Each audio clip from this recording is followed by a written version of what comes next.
queen, but I keep to myself, stacking high green. You're in debt to your health, AARP. Ain't shit owed but my wealth, and my oppie's getting dumber every day. Ha! Up in the gym, but I never need a witness. Tonic and gin, when I'm working on my fitness. On Becca, on God, I'll make you wish you had this hot bod. On Becca, on God, I'll make you wish you had this hot bod. On Becca, yeah, on God, I'll make you wish you had this hot bod. On Becca, on God, I'll make you wish you had this hot bod. I be flexing like the dudes high on tread, all natural. Better give her tens. They say Blondie, how you getting those abs? Hey Bobby, let me call you a cab. Long legs, I'm a woman instead. My eggs, fertile, healthy, and firm. My trades, flowing free like the Thames. And my haters getting madder every day. On Becca, on God, I'll make you wish you had this hot bod. On Becca, on God, I'll make you wish you had this hot bod. On Becca, on God, I'll make you wish you had this hot bod. On Becca, on God, I'll make you wish you had this hot bod. Yeah.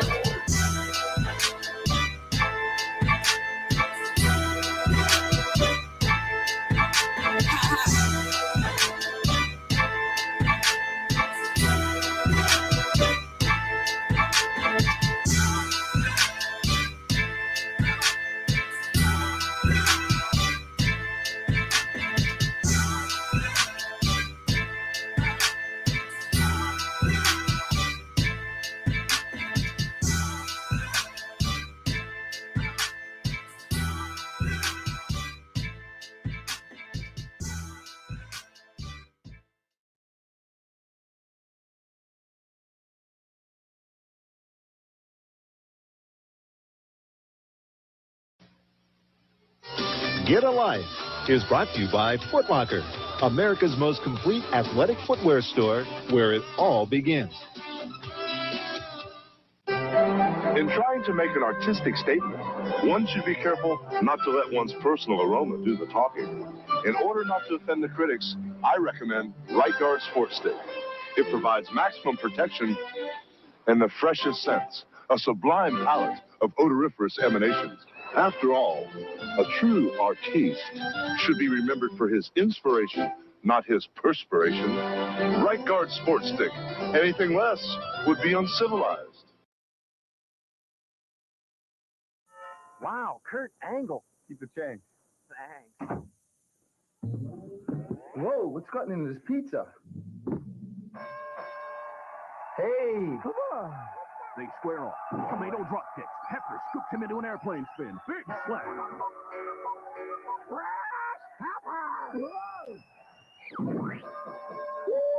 Pizza Outlet. The taste that screams fresh. Oh, man, that was beautiful.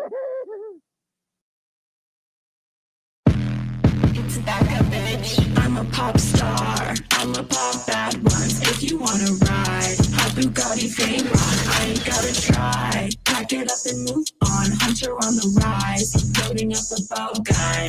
You can see me in the streets with my rays on. I'd be like, dating ain't for me, but he's handsome. How do you see a couple guys at the same time? I've been trying to figure out the name of my star sign. I feel it in the beat like, wow. Do you wanna hang out? No. You can catch me at the basement show, like a Malo when I say so. So I'm a pop star, I'm a pop bad ones. If you wanna ride, a Bugatti Veyron, I ain't gotta try. Pack it up and move on. Hunter on the rise, loading up a bow gun. I play guitar, music on my PC, hands above the bars. Good to be alive, 300 in the bag. Never trust no one, I'll be on the rise. Fire like napalm. You can watch me go to space, but you can't come. I'd be like living for the gram and the income. How do you know a thing about what it feels like? I've been out you looking this good with my hands tied. I'll take you there. I'll get my bag. I'll take your man. Watch this space, hun. OMG. Fam. I'm looking better in a lamb. You know my BBL is French. Talk to the hand. I'll rat you out and send your assets to Japan. I'm a pop star. I'm a pop that runs. If you wanna ride, a Bugatti Veyron, I ain't gotta try. Pack it up and move on. Hunt around the rise. Loading up a bow gun. I don't play guitar. Music on my PC. Hands above the bars. Good to be alive. 300 in the bag. Never trust no one. I be on the rise. Fire like napalm.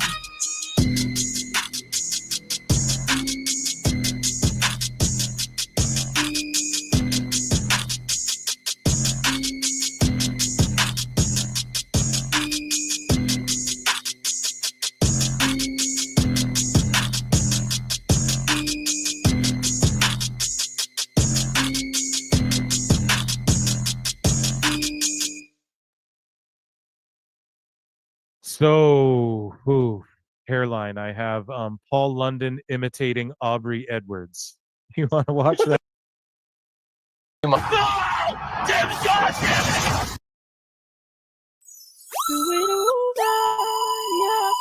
Dick holes. P3CCA. Your mustache is ugly, bro. Your mustache is ugly, bro. You ain't got any hoes. Your mustache is ugly, bro. What you say about yourself is that you're marketable. What I hear about you is that you get no hoes. All the girls love me, cause I'm Becca with a 3. And I'm silly, and I'm witty, and I'm pretty like a Barbie. You flaunt it like you got it, but I think you're a fraud. You should go back to being the AirPod god. If you're out with a girl, she ain't got any standards. You think you're Magnum PI, but you're really Ned Flanders. What a burn! How you guys doing? Your teeth are really yellow and you smell like you be shitting. Becca in this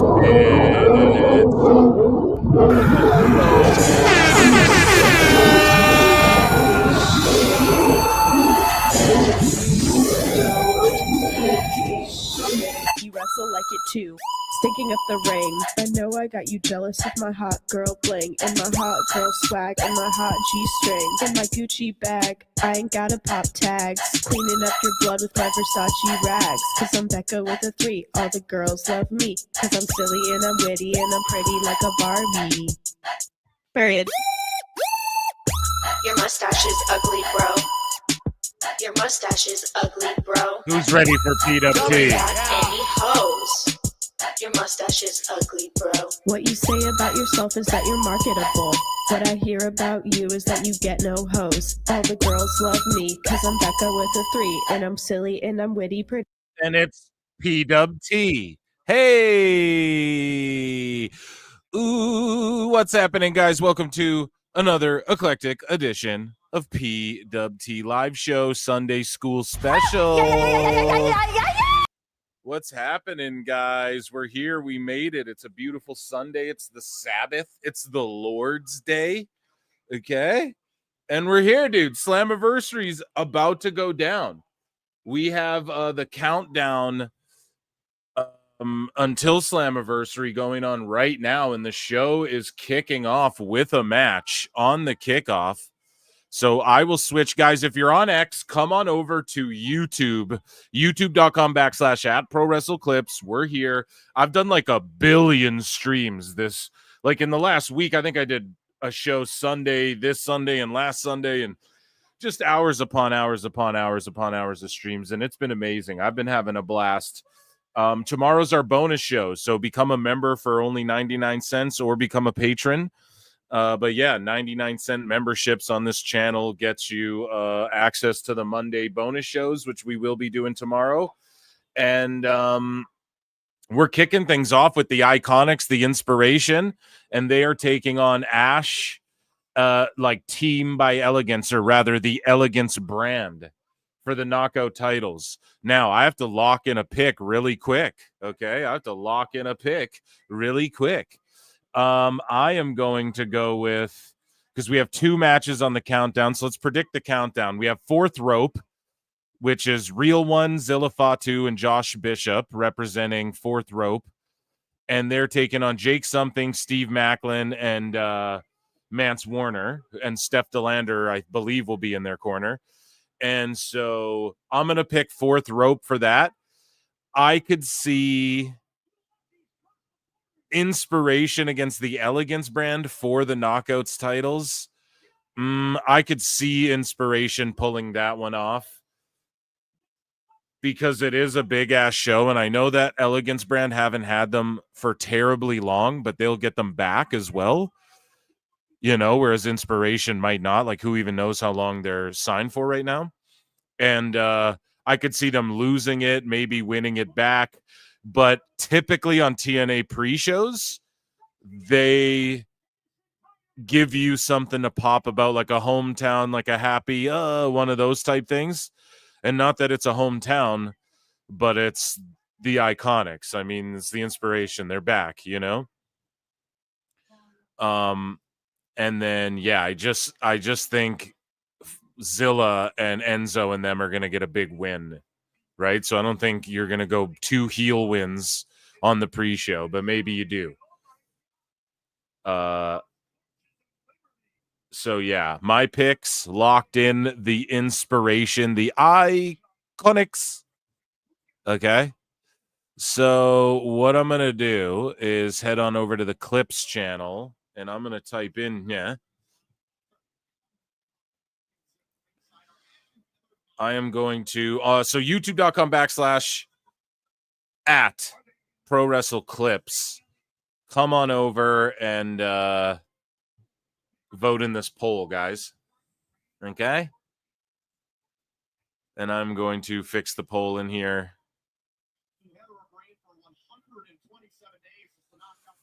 Did I do these backwards or what? Oh, no, I posted the same thing twice there, which is totally fine. Here we go. Sorry, guys. So, yeah, we also have some news. So we have some fun stuff to get to, like as we do here. We also have some stuff to cover in between, because they like to do a lot of stuff. Also in TNA, they like to do a lot of stuff, like the Busted Open guys are there. Also, they have 16K watching the countdown right now for free on YouTube. So if you guys are here hanging out with me over being on that actual channel, that's amazing too. Bonus points for that. I'm going to end this poll. Are you watching it tonight? 63% says yes. I'm surprised at the number who says no. Make sure you guys watch it on YouTube and consider purchasing it, like support TNA. Hop on the pirate ship and just send out a bunch of nice tweets. Hey, I know people, right? Like, whatever you got to do, just support this show. That's what I would say. So here, I'm going to start a poll in the chat. Who do you think wins the TNA Knockouts Tag Team Championship match? And yeah, we have the Elegance brand.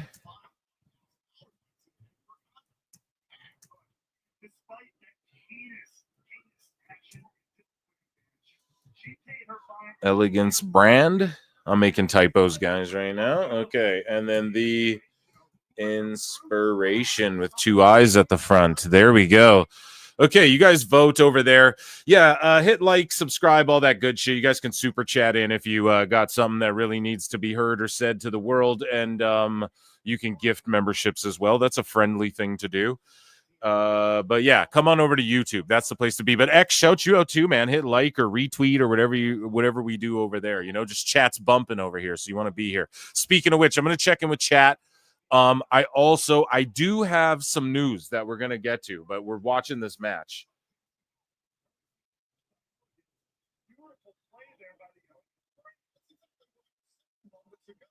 And I'm turning this shit up here. Okay. Now they're mocking them. Okay, so I didn't get my how to record update from Dave. I don't know what to do. They will forever be iconic. 15K people watching. Yeah, I saw 16. It's climbing. You know, you got to give them a minute. I'm watching it on TNA Plus. Good man. Yo ho brothers, $39.99. So there you go, right? Now I'm not encouraging buying a pay-per-view. I'm not encouraging like Google and shit, whatever. But if you do, just make sure you throw support for TNA. Like tweet about it, let it be known you're watching it. You know, go into their chat and fucking chat or whatever, talk shit here, whatever you got to do tonight.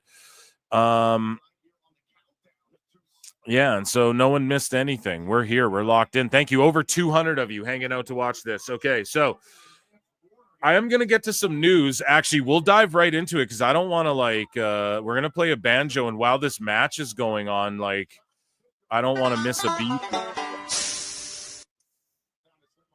as the inspiration are getting worked over. Jeff Jarrett says he's unsure of what TNA's current goal is. We have TNA news to start off the show. He says, I don't know to this day. No, what is this business model? Like, what is the plan? And partnerships are great, whether it's AEW or WWE or NOAH or whoever they partner on with. I'm trying to figure out what is your goal here with all these partnerships. But more importantly, what's your goal here? Like, what's your direction? Where are you headed? Is it to eventually sell? That's what we don't know. So it's really hard to understand what your goal is here. I don't know. They're trying to get a TV deal. That's what the goal is. And people thought I was like being a smartass on Twitter to Jeff Jarrett. I love fucking Jeff Jarrett. Love me some Double J. Big fan. Always have been my whole life. Even in the shitty WCW days, you know, Jeff was our guy. In the TNA days, the Reign of Terror, you just love to hate him. So I'm a Jeff Jarrett guy. That being said, yeah, they're trying to get a TV deal. He's just focused on what he's doing. He's not tapped into what TNA is doing as much as other folk are, I'm sure, like these days. But yeah, the offer to buy was on the table pretty much, or not an offer to buy rather, but the idea of we could buy this fucking thing going into a TV deal, right? Like TKO is saying, like, okay, if TKO right now offered money for TNA, they'd fucking probably jump at it. No, I've seen other people float around like TKO could put up the 10 million, right? And then like themselves, but not own it, you know? But just help TNA like facilitate a deal or whatever. So whatever goes down, that could be part of it. But right now, I don't think, and it's awesome. Mike Santana's trending right now, by the way. But yeah, whatever goes down, it's good for TNA, and they're just trying to land this TV deal. And TKO and WWE were like, well, let them get the TV deal first or whatever. Maybe. I don't know if that's how they were looking at it or if they're even looking at it or whatever. But Carlos Silva pretty much answered all these questions going into the pay-per-view, which was amazing, you know?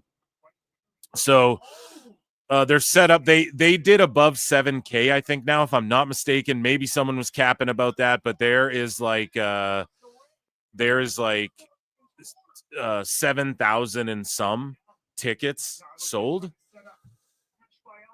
for this thing, and they set up for 7,200 whatever now. I think that was the last update. Either way, their record 7,200, and they can accommodate that or whatever. Obviously, they're in a building that holds a bunch. I'm a little distracted, right? We're watching this match cook, pin after the superplex, foot on the rope, these dirty bastards. Okay, so basically they could, the final turnstile count, pal, or like the tickets distributed, could be greater than the all-time record for TNA. Okay, so that's awesome for them if they do that. Now, the reason I specify when I say tickets distributed, because Switchblade's about to point something out and he's getting heat for it, but he's just saying the truth. And at PWT, what do we say here? The truth is like medicine. I said Buckley's. You guys roasted me. You're like, what kind of Canadian shit is that? We got Robitussin. You know, it's like Robitussin. It tastes awful, but it works, right? That's the saying for this Canadian medicine called Buckley's, where it's like, it tastes awful, but it works, right? So the truth hurts, you know? It sometimes is ugly. It sometimes sucks. But the truth is the truth, okay? And so Switchblade said, really happy for TNA, but they are completely papering this show. Now, what does completely mean? Because they had 4K, and then, well, this is what he goes on to say. He says, it follows the same pattern as All In, where they are suddenly moving large numbers of tickets at the end. Right. Now, all events move an adequate amount of tickets. All of these events move an adequate number of tickets close to the event. These large numbers are questionable. However, I pose this, Switchblade, and he says TNA is obviously comping here. Yes, and I don't blame them. Let's say TNA comped 1,000 tickets. Round of applause, TNA. Round of applause, because I've kept the same energy with this personally. I don't know about other people, but WWE papers the house a bit. TNA papers the house a bit. AEW is going to paper the house a bit. I don't give a fuck about any of that, okay? 93,000 in the Superdome. I don't care. I just care, and I make fun of when Dave Meltzer's still crying about WrestleMania 3, doesn't keep the same energy for All in London. When it was clearly papered, it's all good. I'm cool. Let's say TNA papered 1,000 tickets, sure. But they had like around 5,000. They're not even past they're not even past 8,000, which is what I was fingers crossed. I took a lot of flack for at the end of last year during my Christmas prediction show. I said that, you know, they might do 8K or whatever, and like I got so much flack for that online. It's all good. They're doing like 7K. They're at 7K. So let's say they sold around 5, and then they announced AJ Styles and moved another 1,000, and then they papered it 1,000, let's say, and then the people in the building and they beat their old record. I'm cool with that, dude. Let's do it. You know, it's a work after all, but just don't get triggered over the shit. But Switchblade, just pointing out reality. Hey, they maybe papered it a bit. Whatever. Like, I'm cool with that. You know, I'm cool when AEW does it. I'm cool when, but it, you know, it's a fact they do it. Same with like Sting's retirement. Like Tony was selling tickets for, I think, $1 at the very last minute there to get people in. And they had like over 15,000 there to watch Sting retire. Good. Right? Is that not a form of papering it? What if you bought your ticket a month in advance? Whatever. But yeah, I don't know. It is what it is. Like, he took a lot of flack, but the truth is the truth. And I'm sure I didn't watch the ticket sales like day by day, so I don't know how much it jumped, chat.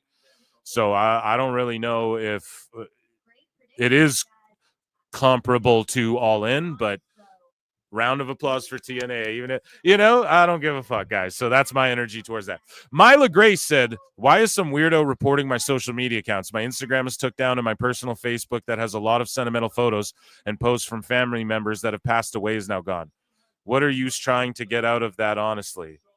And I just responded to her, and I was like, listen, it's because you wrestle for TNA, and there's a whole wave of psychopaths mad at TNA this week, LOL. Stay winning, Myla. And just being honest, man, people are real mad about TNA right now. And this is why. So watch this. Look at this sicko right here. He says, to all the nerds and virgins out there, where was you? And then he uses the wrong there. And then where was you at the beginning of the year for TNA? Year ago, 5 years ago, caring because WWE are part of it, makes you look so stupid and are stupid. We found Meltzer's burner. No. And then I just saw this and I had to quote tweet it. And this is actually a video from John Alba showed him out. But I'm like, sickos, TNA fans, look at this.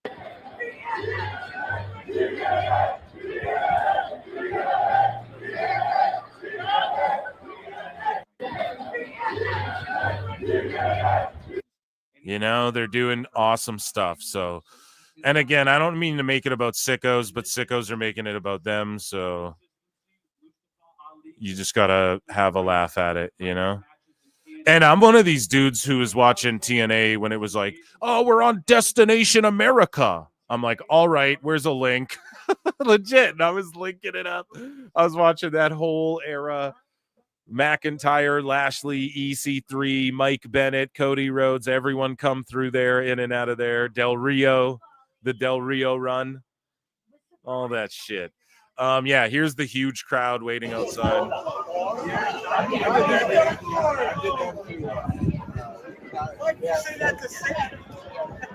And why should this be celebrated, chat? Oh, AEW does that every show. Okay. Well, they don't, but this should be celebrated because it's not typical for TNA to do this. And I'm just so happy to see it. And that, ladies and gentlemen, was TNA news. Round of applause for TNA.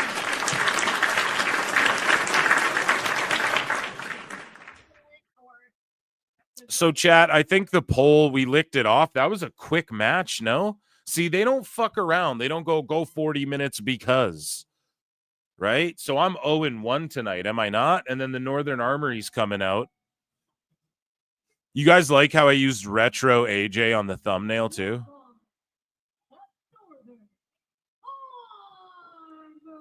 Oh, I keep clicking on the wrong fucking link to go to my... So the Northern Armory here.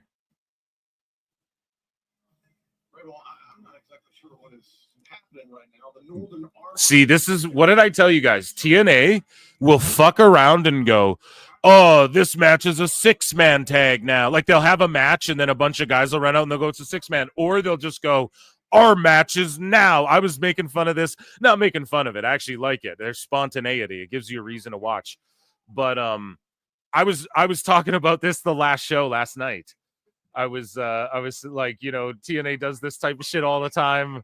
Whatever. Now the Northern Armory's out here to what? They're just gonna kick off their match. They're gonna be like, we're wrestling right now. That's what Eric Young's about to say. Watch. So funny. Phil don't miss, man. So this will be on New York is a garbage city. I was just listening to New York right before I went on the air. Frank Sinatra. But yeah, see, they're in their gear. They're gonna kick off the match early, and then they're gonna save the Zilla Enzo stuff for the pay-per-view. Because why? Motherfuckers are talking about it all over Twitter. That's why everyone's hyped on it. West Side Gun. I think he owns that brand. No, I think, if I'm not mistaken, that Fed. I think it's like a full-blown promotion as well. But yeah, he'll pull up with them. So.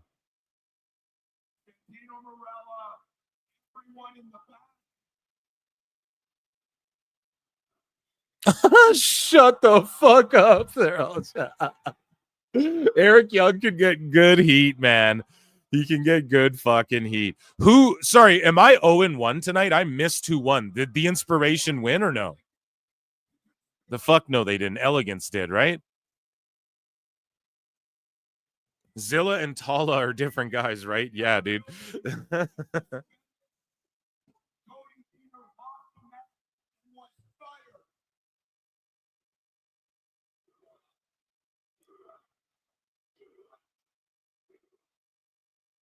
West Side Gun owns Fourth Rope. Yeah, so Zilla and Enzo and Bishop are repping Fourth Rope, right? So West Side Gun might pull up. You know that.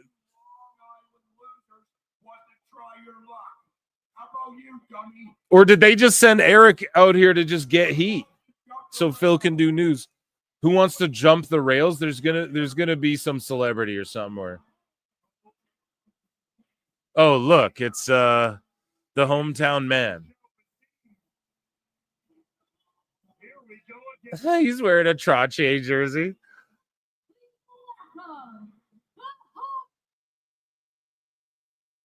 So the hometown hero wears a mask, and I believe that's Cody Deaner. Is that the wrestler?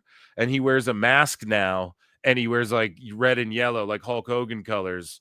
But his whole shtick is like, yeah, I'm the hometown hero, you know? I'm sure you guys can piece that together.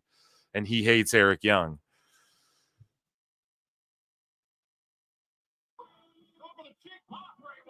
The cheap pop. So do they just start the match impromptu? Yeah, see an impromptu match. Y'all see what I'm saying? I called this. I told you guys they were going to do this. TNA's known for this on the PLEs. Hometown man. Hometown man. Hometown man. Hometown man. 70% drop in sales. Shadow Badass. What's up? What's up, players? What's up, Haxel? I did the rough numbers and all in, and they posted a near 70% in tick sales from 20. They posted a near, 2023 to 2025. That's crazy. Yeah. Diener was fired. Definitely not Hometown Man. You're right. It's like El Grande. I don't know. I think I'm blowing up someone's spot by accident here.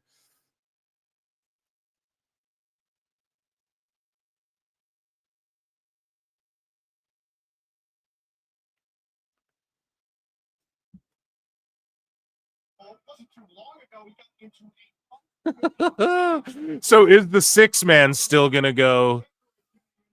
Or wait. Yeah, so the Northern Armory, they're not involved in any of the matches later. Okay, because I didn't run through the entire card yet. That's the problem. So we'll run through the card. I have some more news too that we're gonna get to. Some quick stuff here. This is so funny.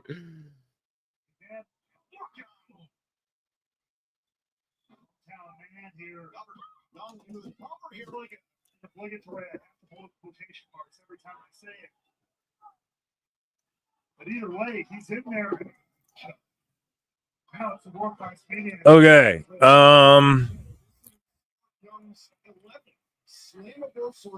It's just so impromptu. Impromptu poll. Impromptu bowl. I'm spinning 1,000 plates right now. Here we go.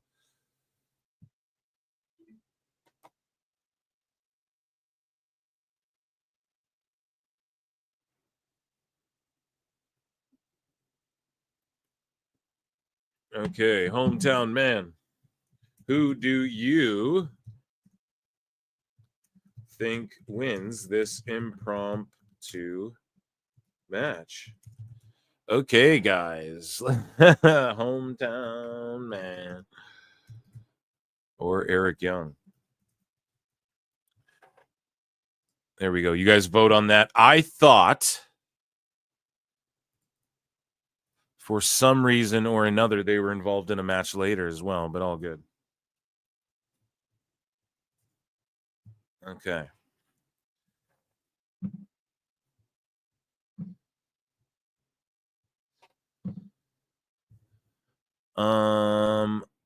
Countdown 11.8K. Yeah, I saw how many people are on the countdown right now, guys. I saw 16K. There's 300 watching this, so shout you guys out for being locked in here while we watch TNA. And thus far, a good show, and they didn't just burn everyone out with that first fucking match, which is a huge bonus. And also the commentary is great. Hannafan and Aiden English or Ray Wolt, they are awesome. And that also doesn't include the max numbers, as Chad is quick to point out. So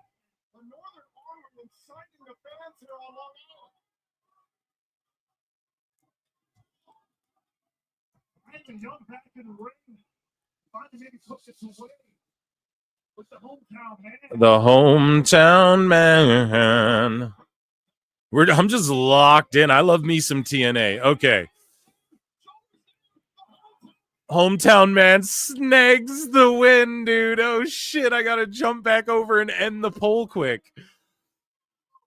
He steals the win.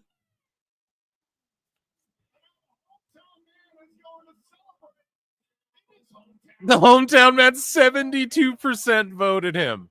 And guys, there's well over 100 watching on the Clips channel. We have over 300 watching between YouTube and X.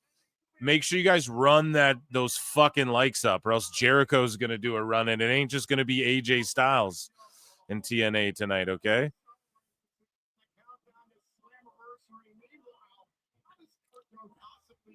Okay, so in miscellaneous news. Ladies and gentlemen, I'm afraid I've got some bad news. So Deonna Purrazzo is back in GCW, and they're blowing it up like a big deal, and I'm wondering, where is she in AEW? Deonna Purrazzo has vowed to make this the summer of Purrazzo. We'll be seeing a whole lot more of her, not just. And she's made a few posts about TNA lately.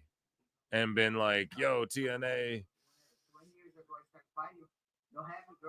the best time of my life, da-da-da. And they're also showing a Chris Cyborg, who's one of the greatest women's MMA fighters of all time, returning to Invicta, and Invicta owned by Anthem. And yeah, so they're doing the TNA crossover. Sonya Deville, of course, is involved in promoting that.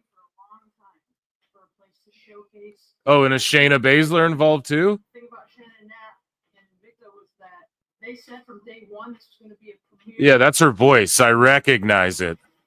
Yeah, see, Shayna Baszler. God damn. I don't know if I'm ahead or behind you guys, but shout out Shayna Baszler. I hope she gets involved as a producer in NXT like she's been doing, an agent or a producer in TNA, perhaps a wrestler in TNA, and hope maybe she fights at Invicta one day. I don't know if she can still go. Michelle Watterson being shown here, the karate hottie.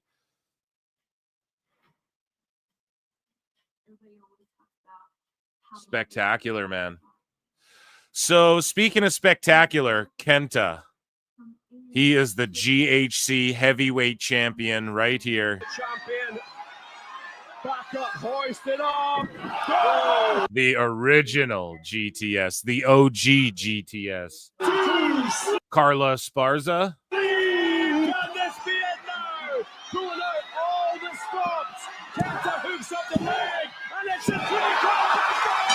So in Noah, he's the heavyweight champ, essentially, right? This is on a Noah show. So it's like, what happens there? He had that relationship with WWE. They were super high on him. Of course, he left and it was sort of rocky. And then him and Punk have sort of barbed at each other, or at least Kenta's taken shots at him a little bit. And yeah, man, we'll see what happens there. Maybe a Kenta Punk feud in Noah. No, I'm just kidding. But yeah, Kenta, the champion in Noah. Good for him.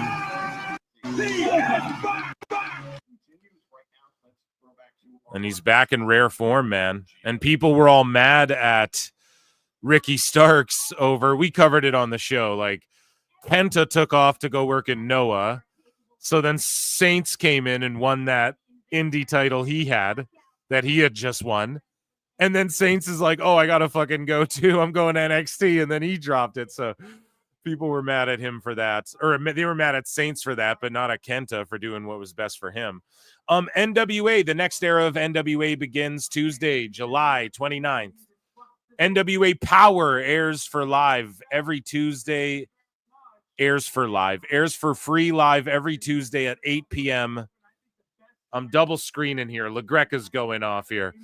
So with replays on Tuesdays at 11, and the historic debut episode will not only feature the first airing of the 2025 Crockett Cup tournament, but we'll also see a new NWA World Heavyweight Television Champion crowned. So mark your calendar, set the date. Hell yeah, dude. And then they got Latimer, Liger bombing someone, Batista bombing someone right there. So yeah, check it out. If you guys have Roku, check out NWA. Wrestling's getting hot again. Speaking of hot, Isla Dawn versus Rebecca Scott at NEW. So Isla Dawn making her first wrestling appearance. And remember, the sheets were like, oh, there's interest in her from AEW and shit like that. And whether or not that's the truth remains to be seen. But she's making her debut at Northeast Wrestling under the stars. So go and support Isla Dawn. And she's taking on Rebecca Scott. Now, again, a lot of these folks, man, who left WWE, it's hard to get booked when you leave AEW or WWE right now, because people got to spend money on you, and your salaries have been increased so greatly that now that's not a factor, and WWE can now tempt people with like, well, we'll pay you less, but you get your dreams, that sort of thing. They can go back to that.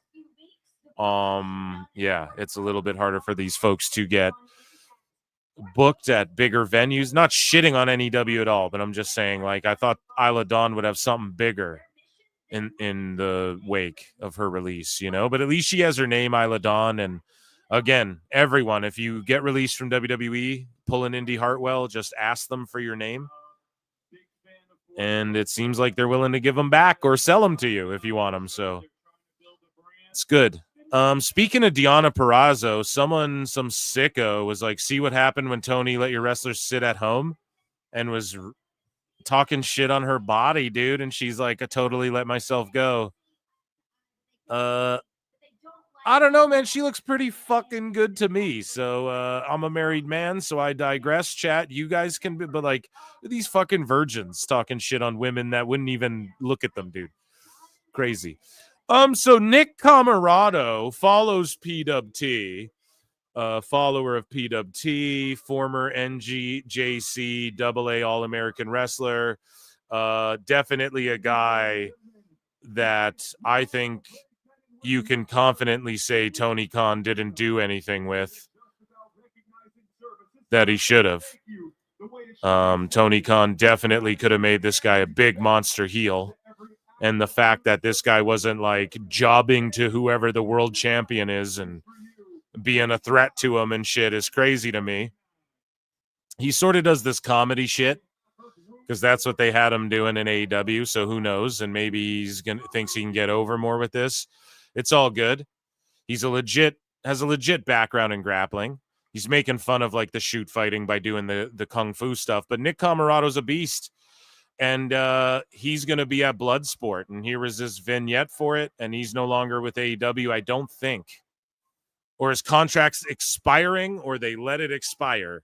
One of the two. I can't remember. But yeah, he's going to be at Bloodsport. And I'm definitely excited for that. Shout him out. I don't know if I'm going to go out of my way to catch that one, but we'll see the highlights, and hopefully he does good. And again, he's a guy where it's like, you can't put him in NXT. You could put him on the main roster and just like have him lose to and just like beat him a bunch, but he's like a big imposing guy. I really wish that Rollins faction was like JC Mateo instead of Reed, and you guys know that, but also like a Nick Camarado, or like you bring in a guy like a Hammerstone. You know, I felt like that should have been the direction as well. Like, okay, we'll bring in JC. Well, Breaker's sort of like finding his way, and then like a woman that no one expects, or like a real outsider, or like a Hammerstone who was crossing over, like a TNA guy that everyone's like, something like that. I don't know, whatever. I'm not going to hate on it. But Camarado, an imposing figure, a heavyweight if there ever was one. And so I say, if I'm him, yeah, I'm trying to get into TNA. I know they got a Jake something, right? But again, like, he's a guy you could use to get because how old is Camarado? I think he's older as well. So just bring him in and have him beat a couple mid-card guys and then put over your top guys or something. Stick him with a manager who has everyone thinking like, oh, he's going to dominate everyone. And then something, I don't know. I just think his look is too much to like give up, just to like let float out there. I get it. He's doing the goofy karate. Like, what's that guy's name in Napoleon Dynamite where he's like, I'm Rex. What is it? Rex, whatever, karate. Diedrich Bader, I think, plays him. But I know he's doing that, but he's a big, jacked, imposing dude. He's like 6'6" or 6'5" or something. Fucking bring him into TNA. Senki Akatsuki's pin. So someone was put out a tweet like, what's the greatest wrestling move of all time? And I saw this and it just popped me, even though it's so dumb, but it also makes the most sense. So her move is, I pin you, and I'm actually just trying to fucking pin you. Go! Undercover! Oh, so close. She's staying on her. Can she keep those shoulders down? This is the third. Like, you guys get it? That's her move. It's not a botched pin. It's, I'm going to just pin you out. You know, I'm just going to fucking hold you down, dude. And that, ladies and gentlemen, was miscellaneous news. And let's all be silent and listen to what Enzo and Zilla. I mean, these guys will look like stars right here. These three should be in WWE. I'm glad they're getting this platform on Slammiversary Pre-show here.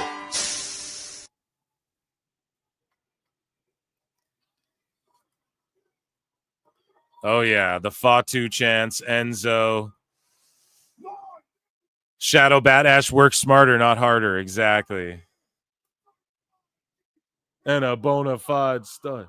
And you can't teach that.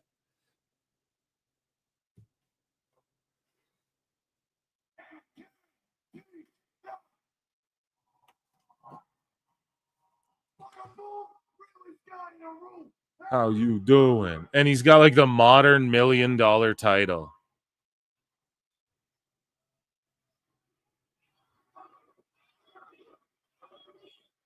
And Bishop over here looks like a fucking mini Dave Schultz. Well, if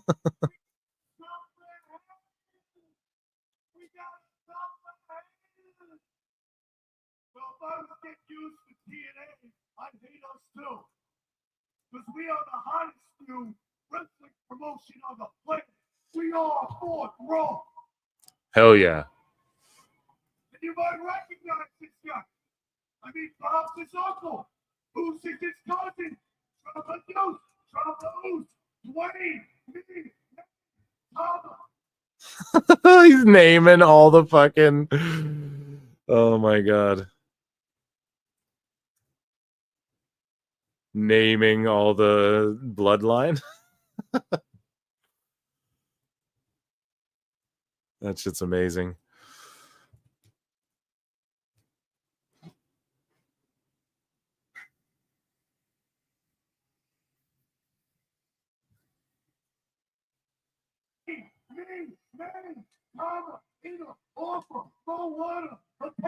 Moana and shit.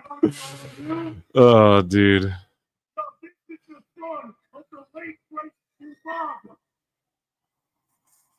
Psycho Sid. Yeah, he's like a Psycho Sid Schultz, David Schultz. Fatu.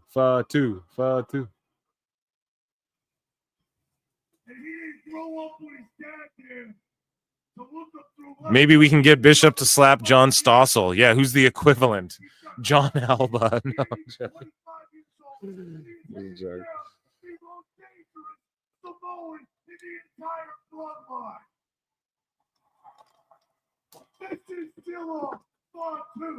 And may I point out as well, look at Enzo with a DraftKings logo, like has the logos all over him, the branding all over him, like we were talking about on this show.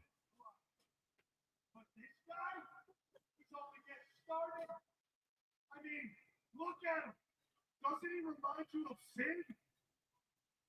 I mean, he's a psycho. He's vicious. And I gotta say, that doesn't bode well for you, Captain America. Hell yeah. He reminds me of Sid. SAWFT. Swift. Man, Winter Soldier. He's just talking shit. Man, I wish y'all... I wish y'all could... I had the funniest conversation today about some shit. And we'll cover it in due time. But I just heard the funniest shit about AEW. Damn, yeah, DeLander. He's roasting DeLander too.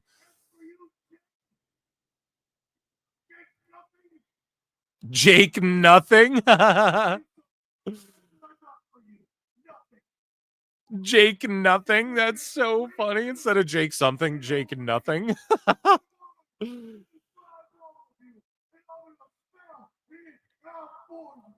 SAWFT. Swoop.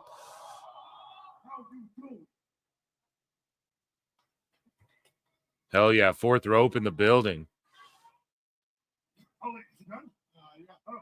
Okay, man was never economical with words. That is for damn sure. Either way, start up a lot of feelings on the opposite. What is that $1 million title? That shit is awesome. I love that.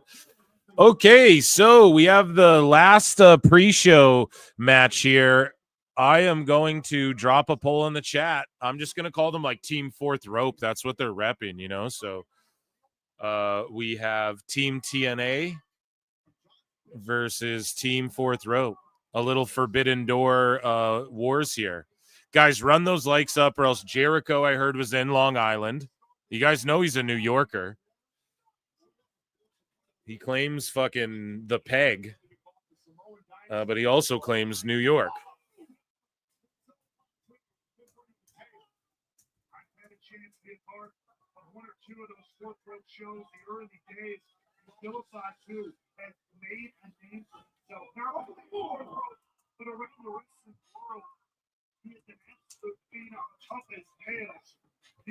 Okay, there we go. Poll in the chat. If you guys are on X, come on over to youtube.com/@ProWrestleClips. 99 cents. Become a member. Get access to my bonus shows on Mondays. And yeah, consider becoming a patron or whatever. Hitting subscribe, like, all that good shit.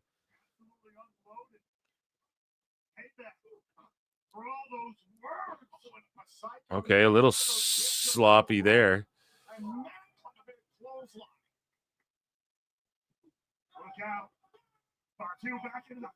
Oh.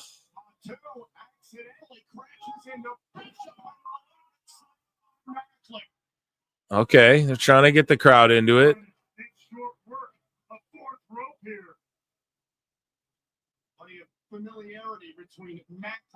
It's got him hung up. Okay. Chat, what are you guys saying? Eat the feet, that's it. Every time I seen Enzo pretty fly for a white guy, plus the max likes. Never realized the TNA ring was so small. It's a 16 by 16, I believe. And that's what AEW used for that pay-per-view, and then they tried to lie about it and say they didn't.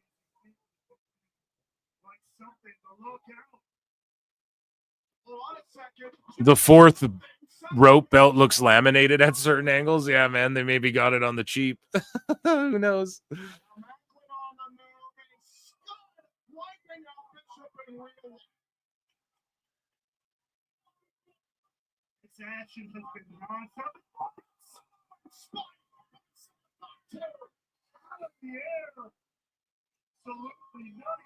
Yeah, and they don't go too long with the matches in TNA. Like, they just pace everything the correct way.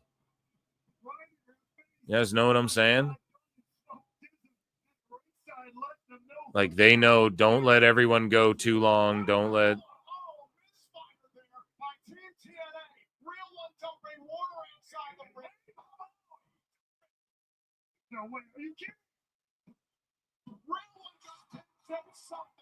And, like, to get the win on Jake something is something, isn't it? That's pretty wild.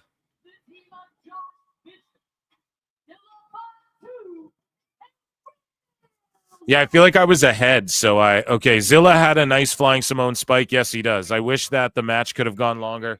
Me too. I think that they're cramming a lot in, and I think that the pre-show, they didn't format correctly. And also, can I tell you guys something?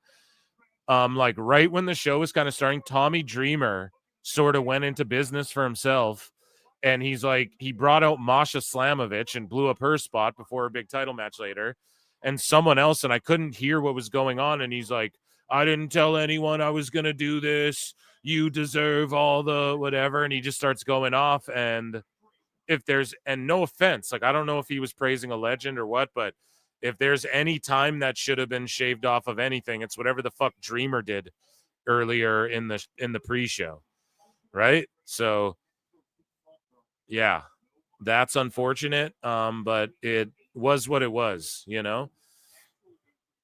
So speaking, we got news. I want to get to news. There's still some hot news. And we may have someone pop in as well.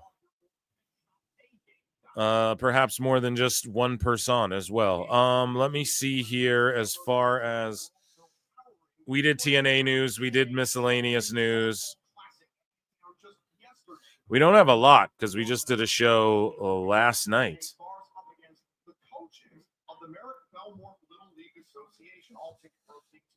But ladies and gentlemen, it's time for breaking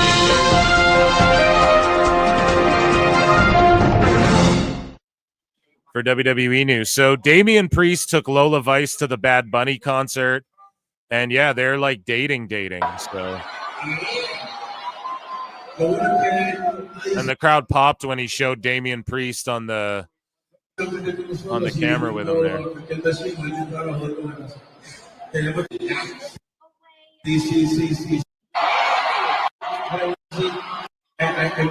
Yeah, he took her for her birthday or whatever, which is good for them.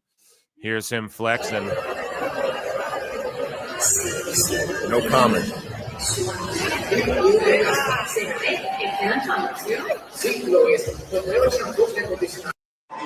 In Puerto Rico. Spectacular. So Ridge Holland debuted a new look at the NXT house show with new ring gear at a live event in Tampa, and his name is Ridge the Steam Pig Holland. And it's like, did Vince get yeah, I got an idea, pal. Call him the Steam Pig. I need to see you steam. Yeah, oink, oink, oink, oink. This is a fucking Vince idea because pigs roll around in shit. And you know that's something he would have came up with. Yeah, oink for me, piggy. Like, what the fuck, man?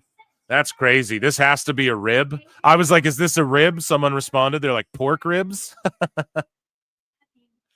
Like, I don't know, dude. I would just keep him doing what he was doing before. The Brawling Brutes were super over. I don't know why they didn't just put them back together or something.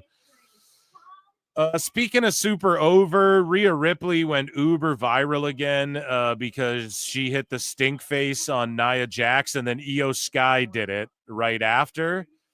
And so we have the video. WWE's official TikTok posted it.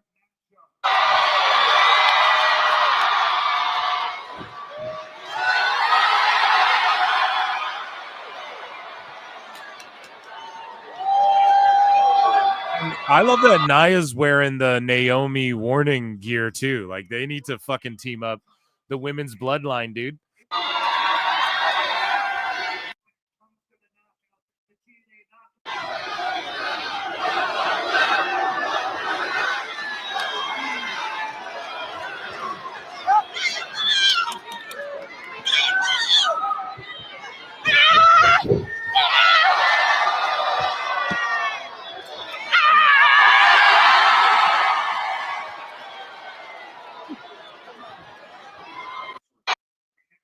So there you go. Going viral, making the rounds. Okay, so Jim Cornette says in WWE, fat fucking singers can beat up the wrestlers now. He said to Jelly Roll, he said, where is Thank it? you, fuck you, bye, boom. Now, here's the thing. I get that. I get where Jim's coming from.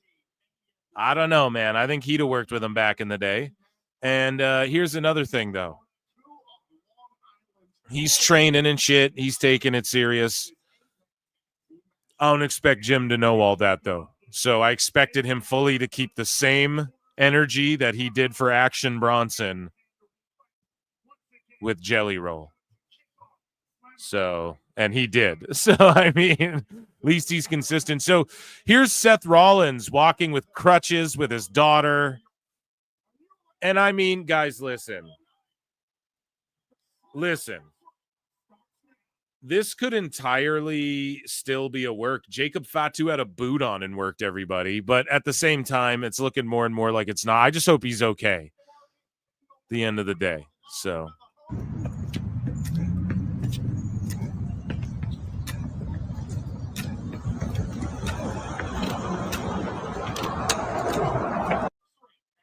Yeah, so I just hope he's doing good. Blake Monroe did an ad for Maybelline, who was recently announced as the official cosmetics partner of WWE. And it's funny, too, because a friend of the show, Niccolo Piccolo, you know, he's posting, he's talking to these sickos about, like, they're like, oh, Mariah May's not a bigger star. Like Blake Monroe's not bigger. Dude, she's in a Maybelline ad. And not only that, but he quote tweeted this motherfucker and he's like, dude, she had a Deadline article to write an exclusive about her new ring gear before her debut. Where the fuck did that happen in AEW? And these people are jumping on him like, what are they saying? Oh, she elevated from having some of the best matches in women's wrestling history in AEW. That elevated her stock. No one cares about that stuff. As much as sickos do, guys, I'm sorry. As much as wackos care about the match, the mainstream doesn't care that, oh, she did a lot of moves and got really bloody in her match. They don't care about that. It's like, what the fuck? It's stupid. They don't look at any of that, dude. And her stock definitely has risen. And I mean, she's in a fucking Maybelline ad, so. You might think you saw my bad side at Evolution, but darling, I'm the glamour. They don't have a bad side. And I don't really think it's a coincidence that Maybelline partners with the WWE just as Blake Monroe makes her debut. And it's a pretty good timing because Maybelline has my back. It's a fucking makeup commercial, okay? You guys get the gist. I also saw someone criticizing Blake as well. They're like, oh, what the fuck is this? She's like, her character, or it was Brian Alvarez. We covered it last night. He's like, I don't get it. She like idolizes some 60s star or something. It makes no sense. It's like, what the fuck? Her whole gimmick in AEW was that she idolized some star from the 30s or whatever. It's the same shit, bro. It's an extension of what she was doing as Mariah May. Like, if you don't see that, you're just being dishonest with yourself and you're hating just to fucking hate. So Adam Pearce with some sad news, guys. Let's take a listen. Adam Pearce.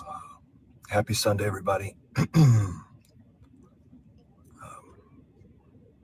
Not exactly sure how to start this. Got some unfortunate news this morning on a Sunday, but I am grateful that I have been afforded the opportunity to release the information before it is disseminated publicly.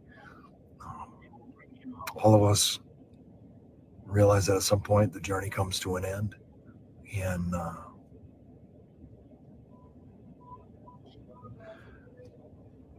guess the bottom line is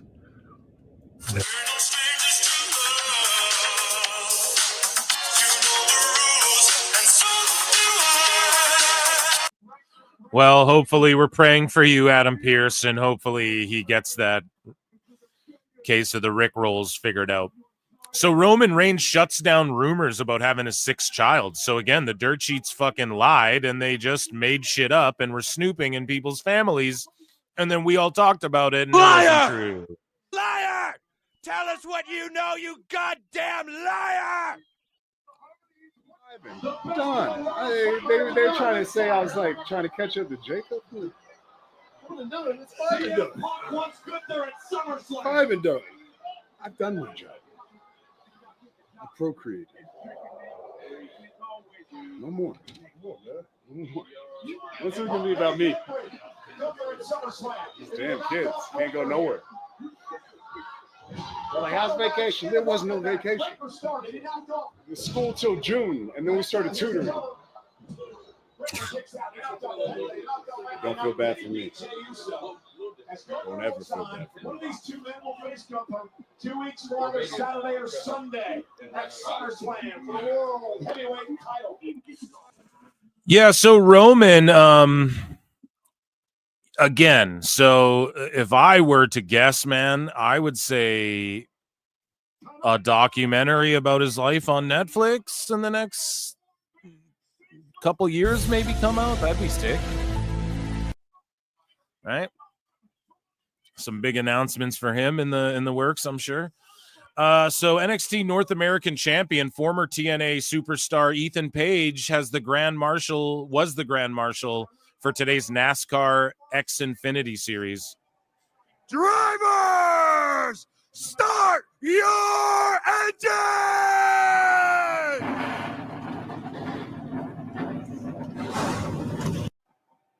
Drivers, start your engine! I wonder if that's soundboard worthy. That's a funny clip of Ethan Page. So here's John Cena in our last bit of WWE news as we get into the first match here. Mustafa Ali versus Cedric Alexander. I'm going Alexander gets the win because I think it's his first match since debuting. So this week we celebrate the Sharks of Water. Cena's hosting Shark Week, I think, again. What's up, Shark fans? I think he did it once before, right? It's your favorite former host of Shark Week, Yeah. John See, boom. Cena. Shark Week forever! Obviously, sharks are amazing creatures. But you know what other creatures are amazing? Eagles. In the hit show Peacemaker, he's promoting Peacemaker. A totally badass pet eagle. How sweet is that? They're like the sharks of the sky. Peacemaker returns for a new season next month.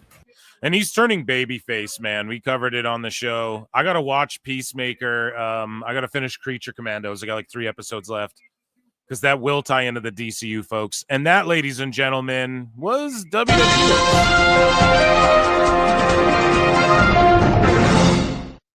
Guys, be locked in for this match. This is going to be some 205 Live Cruiserweight Classic level shit. I'm going to put a poll in the chat. I think I'm 1-1 tonight so far, and I'm going with Cedric Prime Alexander has to win this one.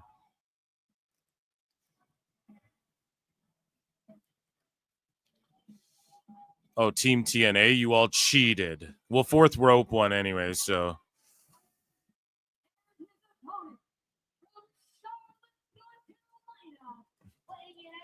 Who do you think wins this match? And if you guys haven't been following Mustafa Ali, man, he's been doing great stuff. Him and Santana had a great fucking feud with some great, like, storytelling, character-driven stuff in there, man.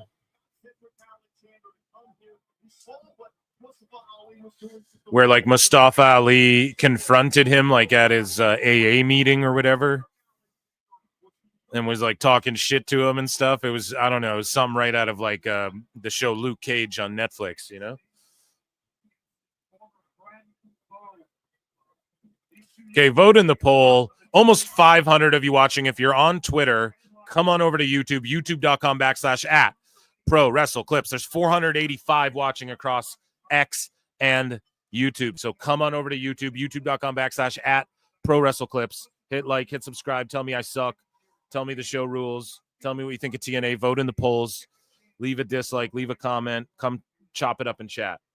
Here we go. We're going to call this action. We have some more news, too. We're going to talk about Dave in a little bit. Tiny ring. Yeah, 16 by 16, brother. Does that not work for you or what? Where to watch the pay-per-view? Junito Valadon on TNA Plus or I think TNA YouTube. You can just pay for it right on their YouTube and watch it.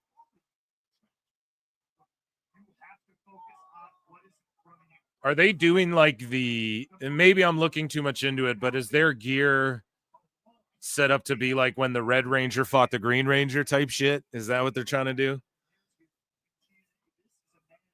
Because it feels like that. I prefer to be a normal size, like for the ring, 16 by 16. Here's the thing, 20 by 20 isn't normal. And AEW uses an 18 by 18 already.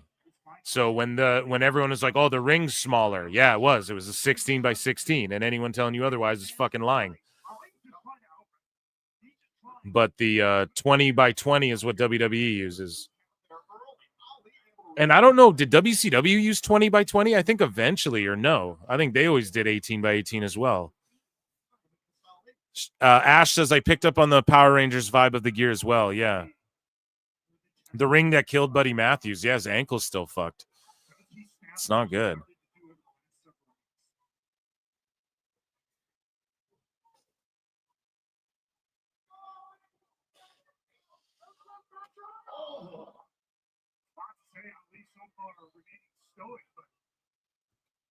Clearly not.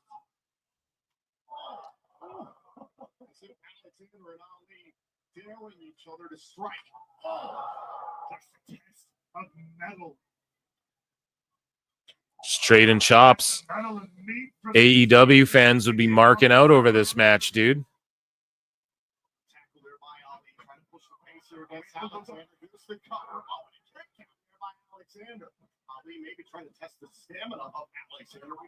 Stone talked about it in an interview. The WCW was smaller than 20 by 20. Huh. Yeah, because I think they used 18 by 18, I want to say. But if I'm not mistaken, yeah, because this isn't as big as the AEW ring. This is TNA uses 16 by 16. And I like that they did the black mat and tried to give it a look, although they do the black and yellow thing quite a bit. But I like that TNA will at least do that. Like they'll have a pay-per-view and they'll switch Resurgence or maybe that was a New Japan show, whatever. They'll do a show Rebellion and then the ropes will be purple. Like AEW just gave up on sets. WWE's houses are so packed where they can just fucking come out the tunnels and stuff and it looks really cool. The Mania sets have been cool always. But yeah, they kind of gave up on the distinct pay-per-view looks as well.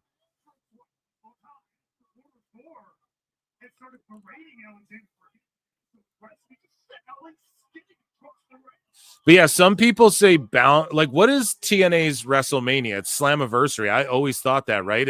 Some people say Bound for Glory's like their big. Oh, Mustafa Ali just almost died, man. Oh my God. Why did none of these idiots catch him? Who are all these fucking idiots? Oh my God.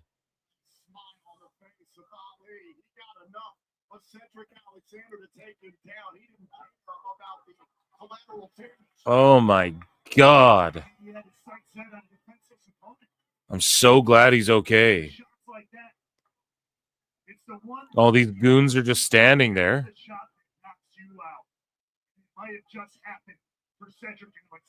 They're not going to replay that? Jesus.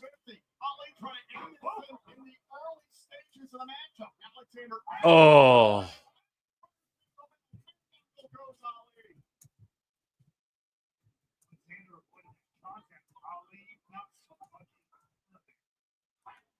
Service checking out Alexander's dealing with an entire battalion, basically. Ali's got a small army here.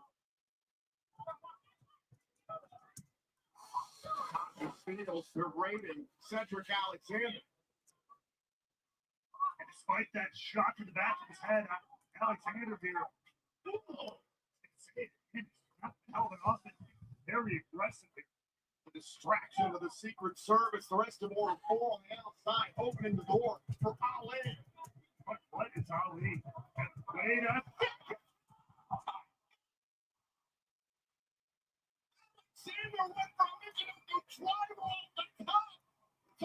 Holy shit. Holy shit. Holy shit. Big dive on everyone. Tasha Steelz is out there. There's so many people on Twitter. TNA's trending. There's so many people on Twitter with like spaces fucking watching TNA Slammiversary. There's so many people on X saying like, yo, this is the first time I'm watching TNA in forever. This is the first time, like, should I buy this pay-per-view? Yes, everyone go watch it. This is fucking amazing. And thank you all for being here too. Come on over to YouTube. Big kick out by Ali. And yeah, we're going to do some little headlines in between matches here, but fuck. And this card's been paced well too. The pre-show didn't burn me out, although Tommy Dreamer shouldn't have went into business for himself and did that. I don't know what he was doing. I couldn't hear it. But he like had Masha out there with someone and he's like, no one, I didn't tell anyone I was doing this and stuff. And it's like, what the fuck? Then Enzo's match goes like 3 minutes. Oh, Tornado DDT. Yeah, they're going full Cruiserweight Classic.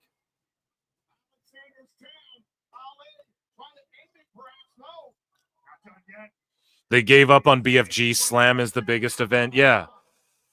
Because for a minute there, Bound for Glory was kind of like their new big event or whatever. But yeah. To me, it's always Slammiversary. Just the name, too. Slammiversary? That's like a good name. That's like WrestleMania, you know?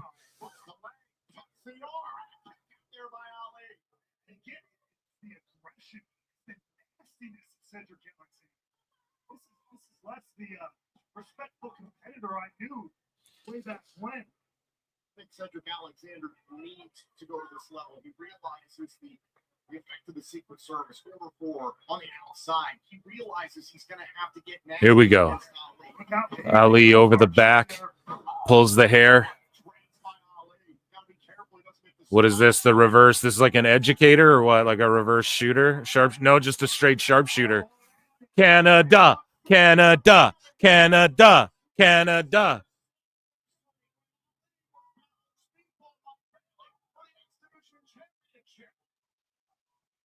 It didn't work out in favor of Ali. Will it be different here? Look out.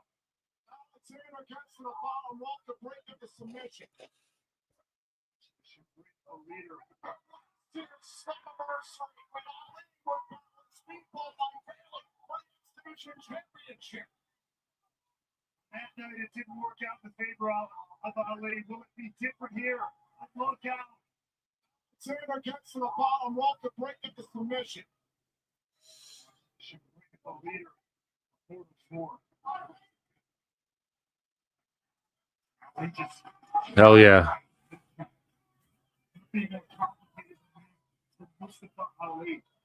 Ali's got tremendous heat. Man, it's awesome to see TNA with a fucking... I mean, you can see some empty seats out there, but it's like just good to see them in a fucking building and with a house.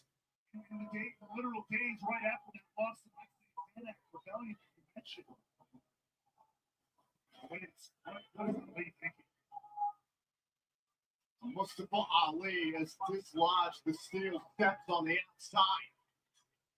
A referee trying to warn Mustafa Ali. What the hell is Ali thinking here on the outside? Oh, boom right to the face. Cedric Alexander. Oh man. George Capture for 5 says, I can't think of the last time that I actually watched a TNA pay-per-view. I don't know. It's been a while though, dude. I just read someone online's like, this is my first time since like 2005 watching TNA. And that's just it too, man. Oh god, this match is crazy. The fucking the backdrop on the steps and yeah. Oh my god. I told you guys these guys were gonna snap. Like sickos, you fucking talking shit. You should be enjoying this match. But yeah, dude, AJ Styles moved some tickets last minute too. I think it's a little disingenuous to not factor that Acknowledge me. And not even calling Switchblade out, just keeping it a buck about it, you know? Guys, there's points in the chat as well. So I guess YouTube does a points thing. So you guys keep track and yeah, let me know who the winner is. They get a big special shout out at the end of every show. So Thomas Moore for 5 says, Dave's frothing at the mouth right now. I'm frothing at the tongue. It's off my tongue, Thomas. Aw. I'm not even watching, actually. I'm watching CMLL reruns, Brian.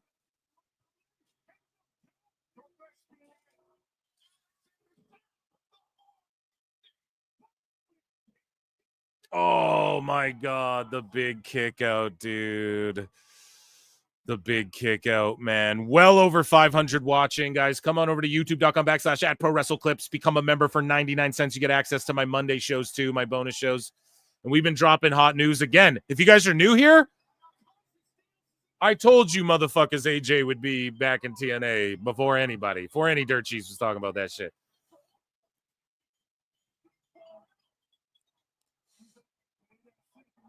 And I ain't a dirt sheet. We just laugh at that shit. So Steels has been ejected. And Ali's like, what the fuck? The Monday shows are fantastic. Yes, the bonus shows are fantastic.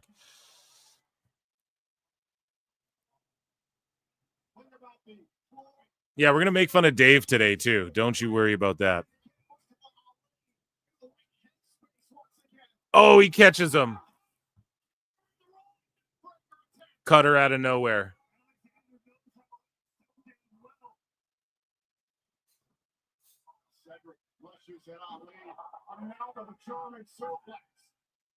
Now it's just another AEW match because you had the crowd at the peak. I don't know, because they didn't kick out of like 45 things. Do you know what I'm saying? But you are right about when they have the fucking crowd, it's time to go home. Like, I preach that so much. Like, why go longer when you have them right there, you know?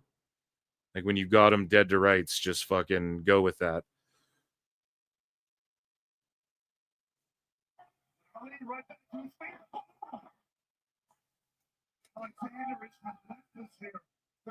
Alexander.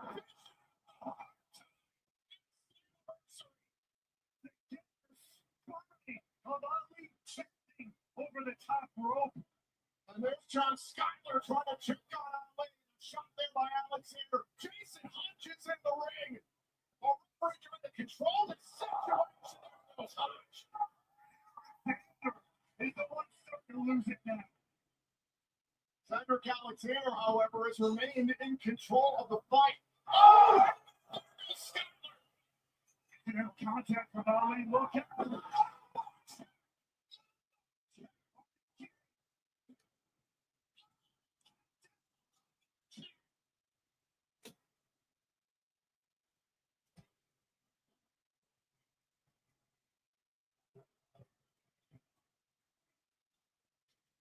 Cedric Alexander. This is awesome.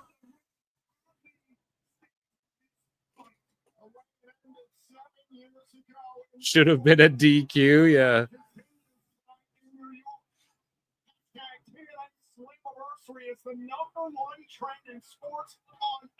The number one trend in sports on X, man.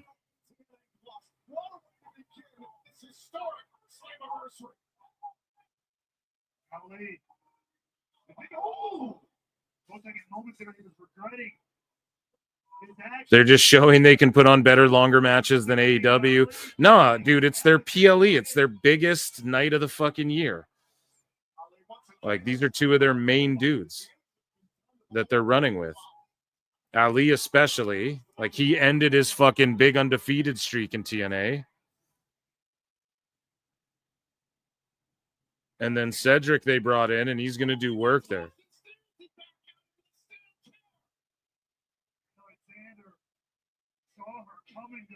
The woman who's responsible for all of this for Alexander.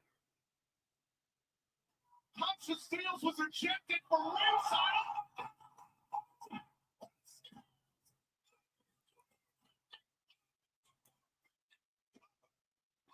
And yeah, it had to be Ali. Sorry, guys. I'm going to fucking, I got to switch the poll here and end it. It had to be Ali, yeah, because, fuck, they've been running with him for a while. Who knows? I was thinking Cedric for sure because it's like his debut, but I mean, this is the guy they're running with is Ali. Chat knew better. 54% voted for Ali over Cedric. So good call, chat.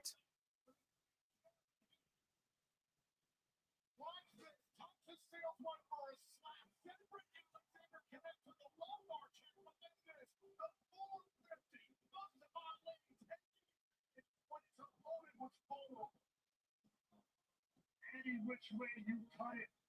Mustafa Ali gets to look himself in the mirror and knows that he slayed that demon from his past. The door from his side. So, chat, let me check in with you guys here. Sassy Girl gifted 5 Pro Wrestle Clips memberships. Acknowledge me.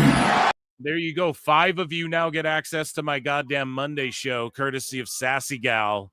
So a round of applause for her and show her some love. Shout you out and good to see you. Thank you for all your support. And I really appreciate that. And Kevin Pierpont for 2. TNA is not pretending to be something they're not. Yeah, dude. They just put on, this is what they do. This is the PLE. Be gone. So it has to be these long bangers, and not every match is going to be this. So you might be like, oh, that was long. The next one ain't going to be that long, you know? So they just set it off with a banger. That's how you got to do it. Shout you out, Kevin. Thank you. Thank you for the super chat. Mondays are lit. Yeah, Sassy Girl loves Mondays, so. We have en français Marc Blondin and handsome JF.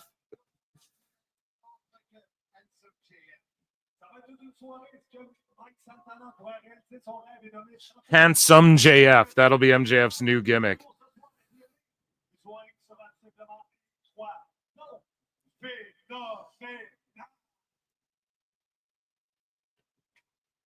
So he just, they're calling it like phenomenal. So it's like a big celebration of AJ,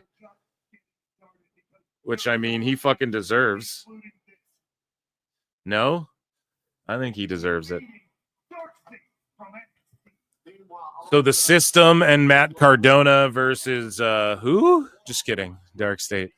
Garfield Hates Mondays, French Canadians. He just went on about, he's like, yeah, that's Slammiversary, and AJ Styles, il est vraiment phénoménal, or whatever. Let's say incroyable, but that's incredible. Pop for AJ will be huge. It's going to be nuts. For the TNA World Championship. I'm going to say the unpopular thing. MJF is better off in AW. He'd get lost in the E. I don't know about that, Eric.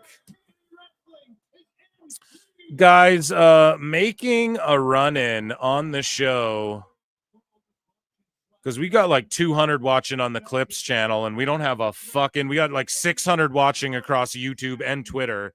And on the Clips channel, we're not at 100 likes yet. You guys aren't helping the algorithm. So here to help us a little with the algorithm, Chris Jericho.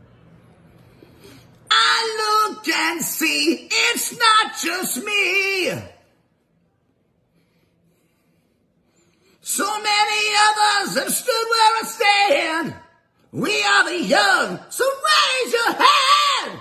They call us problem child. We spent our lives on trial. We walk an endless mile. We are the youth gone wild. We stand and we won't fall. We're one and one for all. The writing's on the wall. We are the youth gone wild. Let it get wild. Yay!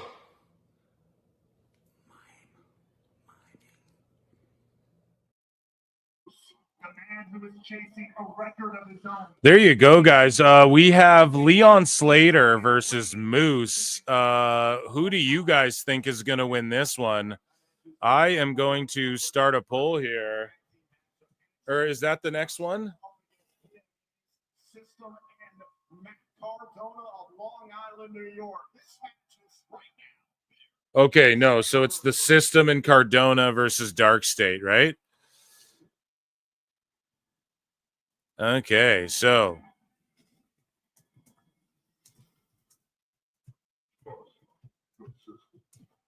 I love all the TNA, NXT, NXT, Invasion stuff.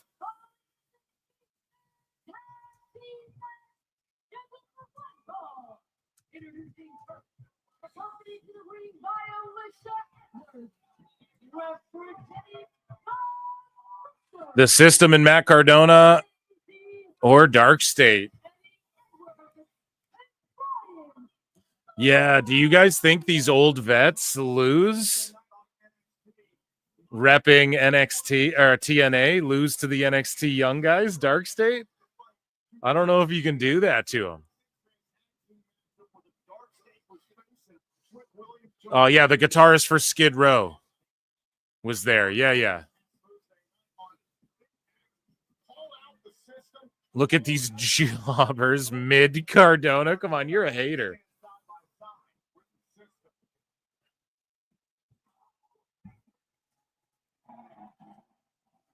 Don't be a hater. That's not very fair to hate on Matt Cardona when he comes to WrestleCon, when he comes to StarCast every year, Eric.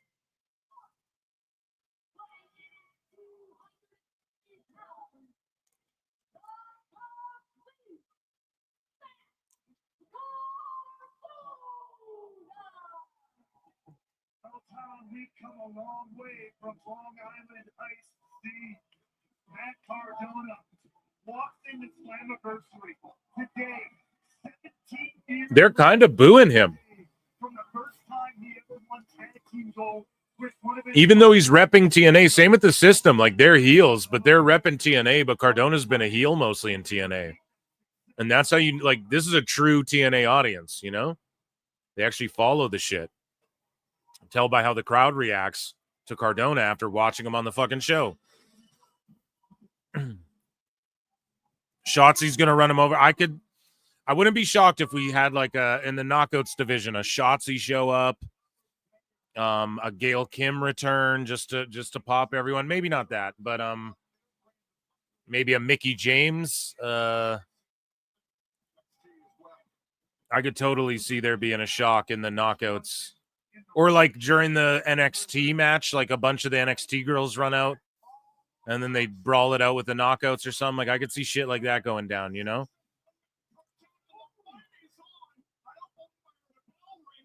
But AJ Styles is going to be amazing.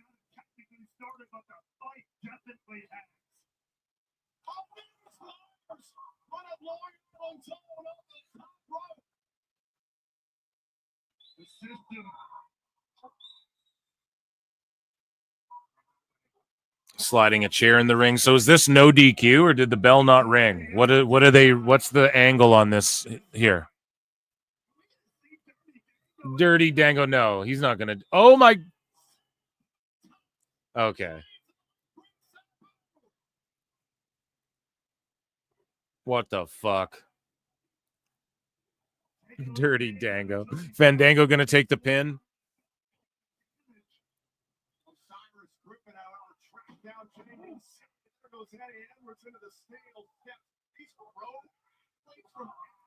Sabu tribute, yeah, for sure. I ain't mad at it, right? It's like, okay, it's all right.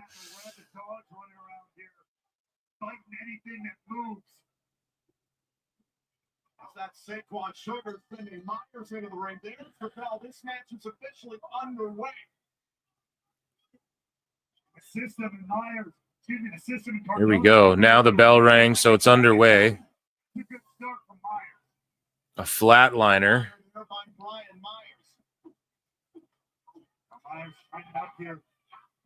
Myers always go for a spin. Sugar's out. So just no tags, no nothing. On SmackDown, it was like that too in that tag match with Rey Fenix and Andrade and shit.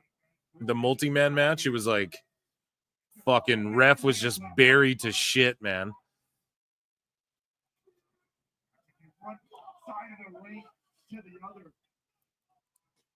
Since when do refs need to wear an arm sleeve? I don't know, but this guy does it. So don't hate, appreciate. Okay? The refs are great in TNA. You'll notice that throughout the show. They have great officiating. But this guy always wears an arm sleeve.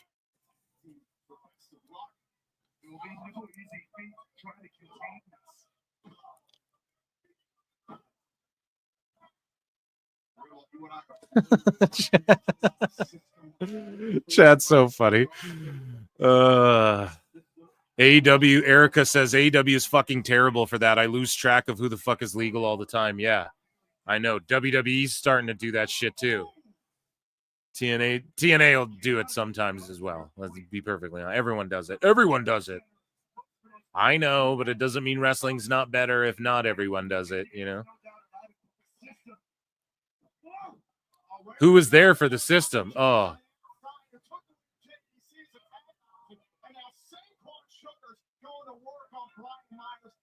This guy Sugars, is that his name? I don't know anyone other than the Cutler guy's name in Dark State. And that's only because he was on LFG, or else I would not, especially not know him because he's the most generic guy in this fucking group, right? And so, but this Sugars guy is awesome. Like, he's the guy who I see has the brightest future out of Dark State. Like, he gets it. He would be good on his own doing this shit. But instead, they're like, you're in a group and you're awesome. So elevate everyone else. Oh, and there's Jelly Roll holding the camera for TNA tonight. So really putting that work in.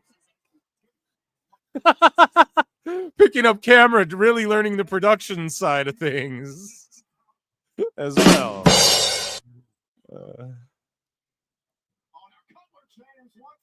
Saquon Sugars. Fuck yeah. And that's an original name too. So Thank God, you know.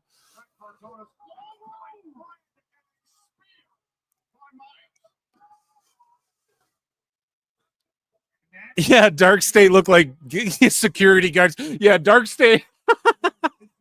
Dark State looks like the cops who arrested Jacob on SmackDown last night on Friday.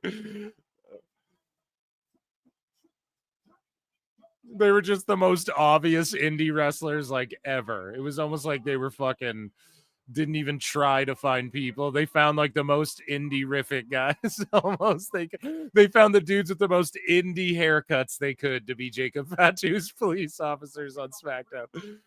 Oh shit.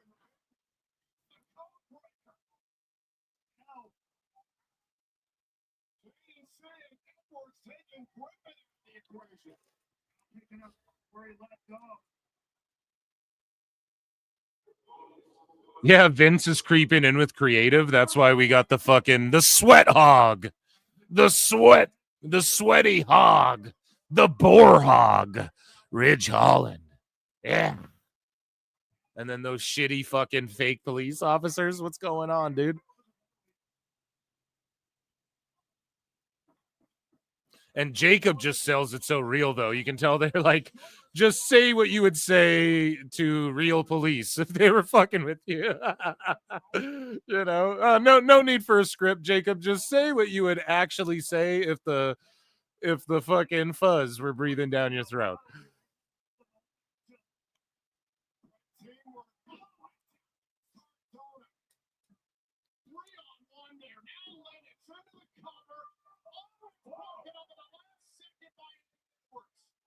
Over the top of the referee's head, but either way, it saves the match. The tossing bomb, and then they're still going. These young guys, and this Cutler guy's got like Hangman Page pants on, dude. Just wear trunks like you're a shoot wrestler. Wear a singlet, bro. Wear the same gear as your friends, but a singlet. Do something. You want to do something different? Do the singlet with the full tights. You know, he's wearing Hangman Adam Page pants, bro. Come on now. Wearing Young Buck pants over there. And then the System are dressed like Hometown Hero. Hometown Man. Oh. Yeah, the ring's too small for all these 8-9 guys in here. You're right.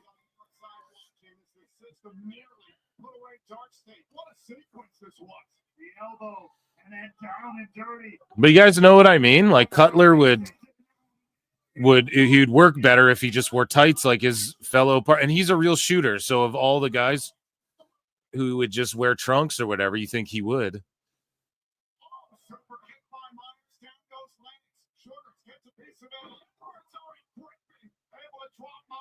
Oh, man. Oh, my God. That was ugly.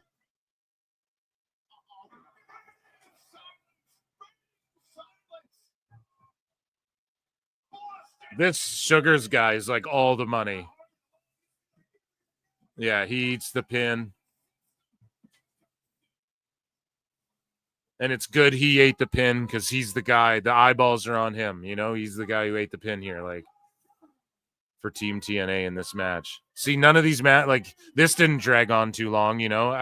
I get it. When you watch AEW more than you watch TNA and shit, you get that feeling where you're like, oh, they had the crowd right there earlier. That's a great thing to point out. We pointed out a lot, but here's the thing.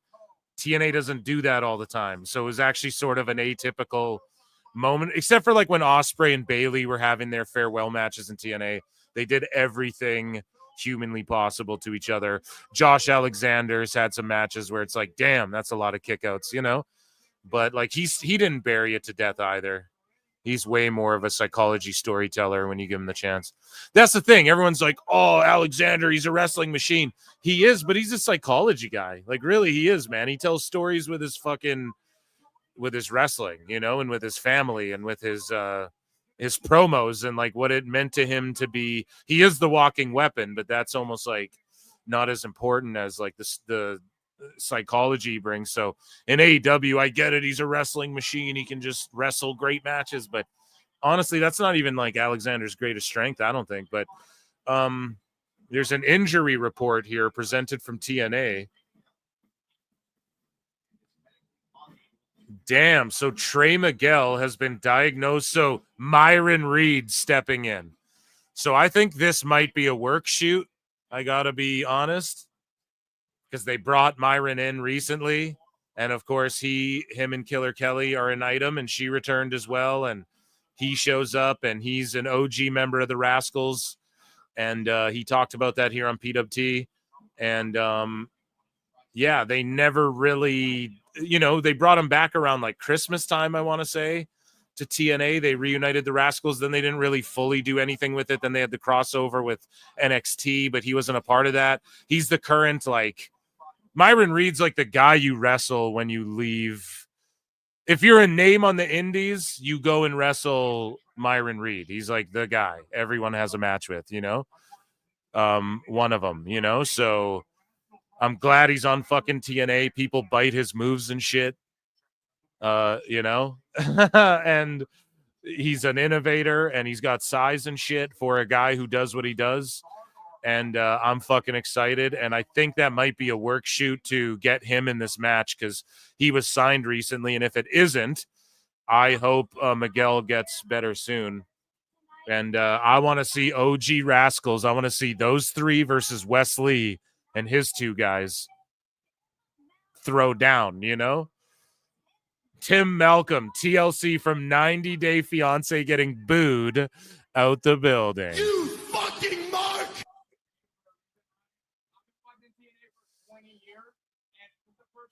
Oh, they mentioned Miguel was working through a hernia. Okay, then not a work shoot work, right? But all I know is that I think Myron's legit, like, he's on the TNA roster now, right? So I was like, is this their work shoot way to kind of be like, look how good this guy is in this crazy ladder match, But no, if he's really working through it, I hope he's recovering well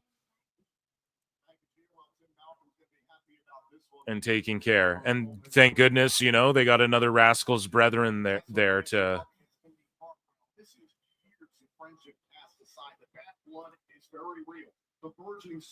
So 60% voted the system and Matt Cardona. I don't know if you guys are waiting to vote or not.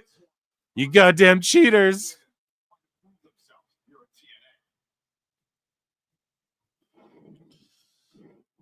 Okay, we have Tessa Blanchard with Foxy. Is Vix Crow with her? Vix Crow enjoys some PWT. Has posted on IG about PWT and follows PWT on IG as well. So based. Vix Crow is based. Confirmed. No. Based in the wrestling world. So look at all these old pictures of Indy and Tessa. So again, they're like, we were friends back in the day. It's so cool that they can kind of tell this story. I'm going to put a poll in the chat here. Lincoln Hawk loves him some Tessa Blanchard. Yeah, dude.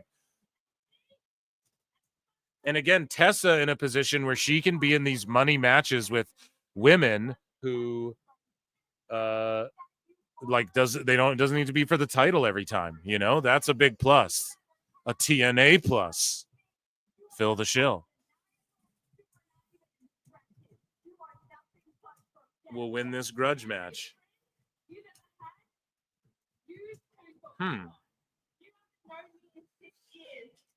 Indy Hartwell or Tessa Blanchard. You're gonna get to know me, bitch. Arnar. So guys, vote on that poll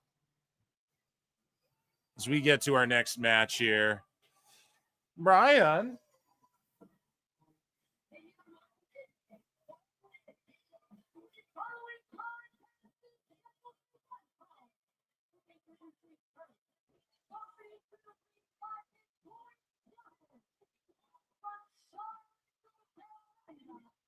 She is the undeniable diamond, Tessa Blanchard.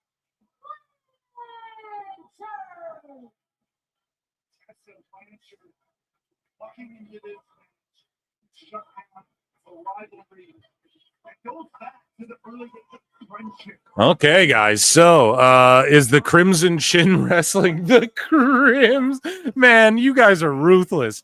Mommy is still hotter than Tessa, but Tessa's up there. Tessa versus Charlotte would draw so much money. Yeah, so that's what WWE again. This whole thing is like they're scouting her. They want to make sure she gets a no backstage shit. They want to make sure she can not have any racial incidences or people going, she's a racialist, like chanted at her and stuff. And if that all goes to plan, you could see her in NXT or just right on the main roster. Allegedly. Okay. I don't know. It's not like I was right about AJ Styles or anything Allegedly. like that. So yeah, I'm pretty sure that they're willing to work with her, and no one chanted she's a racialist yet. So if they can avoid that and she can avoid like not getting in trouble backstage, and they're watching her. So we talked about how on the show we covered this, how TNA sort of changed their rules, or not even changed their rules, but there was a talking to with Ariana Grace and Tessa after their match, because they were like open hand slapping the shit out of each other, and TNA's like implemented a rule. Hey, there needs, well, there's reports on this, I believe it, like, hey, we need to approve, like just the same thing they said with the getting color and blading. We need to approve the blood, like we can't just blade, or like we're not going to do it as frivolously, and open hand slaps to the dome for CTE and shit. That it's just that simple. They're just being way more serious as a company, and they're trying to take it to that next level. And they're on the precipice of doing that. So they're watching Tessa, though. And if she can...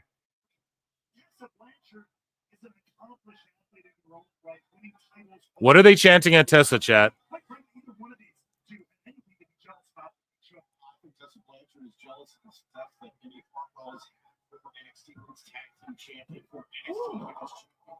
What were they chanting at her? Charlotte Flair, Tessa Blanchard, Brock Anderson stable. Book it. Fucking book it, man. And do you know who else you put in there? Or would that work? Let me just do one quick.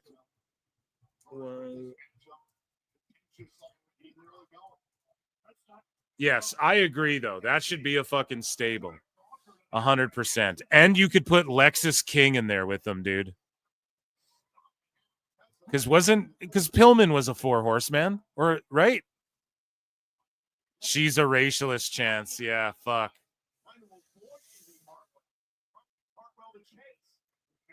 It's just like you can't have people chanting that at people on Netflix or yeah, you can't have people chanting this like on big NXT shows and shit, So, and like TNA sort of addresses it, They're like, hey, man, controversies outside of the ring aside, like if we're focused on what she's doing in the ring. So, yeah, so Pillman was in the Horsemen. So you get Brock Anderson, Lexis King, Charlotte, and Tessa. And you do a Horseman stable. 2 women, 2 guys, draped in tag gold. Where they all win singles titles. You could do so much with that. That's like the modern day. It's like a super group, like a modern day fucking 4 horsemen, but just 2 women. Because why not? Women are draws.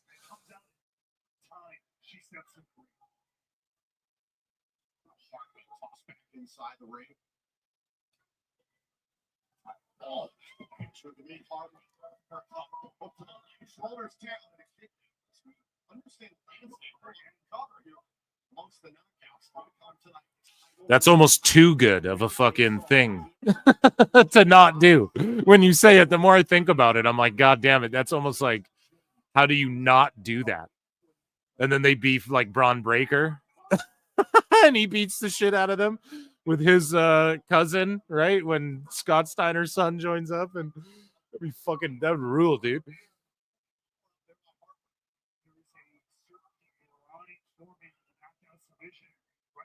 Hogan is Tessa's manager. Oh, come on. That's not very fair to try and put Hulk Hogan into this stuff. Eric, Oh, come on. That's not very fair. What are you insinuating? Oh, come on now, Eric.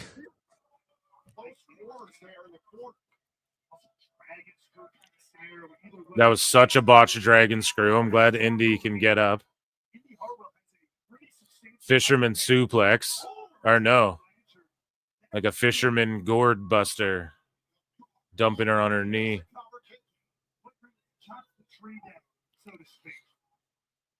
Foxy. I'm so glad she got back like on television because she was always good. There was no reason she's like one of the most underrated, I think. And I'm explaining why. I saw her wrestle on like Tough Enough. One of the Tough Enoughs, and I'm not joking. The Tough Enough, they did a season where I think like Stone Cold was the main guy, right? And then they had basically your test was you had to have a match with Fox, and if you were good enough, that was sort of like, it wasn't you guys wrestle each other like on LFG. It was like you have to wrestle Alicia Fox. And the way she carried those fucking Tough Enough kids, who were the shits, by the way. What a fucking bad group. I think Mandy Rose came from that group. I don't know, Velveteen Dream and those guys. I think it was like that era of Tough Enough guys, right? Guys and gals. And some of them went on to be good. But yeah, the way she carried those kids on that show, I was like, she is so fucking good. Yeah, like I don't know any like other people on the WWE I think would get way too frustrated.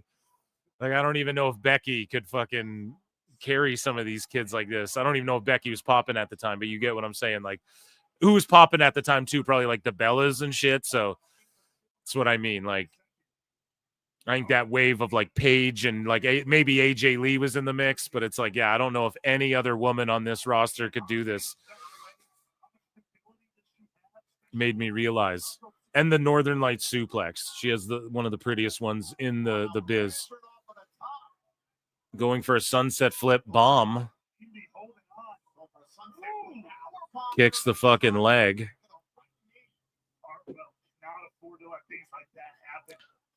Bad position here for Indy. Oh, and face first into the top turnbuckle. Look at the strength of Hartwell. All her upper body strength that she's got. Indy Hartwell showed up here tonight. Probably the best shape I've ever seen her in her career. Completely agree. Hartwell, however, trying to protect. Velveteen Dream is the one that got caught texting underage boys, right? Yep. Yeah. Now, hey, listen, he said he was mentoring him or whatever. I don't know about I don't know about all that, bro.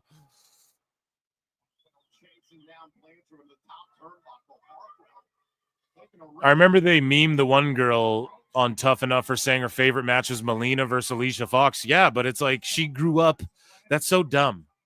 So dumb how people did that. She grew up and that's who she saw on TV. So be goddamn grateful that that match got her into wrestling at all. Whether that be as a fan, an investor, a fucking participant, you know, a pundit, whatever. Yeah, they got a building. They're not shying away from the empty side of the building there, but they also didn't try to play this game of like, we'll just pack you all over here. Like they just opened the areas and are selling seats, man. They got a full house. This is incredible to see for TNA.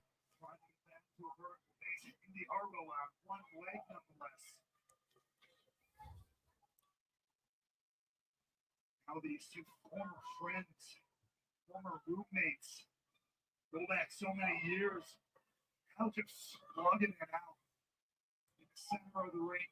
TNA's biggest stage. Velveteen was no Diddy. Well, I think actually, I think they're both found innocent or whatever in their shit, bro. So. There's no more Diddy jokes this way now that he's a free man.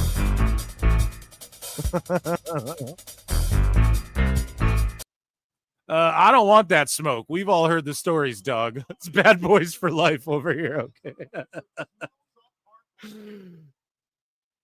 Didn't he like try to blow up Ray J's car allegedly or something? Or one of these guys? I don't want allegedly, right? Or that was just a hoax too, I'm sure, right? It's Bad Boy. Can't stop, won't stop.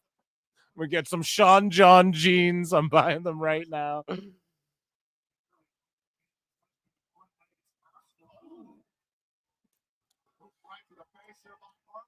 I don't know. Velveteen, he didn't get in trouble. He went on Chris Van Vliet and was like, yeah, I texted those boys and I'll text more boys. Kind of shit. It was like, I was mentoring. And it was like, okay.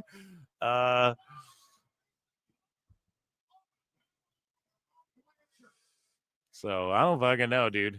I don't fuck with. I don't want to see it. You guys know I make fun of Velveteen Dream whenever he pops his head up. I don't spare a minute to fucking roast that guy on the show. So I don't know.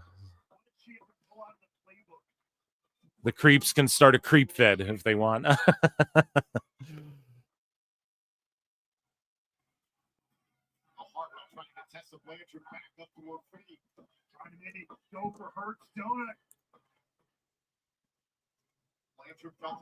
And this match, just a great contrast from what we've seen thus far on the show as well. I want to highlight. Like, these two women are technically wrestling. They're telling a story, attacking the leg. Just babyface versus heel. They know each other well. It's not sloppy shop. It looks like a struggle. And they both have great positioning and selling.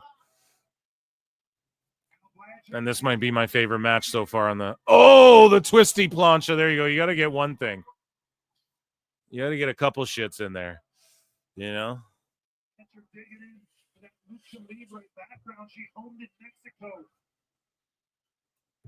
Kid Cuddy's car. Yeah. What? I didn't actually... what are you guys talking about, chat? I actually didn't... I actually don't even know what you guys are talking about. I gotta be honest.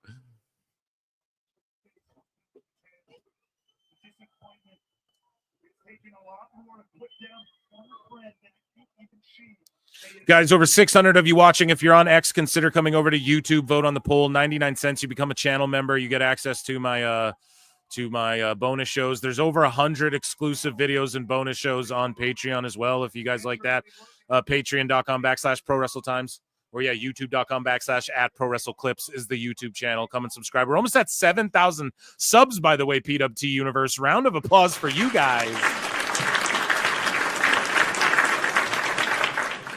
We're at like 3.2 million views and almost 7K subs. So that is phenomenal.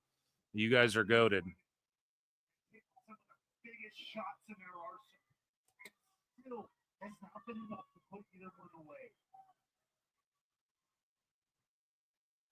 First time these two have gone one-on-one in 7 years. Buckwell and Blanchard want to separate themselves. You can see the gears trying to turn into Virgo's head.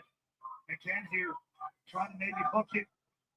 You have Let's Go Tessa chance versus Let's Go Indy, and the Let's Go Tessa seems louder. Interesting, man. The IWC is just going to run with the she's a racialist chant.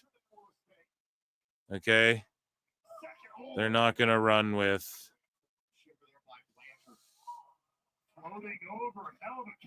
how they're going back and forth. Tiger driver, kick out.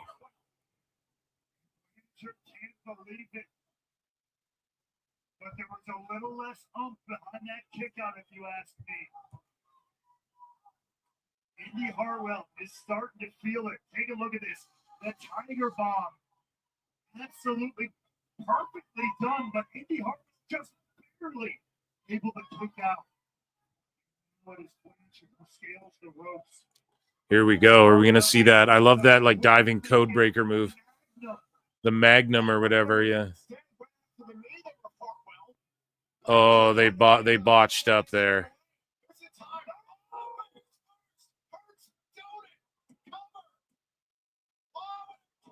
A little botchiness, but it's all good. That was like the one sloppy part right there.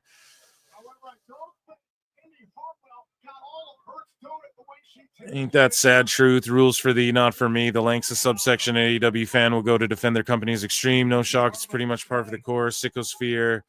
Thank God, no room for NDAs on PWT. Yeah, what the fuck? What are you guys talking about? None of that shit. Without, don't go on TNA live chat because they are anti-TNA and WWE. Don't go on TNA live chat because it's a bunch of sickos in there talking shit. Is it really? Fucking goofballs, man. Is it really? Someone screen grab and post shit. I want to see it, man. For dirt bags and lily pickers. Oh, man. I don't know why the fuck. Nakazawa's Diddy's favorite wrestler. Oh, my God. That's so good. Jericho's warming up. Yeah, we've already seen him once tonight. Damn, that was huge. See, it's like half booze, half they're cheering him. Magnum.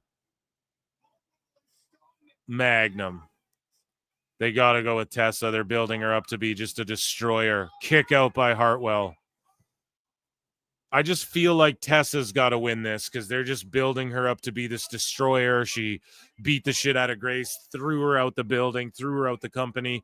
George Capture for 2 says India's come a long way in her development.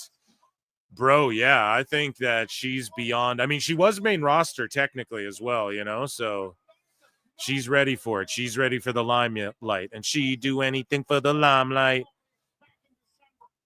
Magnum TA is Tessa's uncle or something, yes. Thomas Moore for 2. Man, I'm digging this match. I love it. There was one little fumble moment, and the crowd kind of went quiet, and now they got him back. But again, are they going to get him back like that again is what I wonder, Thomas. But yeah, I'm right there with you, bro. Big slap, and I appreciate your support. Thank you so much. Cash Monet, Indy wins. All of you guys. PWT is good. I acknowledge all of you. Oh, are they going with Indy? There you go. Tessa's first win. Loss, rather. First win. Dummy. First loss, I think, since her return. In singles competition. Maybe lost a tag match. So, if I'm not mistaken, chat, am I right about that? So the thing with Indy as well, she's locked in TNA, bro. So they're just building. These guys, that's the first of many matches to come. And that was a banger.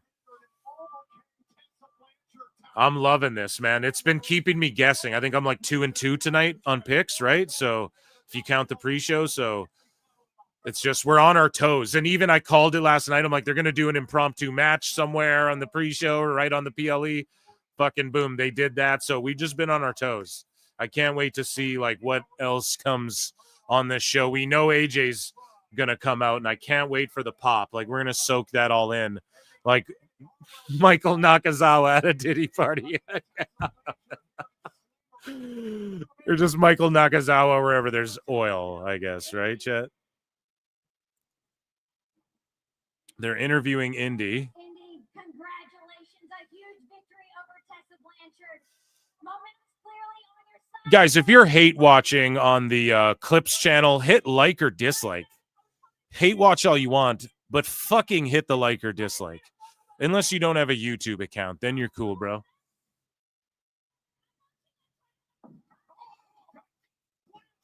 Damn, Blanchard just attacked. See what I tell you guys? It's the start of... It's just the first match we're going to see. Because Blanchard will ultimately, like, that's their girl. She's going to ultimately end this feud on top. Oh! Oh, my. Oh, no. You can't attack her. Oh, my God. Beating. Oh, my God, dude. So much heat on Tessa.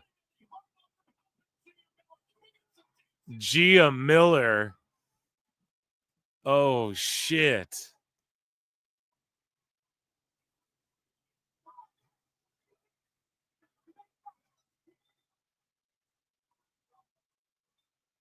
Damn.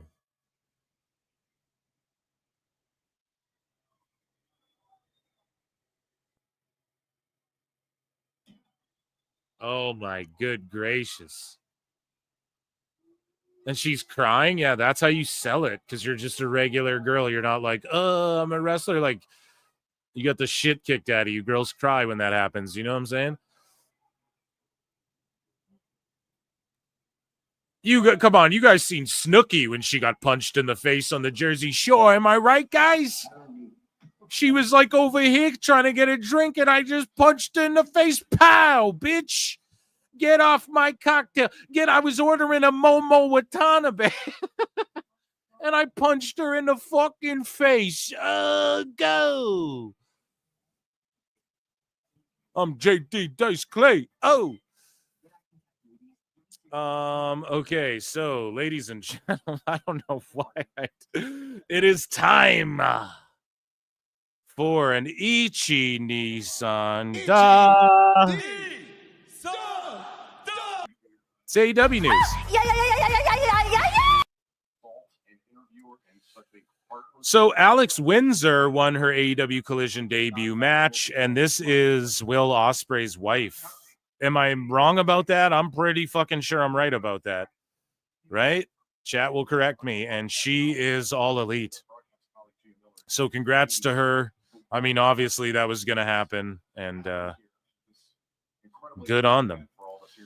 Good on their family. So Upper Deck decided that they are going to sell a collectible fork replica, or you can buy the match-used fork that Hangman used to stab Moxley in the head at All In and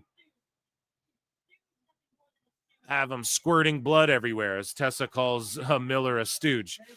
Now, to me, this is just so confusing. Like, hey, we're selling... Hey, Rizzlers fans, buy this, buy a Rizzler plushie and a fork that a man used to stab another man's fucking head and bludgeon him bloody on this show we had. I just don't get it.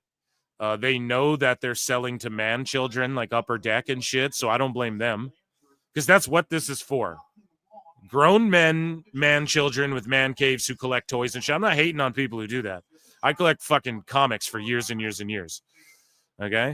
I collect fucking everything for a while until into my 20s, right? Like when I was young, I had a fucking every wrestler, like in my teens and shit, I had every wrestling guy, had dudes in packages, all that shit, okay? Got rid of a lot of it when I got in my 20s, early 20s, right? So, and I'm not hating if you're in your 50s and do that shit. If that's your thing, do your thing. But I'm just talking on the marketing side of AEW. Like, don't try and tell me that Big Boom AJ, they're being used correctly. Don't try and tell me that there's even a point to having them there and putting them on these pre-shows, because what's the idea? Let's bring them in, put them on the pre-show. Hopefully they pop a huge YouTube number and a bunch of kids tune in to see the Rizzler, and then they ask their parents to buy the pay-per-view. No, that's the only reason I'd put the Costco guys or the fucking Rizzler on my show. Okay? And then it's like, hey, use this, buy a replica of this stab fork. Okay? So, yeah, that's definitely insane to me that they would go this direction. But at the same token, when you think about it objectively, Upper Deck is selling to grown man children. It's what it is. So, Niccolo Piccolo responded to this guy who was hating on Blake Monroe. He said, at the end of the day, the IWC and AEW fan base is so tiny and niche. Oh, sorry, this guy wasn't hating, actually, but someone was hating on Blake Monroe. Sorry. So this is about AEW fans. But he's like, it's so tiny and niche, no one in the real world does anything other than laugh at them. Niccolo Piccolo says, that's true, except someone in the real world called my CEO and asked me to stop calling it niche and laughing.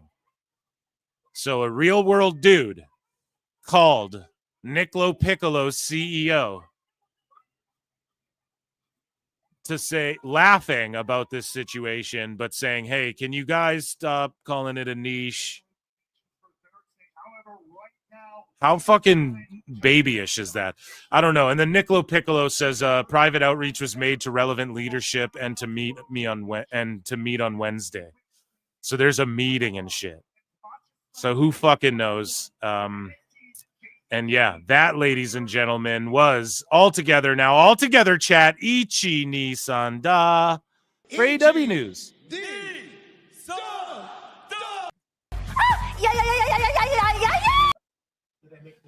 Okay, I am going with Masha Slamovich taking all the gold. I love gold. That's what I'm going with. And we're going to start a new poll in the chat once again.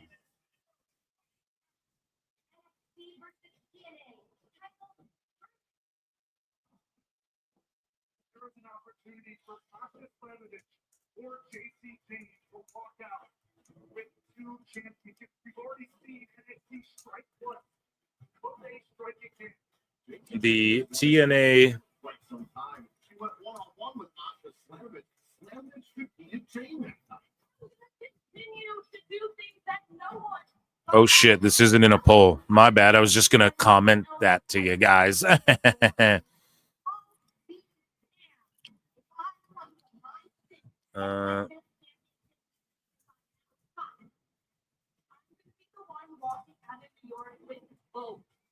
Title for title match.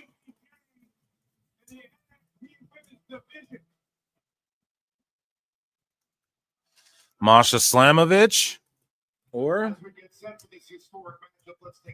JC Jane.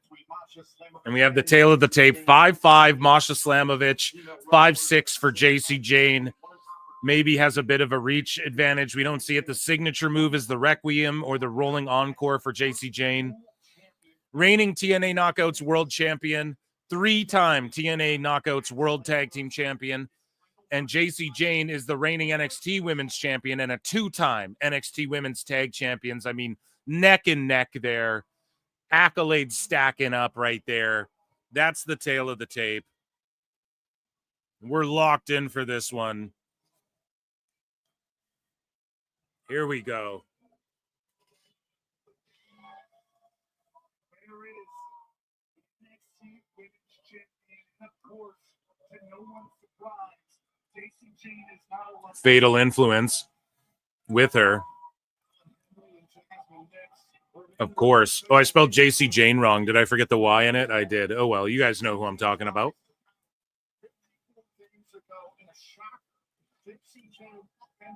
Stephanie McMahon to become the NXT Women's Champion. So far as 2 successful defenses of the championship, and last week the WWE Evolution, where it was pointed out by Masha Slamovich this past Tuesday on NXT, it took all the fatal influence, plus the involvement of Blake Monroe, for change to the Jordan. This is history right here. I'm so fucking excited for this match. Holy shit. Phil, you need to start putting a third option in the poll, like Dusty Finish. I should, and especially when there's money in the bank people floating around. I'm gonna start doing that, okay? Thanks for reminding me. Shadow Bat Ash for 5 says the wrestling community needs to stop interfering with people's personal lives, especially over differing pro wrestling opinions. Be better, do better. Yeah, for real. It's getting way too redacted. And dudes take it way too seriously. Wrestling's not fake!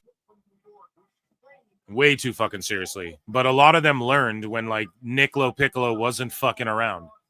He's an actual guy.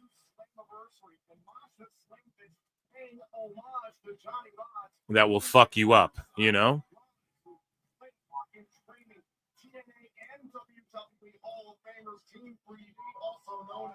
So, yes, thank you for that. But I'm just watching Mash's entrance there. No, thank you, Shadow Badass. You're absolutely right, though. Some of the sickos taking it too far. Some of them aren't even wrestling fans. They're just like marks for themselves, and they're just trying to like cancel their other friends on X. You know, it's like, what are you guys doing? Fucking, it's just ridiculous. But that's why we do the sicko segment. You know what I'm saying? The best guy is Tony Khan.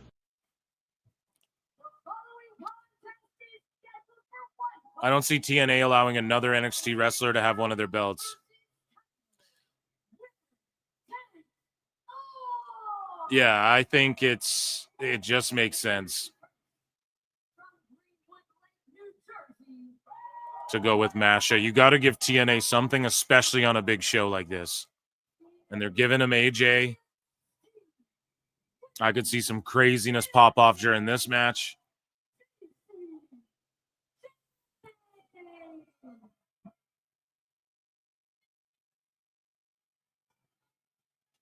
JC2 belt, she says. NXT chance. I love it. No one in Masha's corner. Damn, it would have been cool if Killer Kelly was in her corner, just for now. Because, like, even if they beef and fight, we know they're, like, hetero life mates. They're, like, semi lesbo-erotic hetero life mates. You know what I mean? So it's like, even if she was just in her corner, that'd be sick, but all good. She could do a run out. I want to see the NXT women's locker room pour out and brawl with the TNA Knockouts locker room. You guys know what I'm saying? I want to see that go down sometime.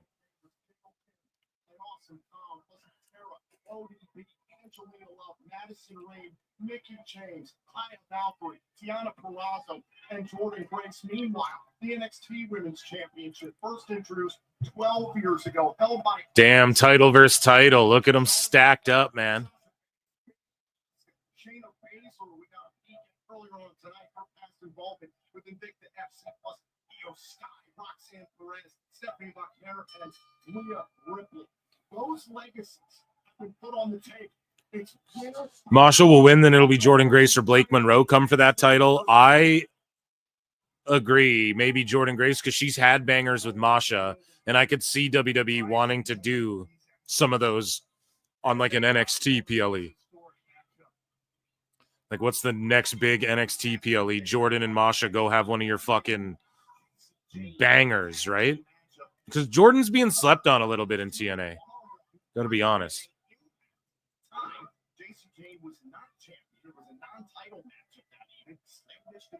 Oh, damn. We're seeing it's the Lucha Libre right off the bat here, or what? Oh! Nope, never mind. Just a running fucking elbow to the chin.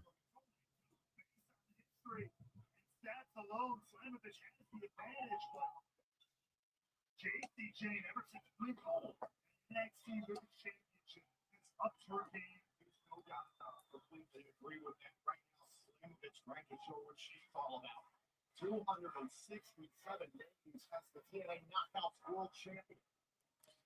Damn, what is Masha doing? Oh, hell yeah. Able to switch on a dime and take out the field. Think about what is at stake here for TNA Wrestling, especially. The TNA World Championship is already in the hands of NXT's Trick Williams. So see that type of thing. And our main event, Masha Slamovich has to do everything in her power to make sure our other World Championships are knockout. Where's the two Zayas? Yeah, you're right. Where's Zaya Lee and Zaya Brookside?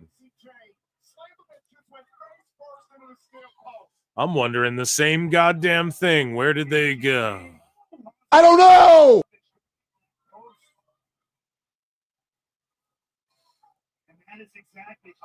NXT's PLE is August, the one in Lowell. JC's good. She was overdue getting her flowers. Yep. Next big home heat wave, same day as Forbidden Door. Forbidden Door sounds like a euphemism for something you have to pay the prostitute extra for. James sending Slamovich back inside the ring. Oh, there's the cover to win the championship and become a double champion and a kick out. Worst case scenario, who NXT stars walk out of Slammiversary for World Championships right now? Don't even want to think about it. Yeah, Hannah fan getting it over. 2 people from NXT could walk out with TNA titles. Oh, just cheating. Dude, the eyeballs that are going to be on Masha from this, Carlos Silva sitting right there as well, like to watch over this match. It's for his world title, so why wouldn't he be there as a spectator? Sassy Girl will be at Heatwave. Girl, you got to send us pics. Lex Luger ate them. I'm impressed JC is quite good in the ring. Yeah, George, you already know. Or you don't be watching NXT like that, do you? Forbidden Door sounds like, oh, we read that one.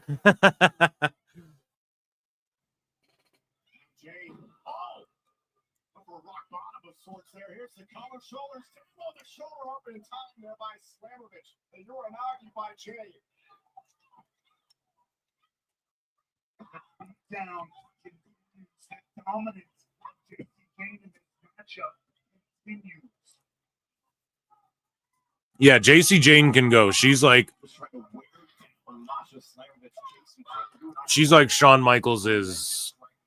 He loves her. You know what I mean? And I mean that in a totally professional way. Like, absolutely. I'm not joking or anything. No innuendo here, folks. These two are very evenly matched in their skill sets to that point. This is a tremendous gamble between both TNA Wrestling and WWE. You can see TNA stars in the back looking Look at all the TNA stars watching on.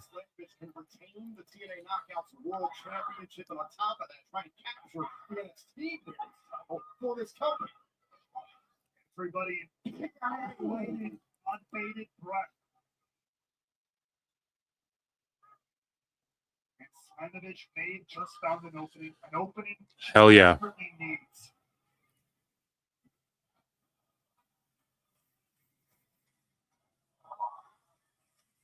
Slammiversary remains her home in Brooklyn, New York.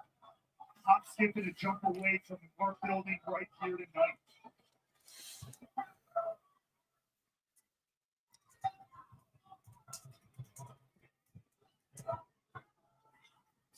Slammiversary duking it out with Jane here.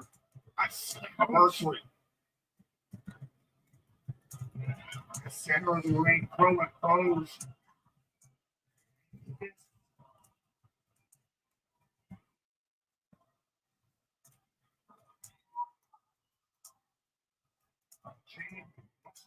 The back and forth. Let's go, JC. Let's go, Masha. And that's what I've been hoping for with the NXT stuff. I want to see I want to see the crowds torn. Like, no, we're TNA. That's why I think WWE's not just buying TNA either, like TKO. Because then it sort of ruins then it just becomes Raw or SmackDown, NXT, TNA. You guys know what I mean? This way, it's still its own thing, and they can actually create I'm an NXT person, I'm a TNA person. It's so fucking brilliant the way it's been playing out.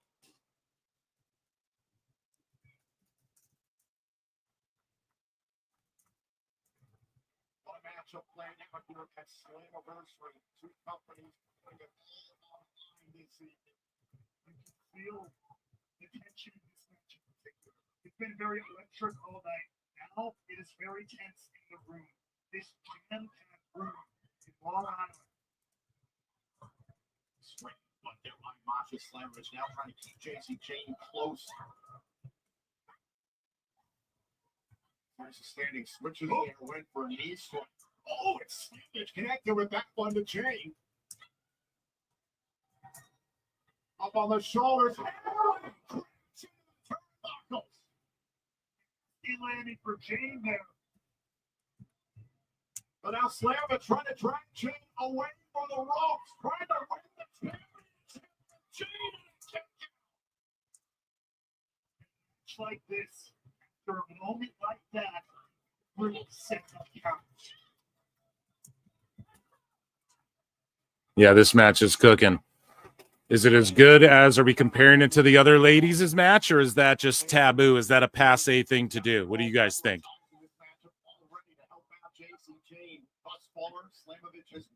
Is that a passé thing to do? Right? Thomas Moore for 5 says, damn, Masha is quite impressive. She fucking is. She's incredible.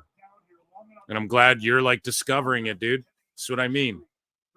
She's done some of her best shit. Like her and Killer Kelly's feud before Masha ever won the title. This is her first title reign. I believe it's her first one, right? It was so good. Her feud with Killer Kelly was like next level good. I can't even explain it, man. How fucking good it was, and just how they were like enemies at the start, and they were just beating the shit out of each other like everywhere. Literally, the vignettes were like them fucking brawling just like through fields and shit, and not in like a hokey campy way, like a real, like they're just like fighting each other in like empty baseball stands, and like they're just running into each other. They just fight. And then it turned into like they kind of love each other, you know? They're kind of like gay for each other, but like not really, but kind of, you know?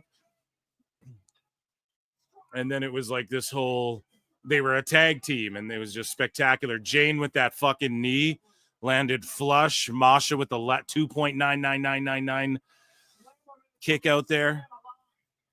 And yeah, this match has been awesome. The belt thrown into JC. But yeah, and Masha and Jordan. And Trinity fought too. Her run in TNA was awesome. She had great matches with all the knockouts. What is that? Oh, the TNA title. Oh, from behind. A knockout blow. Oh, the ref's a paid shill. Oh, and Masha with the kick out. Oh, shit. She's invincible. She's invincible. Yeah, there's no way. Masha's walking out with both belts. If she kicked out of both those shits.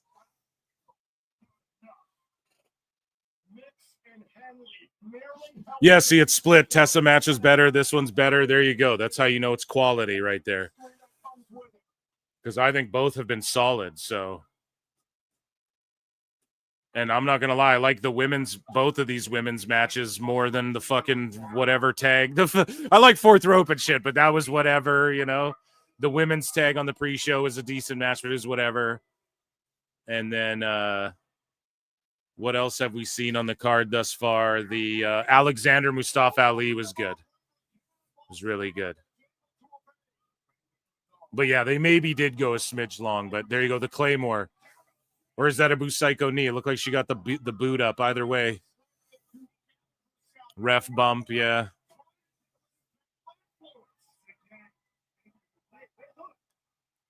Oh, here's the... Okay.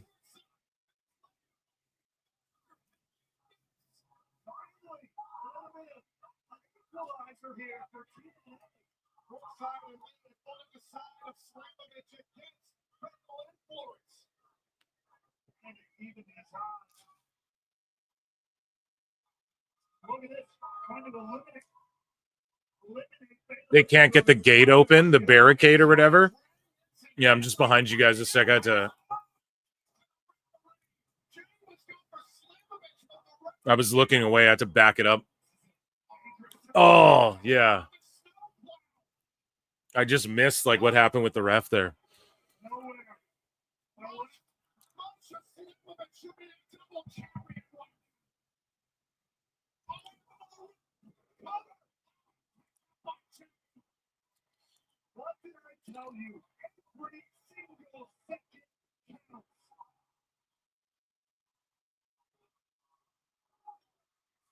Masha Slamovich heartbreakingly close to making history, to being a double champion.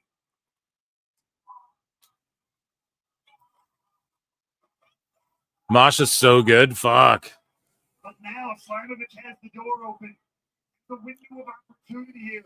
So good. 700, over 700 watching across YouTube and X. Come on over to youtube.com/@ProWrestleClips. And come watch there. Vote in our poll. Become a member for only 99 cents and get access to member shows. Member shows are super fun on Mondays. They're bonus shows.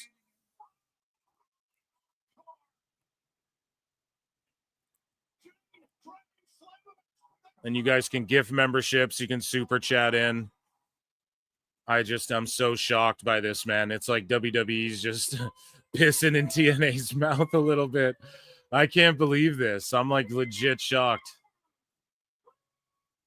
Guys, hit like, hit subscribe, retweet, hit like on the thing. Come hang out and chat if you're on X, though. Come to YouTube. The link is like right around there. Just come on over, baby.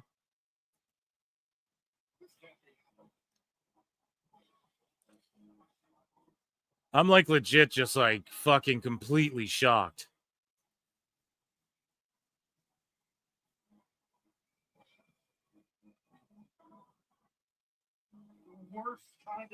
Whoa, this is crazy, dude.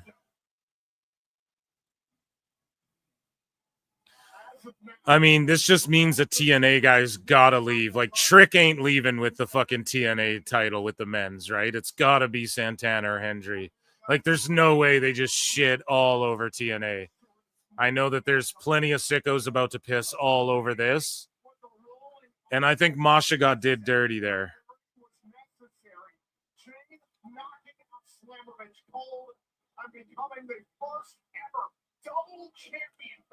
The first ever in history double champion between WWE and TNA / NXT and TNA.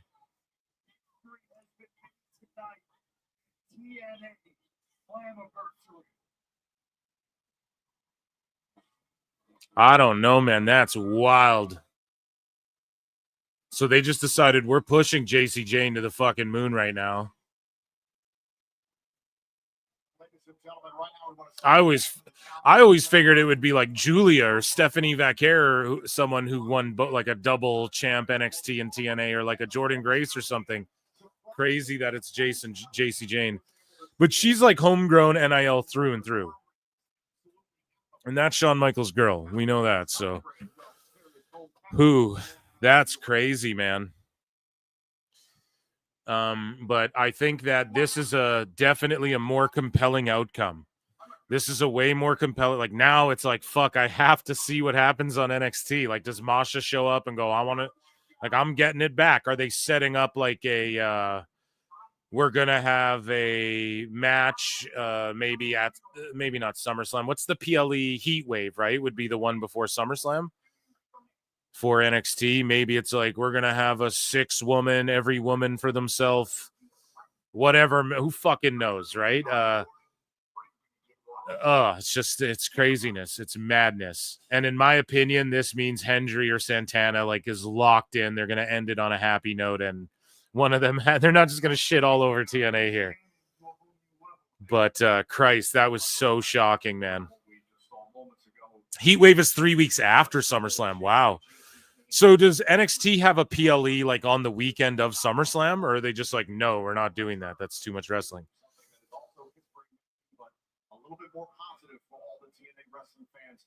Has to be Santana. Yeah, I think you got to pull the trigger on Santana.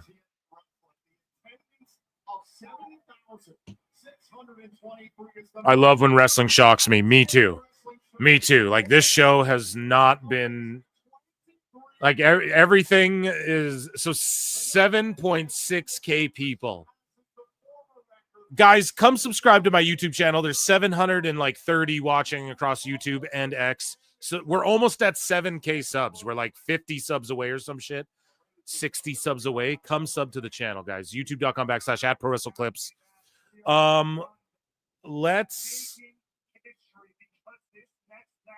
Should I end this poll? Yeah, I should here. And then it's the X Division match. And then I think we'll get into some news here while they play this package and we get into entrances and all that. We'll do a bit of news. Sound good, guys?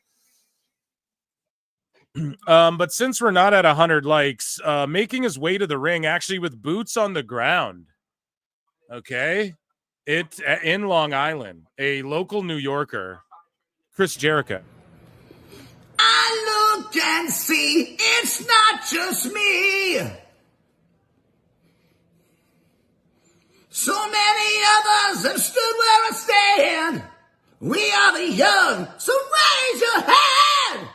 They call us problem child. We spent our lives on trial. We walk an endless mile. We are the youth gone wild. We stand and we won't fall. We're one and one for all. The writing's on the wall. We are the youth gone wild. Let me get wild. Yay!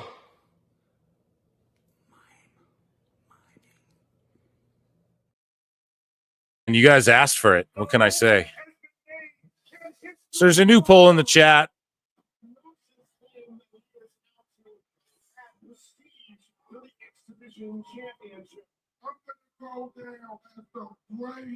And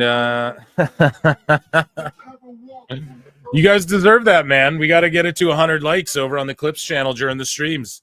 Okay, it helps the algorithm and shit. I don't make the rules. I don't make the goddamn rules.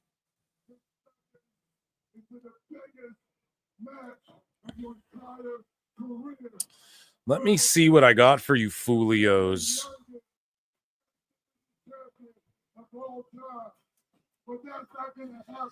So, ladies and gentlemen, it is time for no one's favorite segment, and it is called the Sicko Segment.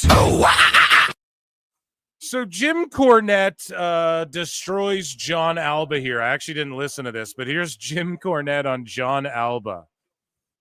Who's the guy that's saying that that Page is just a star that would have been a star in any era in the 70s, the 80s, and the territories? I saw that. That he's goddamn what Magnum TA would have been.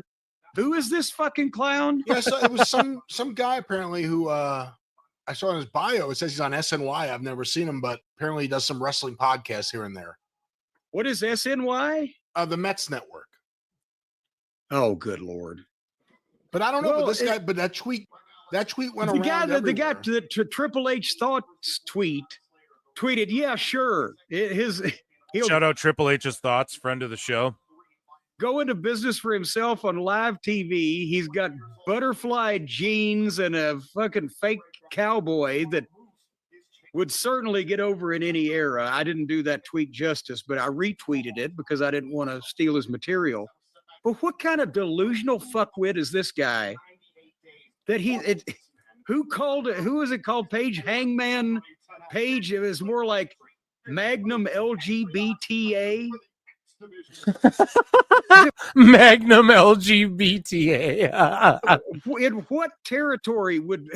In what era would Harley Race and Bruno Sammartino have main evented against Adam Page? Well, I think the thing is that he's making a comment about someone he personally likes, but he doesn't know anything about wrestling before. Yeah, he doesn't. And Alba's just like a schmarmy prick, and that's why Bischoff would go nuts on him all the time. So he just says shit that's like, what are you even talking about, bro? Probably the 90s. So he's saying, this guy could have fit into anywhere in the 70s. What the fuck does this guy know? Yeah, it's pretty funny. Shout out Jim Cornette. So here's a little kid cutting a promo on Hulk Hogan. A real wacko here. Let me tell you something, brother. When you walk in this beat shop, I'm surprised that you still got the shirt on, Jack.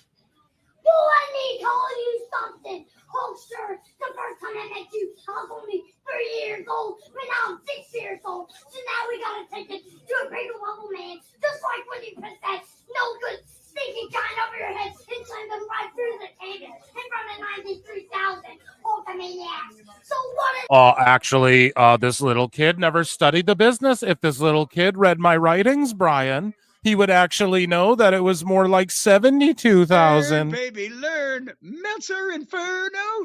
They gonna do with the power of the Hulkster and the roaster and the dual 24-inch Python run wild on you.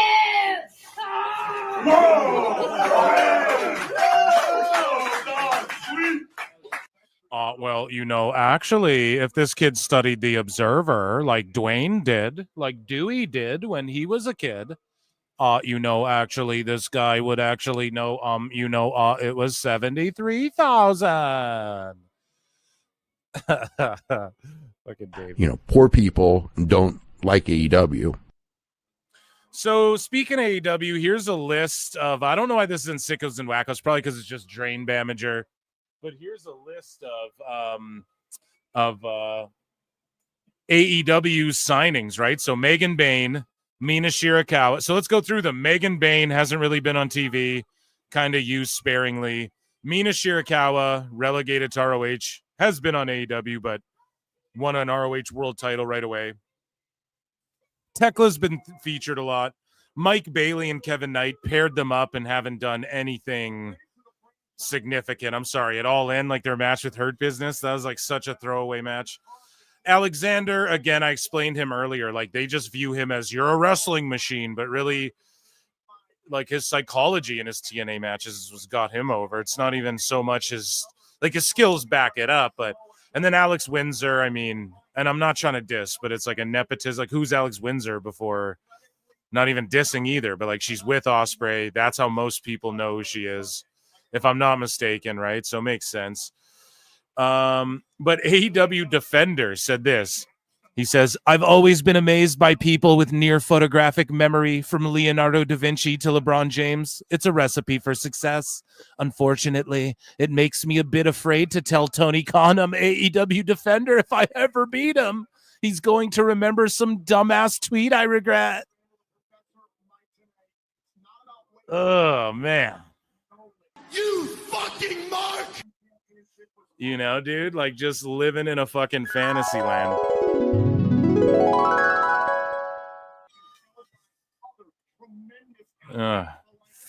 So these ladies reacted to the Naomi cash-in our last bit here in the Sicko segment. These ladies reacted to Naomi's cash-in, and they're just three casuals. And the responses to this fucking post are so fucking goofy, man. It's like, let these ladies enjoy wrestling. Like, imagine not welcoming in people seeing this and marking out really hard. Like, why are we shaming these fucking women for having a blast watching Naomi cash in at Evolution 2? Naomi! What the fuck is Naomi's here? No, she's taking it. She's Miss Money in the Bank. She can open it, right? She can challenge anybody. Shut the fuck up. No. Wait. Are you fucking? No, that's not that. They're both tired. It's a triple threat match. Anything goes. It just. You what? can have a triple threat match. It just moved a triple down. match. No, they're both. Oh my god. Dude, Oh, no. fuck this shit. Naomi, No. fuck you, bitch. This is a word. No. So shout out these ladies show.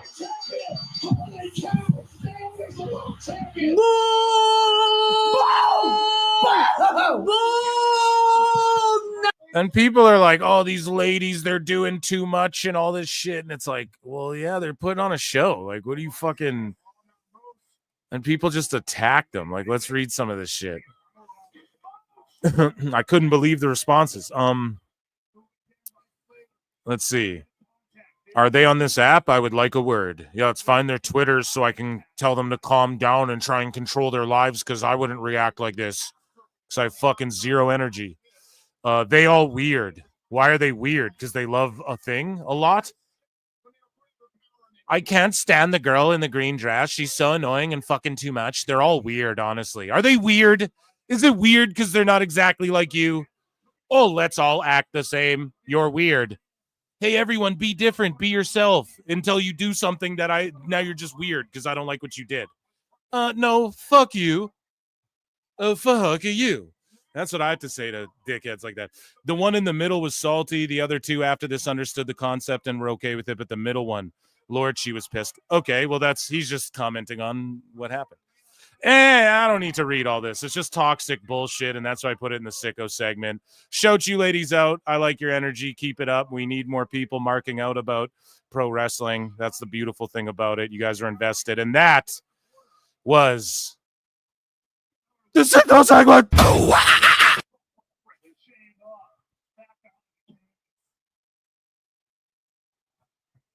Okay, here we go. So Moose, I mean, there were some spots. The big power bomb, Slater with the big pickup. Lots of shit, okay? Going down. Moose came out on the throne. I'm a Moose fan. A lot of people don't like Moose. I think he gets the W. No, he should probably crown Slater. I think I'm like wrong. I think I've been like 2-3 tonight, right? So I'm not shooting so hot. So my pick, I'll just say Moose defends, because why the hell not?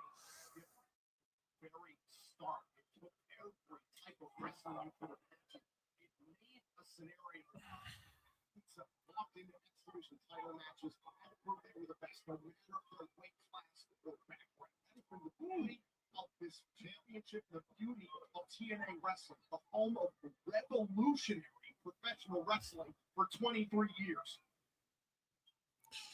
I like watching the normies. Yeah, me too, dude.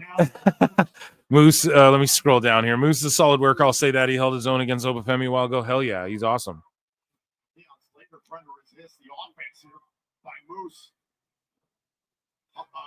And guys, we still got lots to go. I can't believe those they went. I'm still like not over to the JC Jane thing. That was crazy.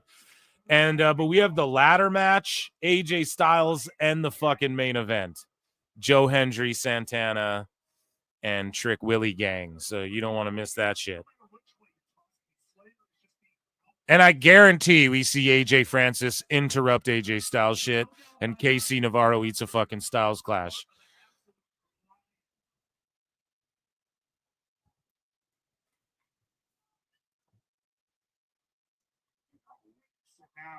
Allegedly. Lucy, what's good? Okay, yeah, chat. Let me see. George, 90 likes, 10 more. Thank you, George. George, did you guys do spaces today or what?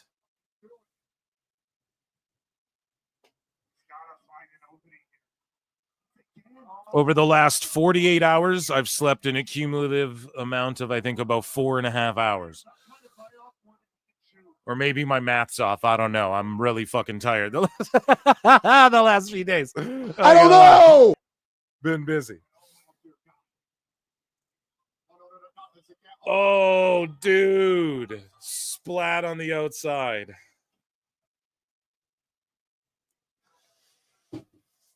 Oh, my goodness. What was that? Oh, okay. In the old days, wasn't the X Division sort of a cruiserweight title? What is it now?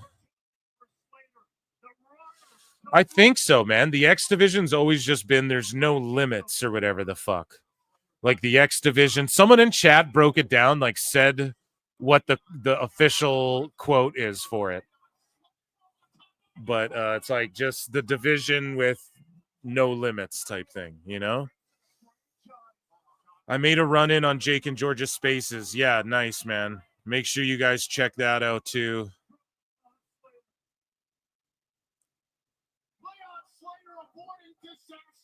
No weight and no limits. Yeah, so, like, no limits meaning not just weight, but, like, weight, limits, whatever the fuck. So, it's a cool little pitch. I like it, you know? I'd love to see an Ultimate X match on this show. Oh, bro, they just had one like not long ago. You know, you got to watch TNA. That's why hopefully a bunch of people keep watching. I'm afraid to say anything, you know, in case I meet Tony Khan someday. Can you imagine that? I'm so worried I might meet him and he might not be able to handle criticism. And I'm just dumb. Golly gee, what a dumb tweet. It was probably just something silly I put out there. Like, what a bunch of, like, it's crazy. It's insane. It's legit, like an immature, like, sixth graders parasocial fucking relationship with, like, Neopets or whatever the fuck.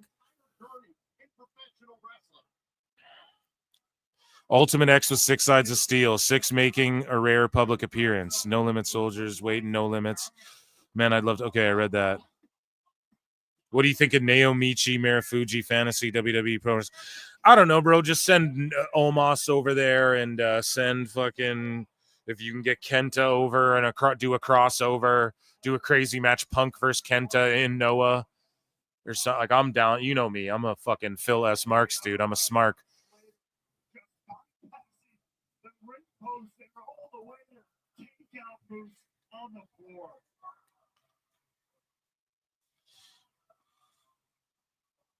Crowd chanting, "This is awesome."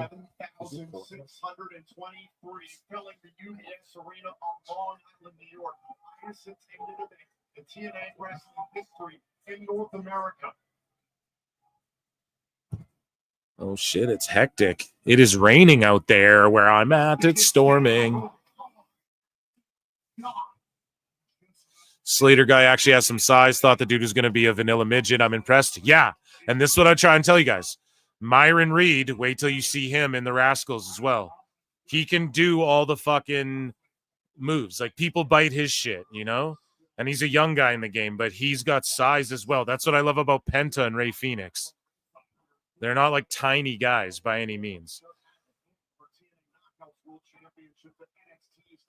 And they can fly around, you know? So, and of course, like, yeah, if you took even like Nick Nemeth and put him back in the day, like when everyone was 6'8" and 400 pounds, yes, he would look a bit out of place and shit. He would fit in. And so, yes, the standard has been a bit lowered, but that's just like human evolution. Evolution is a mystery. Like, look at Arn Anderson when he was 27. He looks like a 55-year-old man now, you know? So that's just like human evolution, brah. Like, people just aren't built like King Kong Bundy anymore, dude.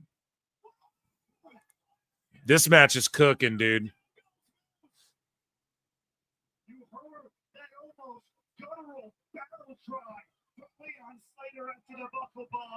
There is so much more life than Leon Slater.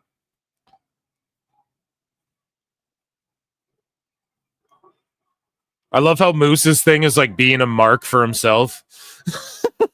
He puts his own face on his trunks and a bunch of Meltzer stars, and maybe that's why people don't like him.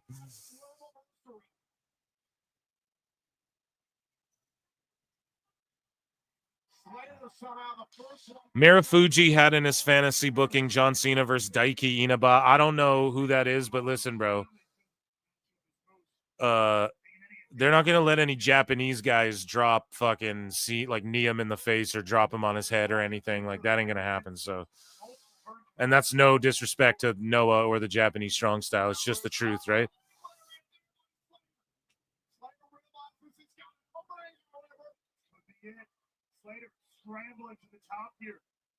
See, Slater reminds me of, like, I know that his inspiration's like the Hardys, and he's like his whole thing is like he loves the Hardy Boys, you know?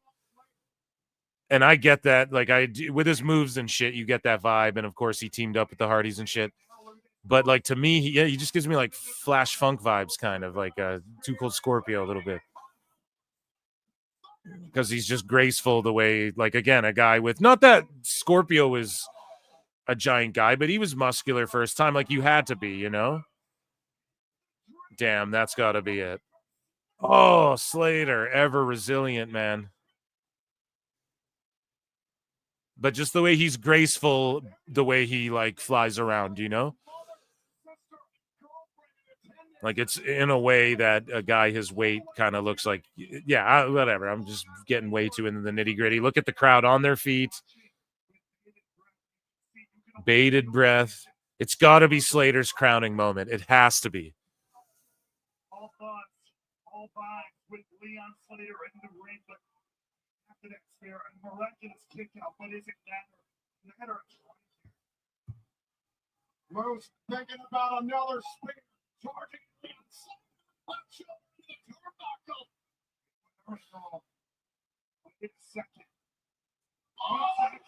Oh my God, dude.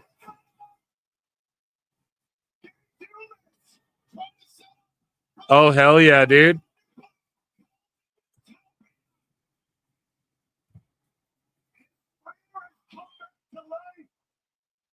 Oh, hell yeah, dude. Oh.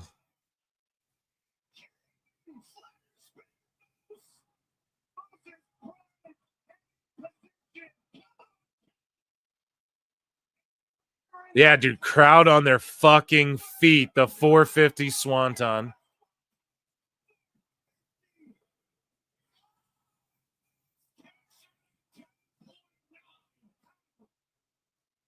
Jesus. Trill London is more Jeff Hardy, I think. Man, that name is so dope. Trill London. Fuck, what a good name. That's a goddamn name. This fucking match is baking. And this ref rules. The TNA, they got two really good women's refs. And then the two dude refs, you just don't notice them. Sleeves, you notice them because of the sleeve. But he's a good ref. You're not about to sit here and tell me he's like a Bryce Remsburg. Fucking jumping 4 feet in the air every time he slaps the mat.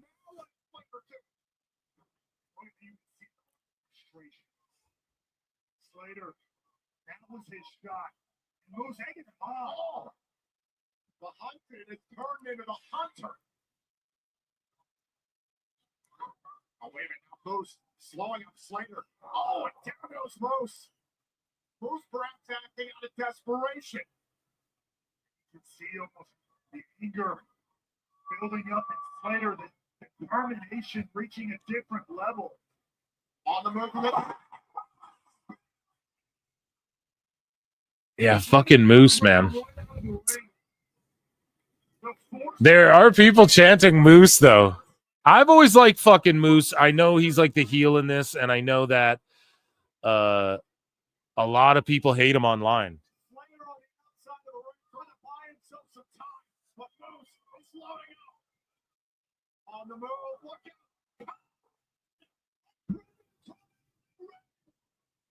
Yeah, they got the crowd back because I'm like, damn, they might be going a smidge long. Like, it might just be a couple. They had him, but.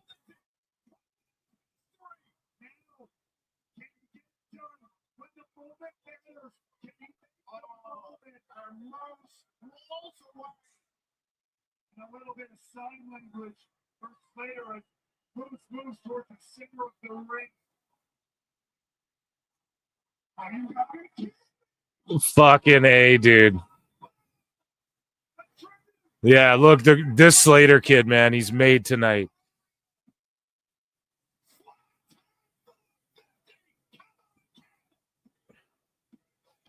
Yeah, what a moment. Whole crowd on their feet. The swanton, the by God, King, he cleared 2/3 of the ring, 3/4 of the ring, swanton. Gave a ode to the Hardys, hit the 450 swanton. Whole crowd on their feet. He's got family there and shit. Carlos Silva there trying to. I like that Silva presents the titles to people too, man. TNA's next pay-per-view is August 15 from University of Maryland, Baltimore County area emergence. What's the day on that? I think we got to, like, man, if I spend all this fucking time on AEW, like, what are we doing? I think we got to start watching and streaming TNA PLEs too, chat. I think that's got to become a routine thing.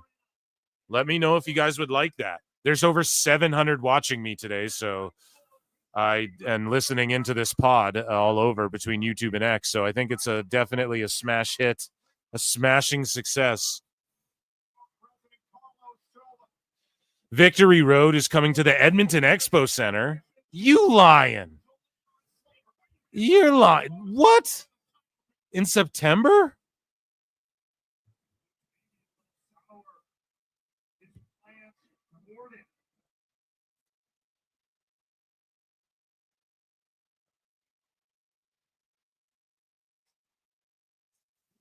Too Cold was like 6'2", 220 at the time. That was big to be doing acrobatic stuff for sure. But what is Slater? Look him up. I bet he's 6 feet. Yeah, look, because how tall is Moose? Like 6'3", 6'2"? So Slater's what, like 6 without his boots, right? So he's, and he's not a small dude. So I don't know. What a great moment. That's the crowning moment right there. That's the crowning fucking moment. Moose passed that torch. In essence, right? Shaking his hand and all that. Or like giving him the strap.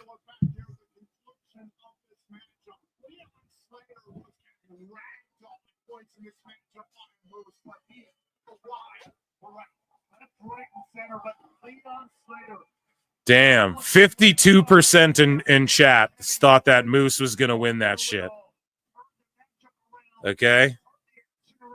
Let's take a look at who's got the most points. Thomas Moore with 950 XP is number 1. George Capture with 600. You're trailing George at number 2, and Shadow Badass at 350 XP. This is a cool little thing, man. Whoever's number 1 at the end of the show, when I do my sign off, gets the special shout out every time. So, awesome. Okay.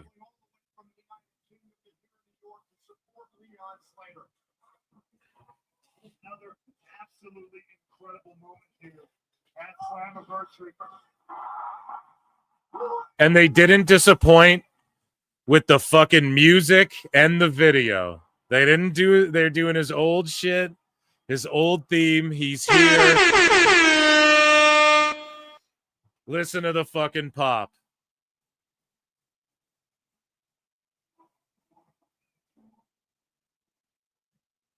Yeah, you had to do it.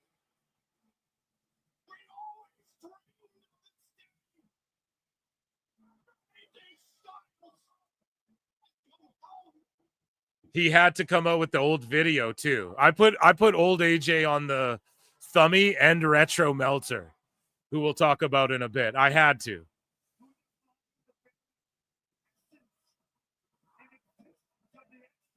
Listen to the crowd. And they're singing with it, dude. They're singing with it. What a fucking moment, man.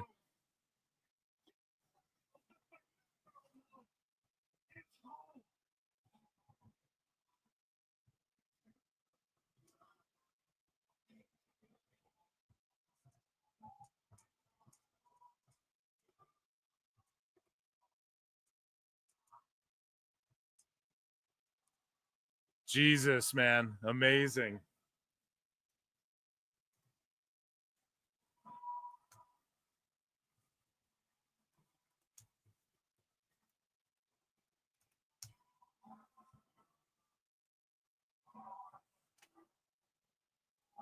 What a fucking moment.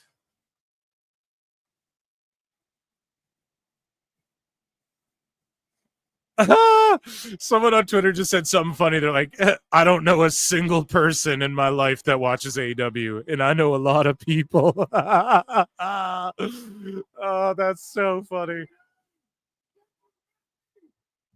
Dude, it's crazy. AJ, I never thought we'd see AJ in WWE. Now I never thought we'd see him back in TNA. Craziness, man. You know, it's been a long road. Here I am in this ring, in this company where my name was built.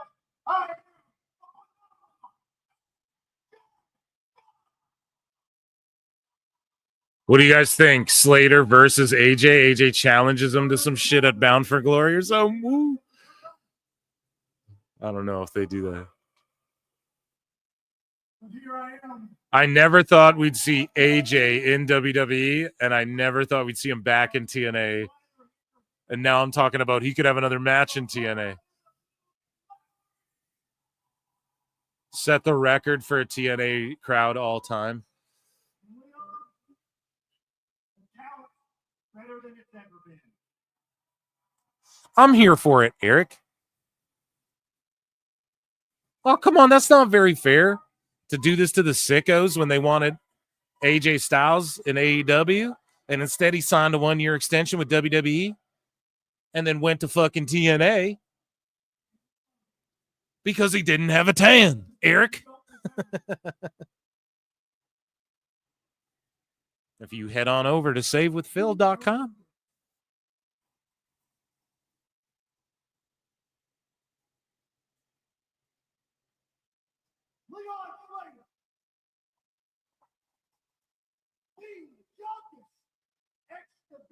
Champion in TNA history. TNA Hall of Fame. Yeah, he said, David Haydick, he said that he will go to the WWE Hall of Fame first, that he thinks it would be disrespectful if he went into the TNA Hall of Fame before he goes into the WWE Hall of Fame because he's in the WWE, you know?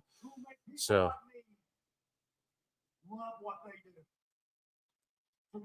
he will one day, but just wait till he gets inducted into WWE first, which he's just like a first ballot fucking surefire Hall of Famer.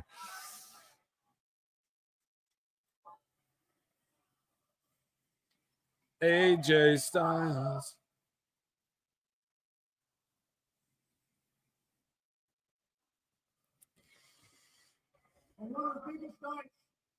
You guys see Ludwig El Grande's wrestling in AAA? One more match, they're chanting. He's got to do one in TNA, bro. Oh shit, he's talking about it. He said we'll get back to that match. You showed everybody tonight that it's not about See, this is why Joe needs to get out of AEW, man. Holy fuck. Joe, Samoa Joe, listen, bro. We need you to beg Tony to get out of this fucking deal, bro.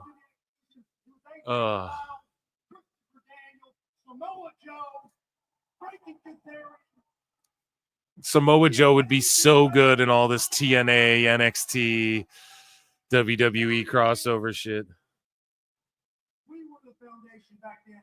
That'd be funny if Judgment Day came out. Yeah, Dominic Mysterio.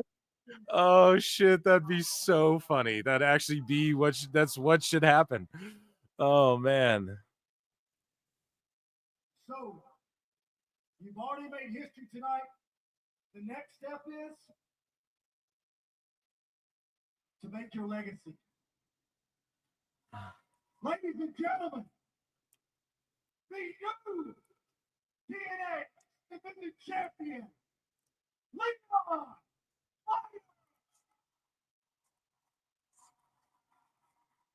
So yeah, Slater's really like the future of TNA.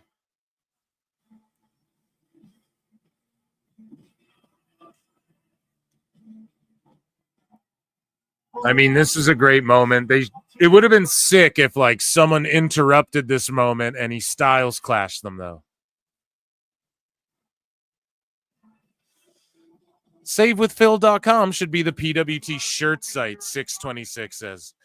Yeah, maybe we could do that. We definitely are making SaveWithPhil.com shirts with new chews on them. So we got it 6. You got a design right there. So no one steal that. Look, it'll get stolen now. No. But shout you out. Thank you for your support as well. And for the $2. I appreciate that. And 626. Yeah, we got it. We're getting on that. It's just summer, bro, you know? I preach it on the show. I'm like, oh, people are enjoying their summer. That's me, dude. I'm laying low and chilling, man. I'm trying to eat glizzies, you know, and have a fucking beer here and there.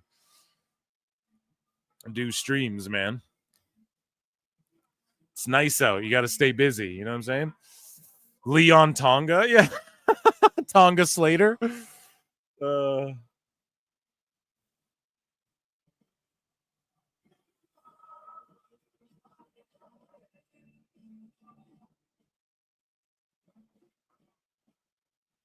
G Coalition Brother 17 says, I got to be an absolute dick right now. Is there anybody who saw that moment, watched that entrance, heard that music, that crowd singing, and still thinks CFO Money Sign made a great AJ Styles theme?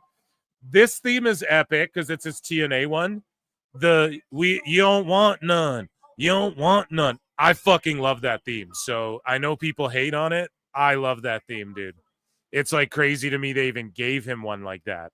You know, it reminds me of like Mark Henry's when like 3-6 did Mark Henry's theme. It's like they don't really let that happen anymore where you just have like kind of like a gritty song like that. But his latest theme, like the one that he comes out to on 2K25 and shit, that's like the worst theme, one of the worst ones ever. That one, Zelina Vega's, is one of the worst of all time as well. And it's, yeah, those are just, Finn Balor's theme is just straight ass. They need to go back to his old one. But yeah, that TNA one was awesome to hear him come out to that for a pop. AJ Tonga, Thomas Morford 2, AJ Tonga. Yeah, we can't start this shit again.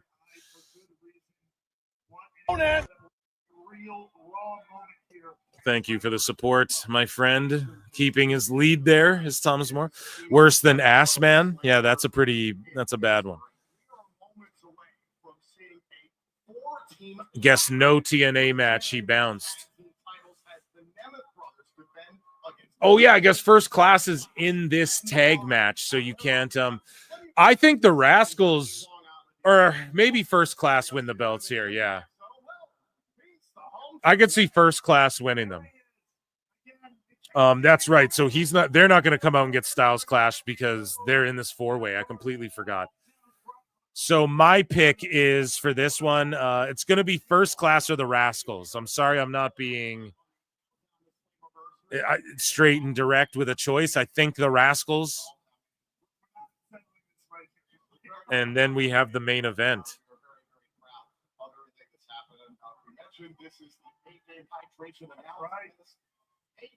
Johnny Damon. Two-time World Series champion, once with the Boston Red Sox. The New York Yankees, Johnny Damon, thank you for sponsoring Slammiversary with a game, and also Zach Clayton, the TNA Wrestling ring, joining us this evening. And Zach Clayton's there. So he's like that Jersey Shore guy who like wrestled in AEW, I think. Am I wrong about that? And in TNA. And so he's helping with connects. He has some connects, I guess, because he like dated one of the girls on Jersey Shore, is like dating JWoww or some shit. I can't remember. And then so they sponsored this show as well. So that's cool. As the Hardy Boys are going through their video package here. They don't want none chant, and the sound effects are the two things I like about the CFO theme, but everything else about it feels like a step down from his pre-WWE stuff. Yeah, I mean, hey, it's all subjective, right? I mean, I like it, you know? And to think that was made for Cowboy James Storm. They don't want none. That was made for him, for when they were trying to sign him. And then they gave it to AJ. Isn't that crazy?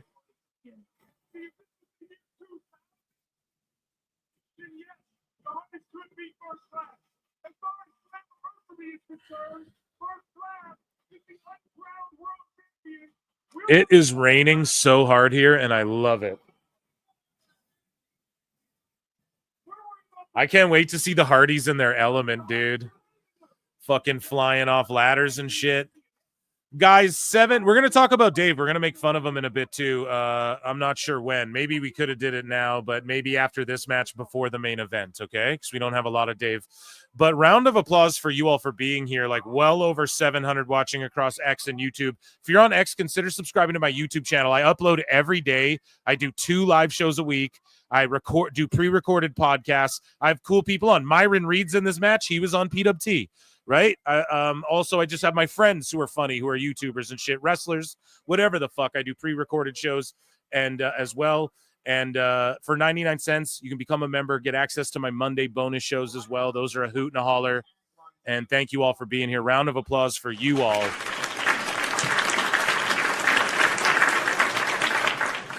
And I think Sunday School, I called this like a PWT Sunday School special. So, I don't know, man. If TNA's doing PLEs on fucking Sundays, I'm here for it, Eric, right?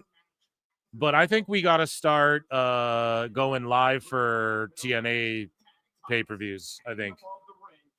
Like, regularly. If we're going to do it for AEW, I think it's only right.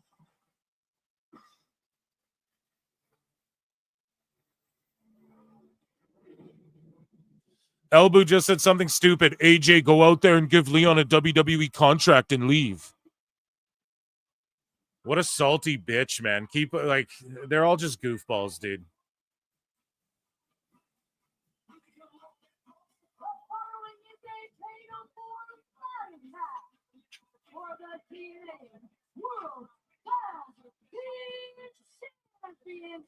Yeah, they're gonna go crazy. The Rascals are about to go nuts in this fucking match. I'm telling you right now.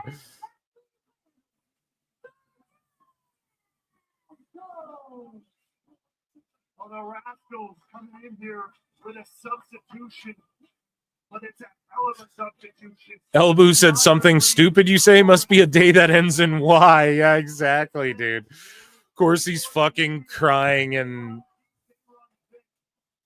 about Oh man, I can never get enough of it, dude.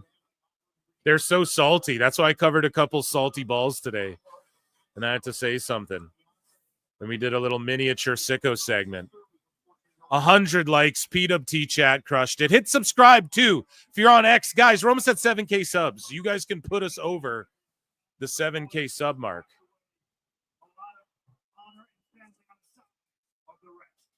Here comes some of those rappers. Meltzer's all triggered. Oh, those guys. Cuervo. I hope Cuervo's there. Oh, West Side Gun was there. Well, I heard he actually has a gun, Brian. That's why.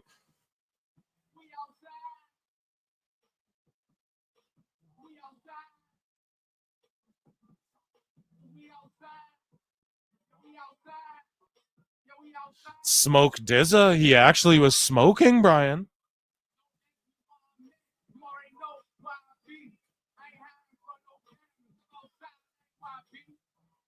3-0 Black, 3-0 those people, Brian.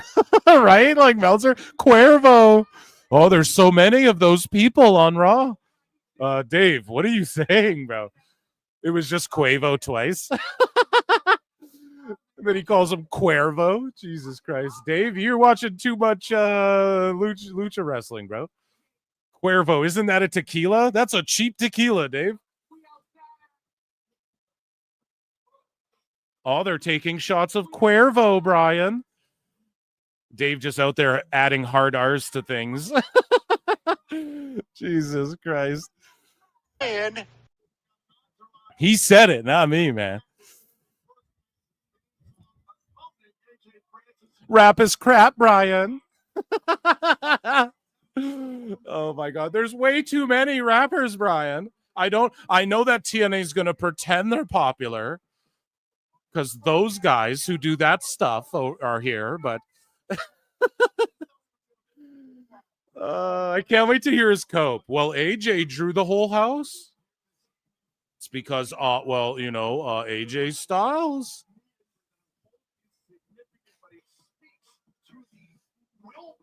I say Meltzer with a hard R. Oh my God. There we go. It's Hardy City, bro. Hardy time. Let's party hardy.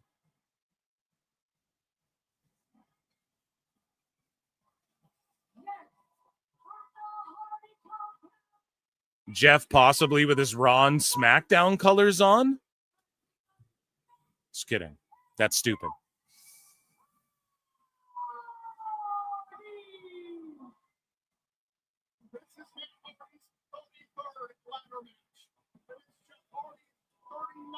If AJ did that appearance without the sick advertising, it would have been great. Yeah, but they probably sold like how many extra tickets with people knowing he'd be there, dude, at the last minute. I think it was a smart move. And like I put this out there before, right? It's kind of like the Spider-Man trailer where the Spider-Man movie comes out and they show you Dr. Octopus from the other universes there. And so is the Green Goblin. And you're like, holy shit, in the trailer?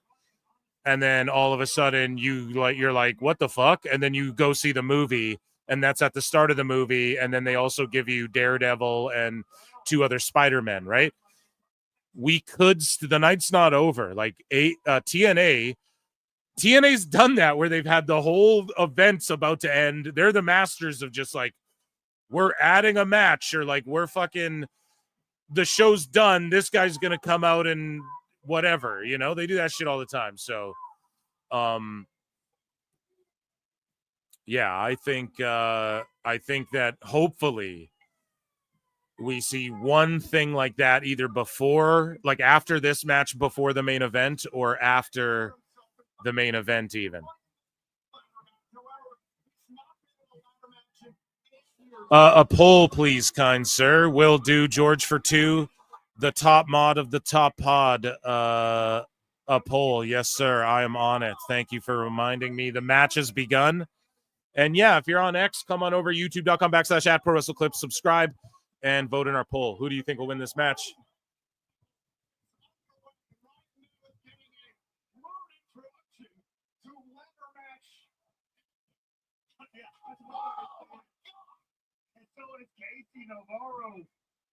The Hardys here controlling 330 counter AJ Francis early on. The Hardys are controlling the ring. The Hardys have got to be ecstatic to have seen Leon Slater after the exhibition title earlier on tonight. Of course, seeing AJ Styles earlier on this evening, I still have goosebumps. Okay, I'm putting a poll in the chat, guys. Absolutely electric history-making night. Done. Now we're in the ladder match. Oh, shit. Oh, shit. Okay, so Ryan and Nick Nemeth, first class, the Rascals, or the Hardy Boys? Who do you think wins this? Now, I promise you, Myron Reed's going to do some crazy wild-ass shit in this match. He has to. He's such a crazy-ass dude when it comes to wrestling and shit. Doing innovative maneuvers.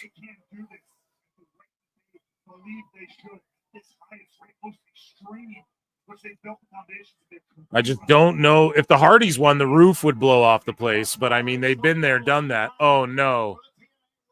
Oh, no. Oh.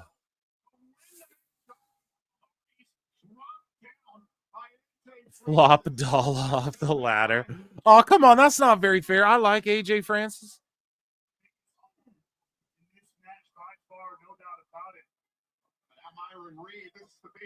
Oh.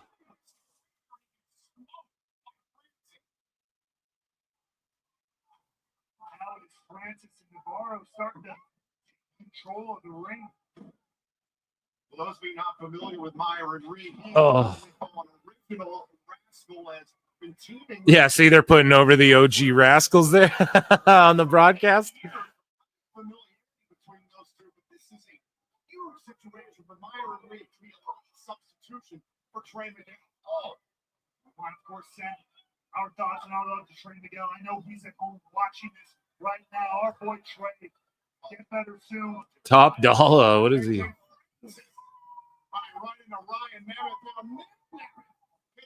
Ryan Nemeth's so lucky his brother's Dolph Ziggler, dude.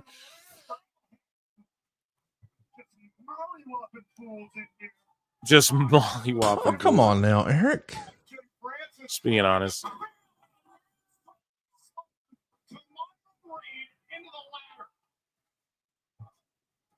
Holy shit. Holy shit.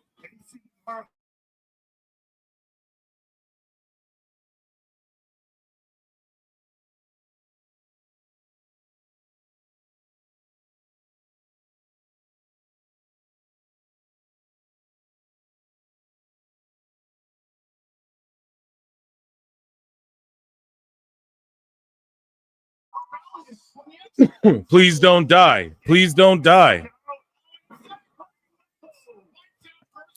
Thomas Moore for 2 says, ouch, that's going to leave a mark. Yeah, this whole match.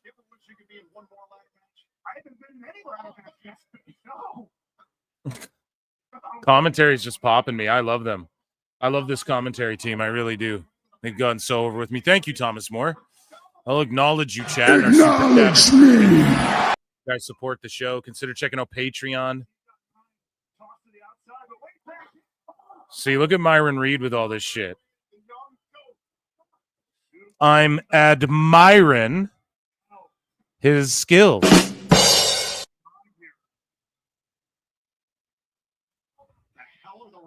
Thinking about here. Winston Reed gonna run.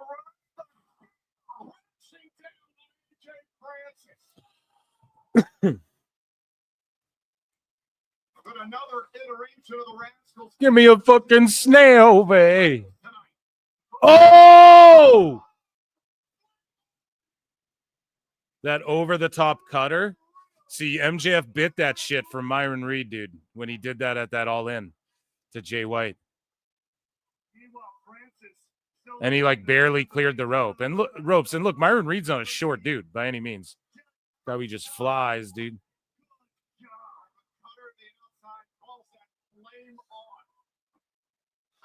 And boom goes the dynamite.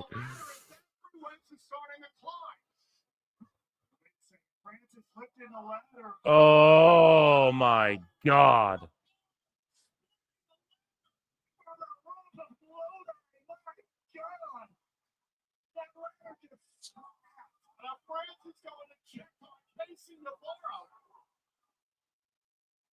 He wasn't hurt before. He now.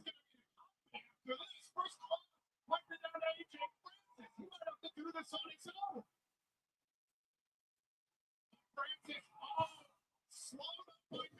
Delete, delete, delete, delete, delete, delete. Let's delete this guy. Yes.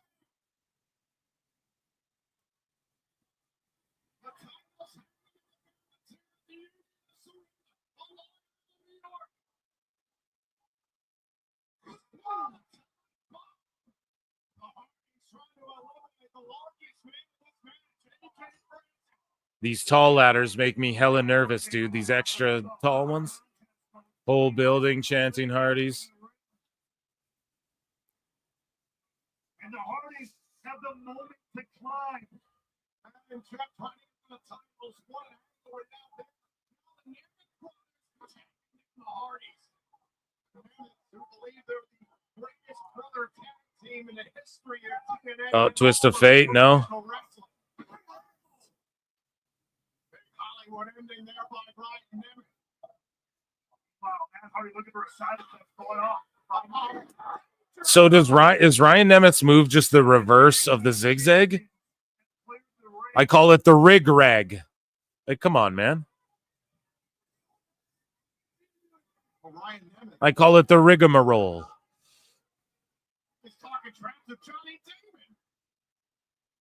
Okay.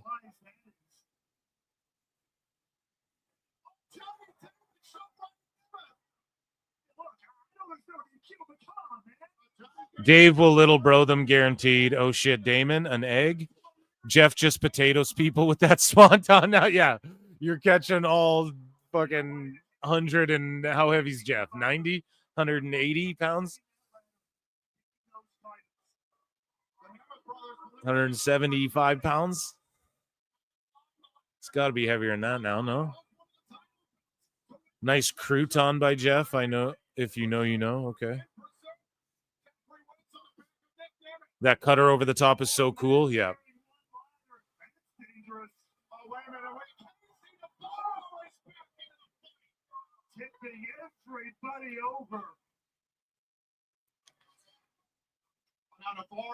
I feel like Casey Navarro or one of the Rascals are going to grab the belts down.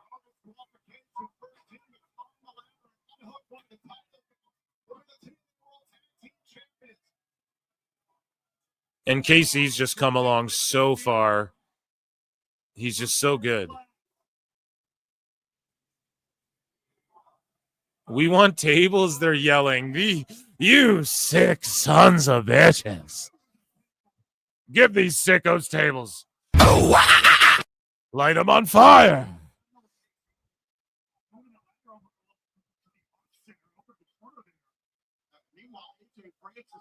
Rearranging furniture on the outside. Meanwhile, Jeff Hardy's doing the same. Give these sickos some tables. Give them what they want. Yeah. Come on, man. Tables didn't even really enter my mind yet.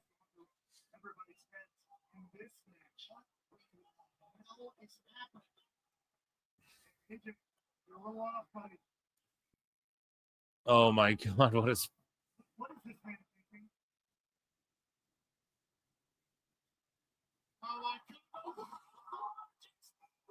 I'm just so glad Top Dolla's not dead, dude. Jesus. A round of applause for that. He pulled it off really fucking well and clean. And now Flop Dollar is going to go fucking super viral for that.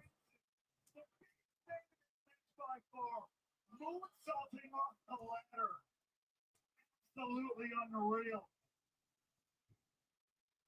But to say Jimmy Francis they have a clear path to grab one of the championships. The clear path to kill them. All by himself in Navarro. The legs starting to get the better of him, but climbing nonetheless. Chasing Navarro. Joining AJ Francis on the climb. Will they be able to capture the TNA World Tag Team titles?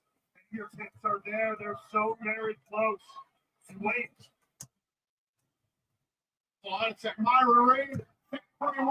Oh, Mo. Oh, dude. And Dolla's legs through the ladder.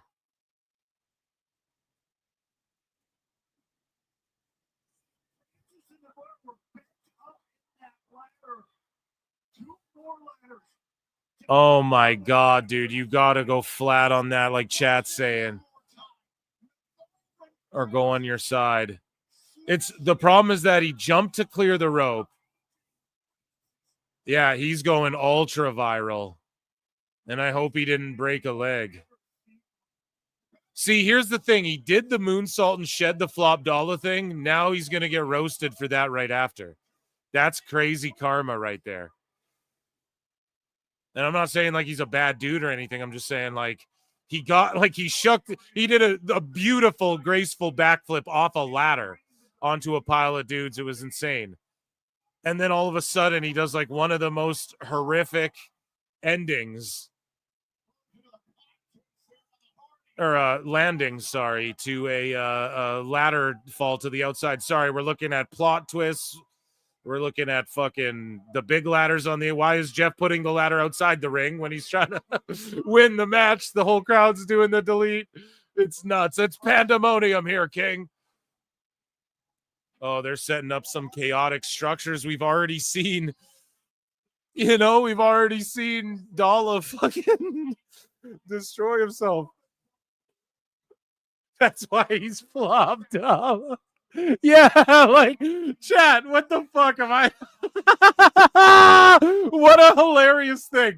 Really think about it. He just shed the flop dollar thing, does like a graceful, beautiful Jushin Liger-esque Muda-style moonsault off a ladder, and then immediately after one of the ugliest landings through a fucking ladder ever, dude.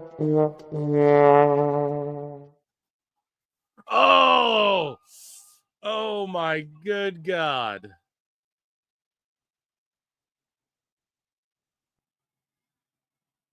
And they're all chanting one more time. Jeff is the fucking... Oh my God, dude. He's due another one. Oh my God. So they didn't use the rigged ladders because he's clearly like, what the fuck? Like, why didn't these break? They're supposed to break, so I'm taken out as well. Like, I'm sure the idea behind it, Brian, I'm sure what he's trying to accomplish is I go through these ladders and I'm dead too. But if I just bounce off them. So what the fuck? The ladders just bend. They're just dead. They don't do that shit here in TNA. That's just death, man. Oh my goodness.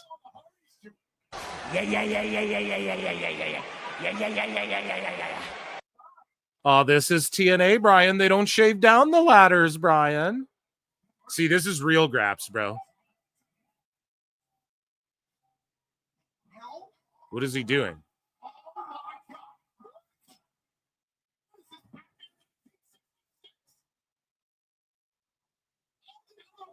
Okay, now what in the Wrestling Observer's The best going guy on is here? Tony Khan.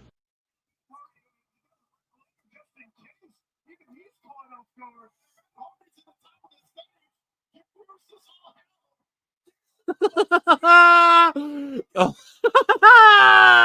What the fuck? This is the dumbest shit ever.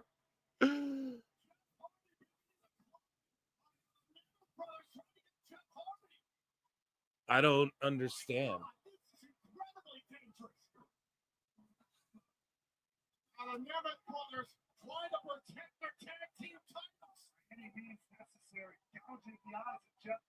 Get to the chopper. There's a helicopter up there. And it's like swinging around, so you can't really size them up and shit. Yeah, Dammy in chat here. That was the craziest moonsault I've ever seen a big man do. Then he proved us again that he's still a flop. It's one of the greatest fucking moments ever, dude. Oh man. Because in his mind, he's like, yeah, I crushed that moonsault. I look so awesome. I destroyed all that flop dollar shit. And 30 seconds later.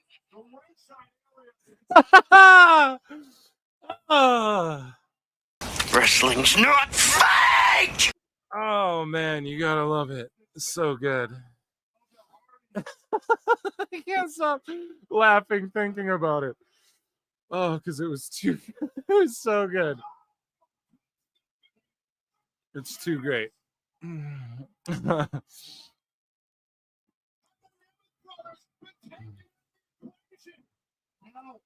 Rabid Wolverines Elsie Killer 17 for 2 says Jeff Handy going full sicko mode. Jeff Handy? What is that, like his name? I like what he does. Oh, go. Oh my God, it's the Hardys. I have not picked well. I have not done a good, it doesn't matter. I've enjoyed this show. It's been unpredictable. It's been unpredictable, and the Hardys, again, the TNA Tag Champions. Big names. You might as well just keep the belts on them, too, while you're seeing success and drawing big houses. Mainstream folks are probably like, what the fuck? Oh. I don't really, okay, I'm not going to lie. The helicopter ladder coming down is so fucking stupid. How? Why would he have that rigged up like that? Like, why would he? That's cheating. Disqualification. George Capture for 5 says, the thrill of victory. I'm sorry. I'm still just laughing through Top Dollar. That's one of the greatest. Oh, man. The thrill of victory. The agony of defeat. Thomas Moore for 2 says that was rope ladder-tastic. Yeah. Gadzooks, Batman. Oh, man. Yeah, it's weird. Like, Jeff Hardy just had a rope ladder. Why didn't he do that at WrestleMania 17? Oh, man. There's no rules in a 8-man ladder? No, I know. I'm being an asshole. I'm just being ironic or sarcastic, rather.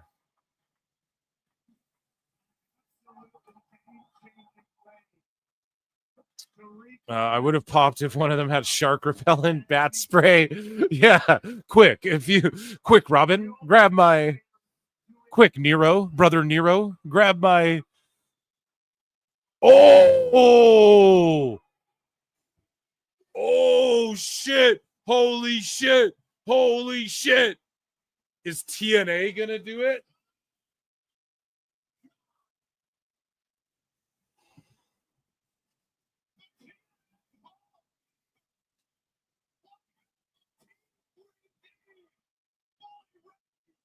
Holy shit.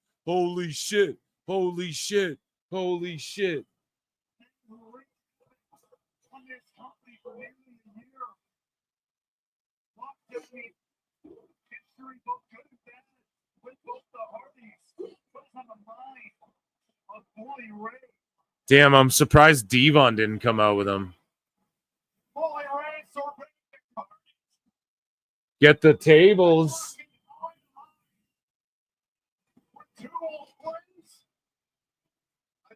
Yeah.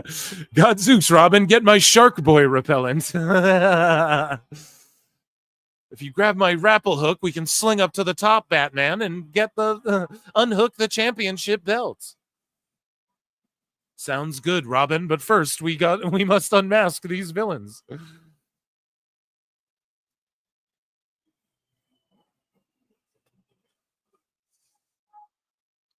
Here we go. Uncle Bully, Bubba Ray in the house.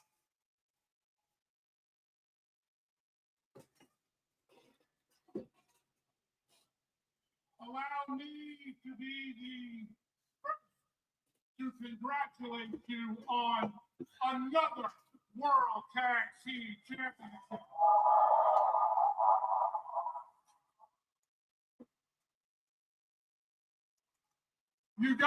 I had heard that Devon wants to have like one. He got his hip fixed or something. He wants to have like one match or something.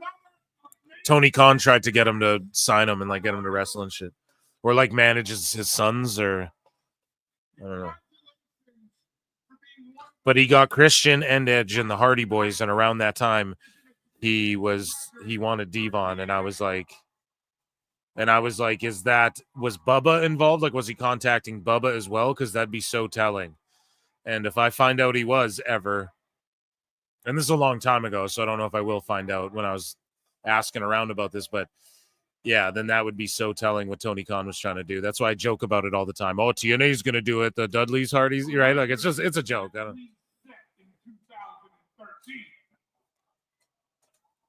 So Bubba Ray and Jeff Hardy main eventing drew the all-time biggest house for TNA. And now Bully and Jeff are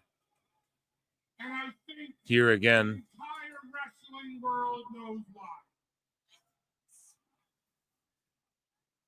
Here for the other record breaker.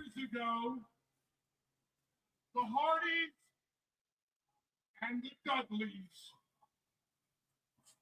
made history in New York.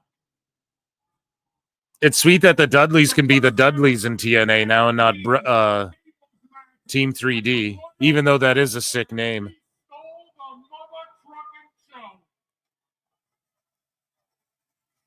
It's crazy the Dudleys were going to call themselves the Deadly Brothers when they went to TNA. You guys know that, eh? How trash would that have been? And there's always that talk about who is the greatest tag team of all time.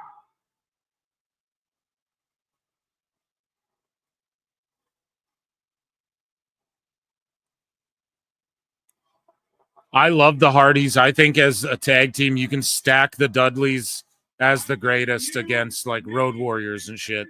I think they're in that convo. Edge and Christian and the Hardys, they were awesome. And I think that the Hardys like are one of the greatest of all time. But I think like it's just, yeah, I don't know. That's my opinion. Always been my opinion. It's not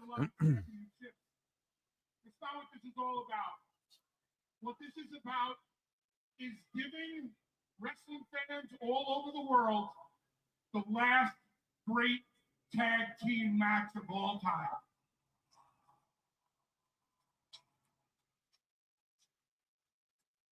This is about something special. This is about something that can never, ever happen again. So this is what I got for you. Here we go. What's Bubba pitching? October. It's a long ways away, but they got to get in shape. Bound for Glory. See, they're going to set some shit up for BFG. Hardys, Team 3D. One last. Yeah, see, Devon's going to come back, dude. See, again, on P-Dub motherfucking T. I said that shit so long ago on this fucking show. I'm saying it again now, all this time later. And yeah, motherfucker wants to have another match. Boom, here it's happening. That's why I've been joking about it for so goddamn long.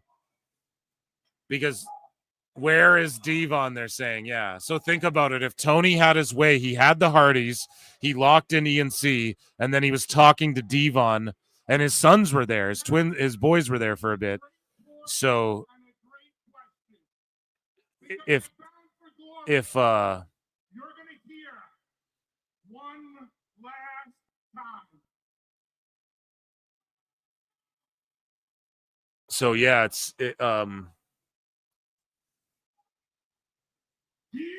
I think Tony was angling to get to do that match. I swear to God. I swear.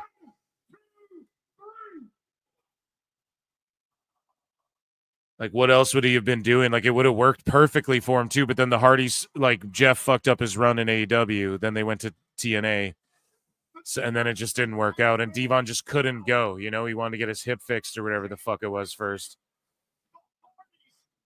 And I'm telling you guys, man, the last I saw Devon was on, like, this House of Hardcore show or whatever. And he could, like, barely walk or get in and out of the ring. I'm not trying to talk shit. There's a reason. At that Philly NXT show, they did not let him get in the ring. There's a reason for that. Because, like, he could not be cleared. So, I don't know. And I'm not shitting on Devon. I just hope he's all good. And it's weird, too, because, like, Undertaker, he gets his hip fixed. And then he feels, like, so good. And then he has one more. And it's like, but you're just fucking that surgery up. Like, why? So, One and done, I'm down. If Devon wants to do it one more time, I'm here for it. October gives them a lot of time. PWT Universe, should we watch Bound for Glory here on PWT together? I think we're going to do it, man. It's in Lowell. Is that on what, like a Sunday or whatever? It's a long ways away, but either way, the PLEs for TNA, I think we're all going to link up whatever day they're on.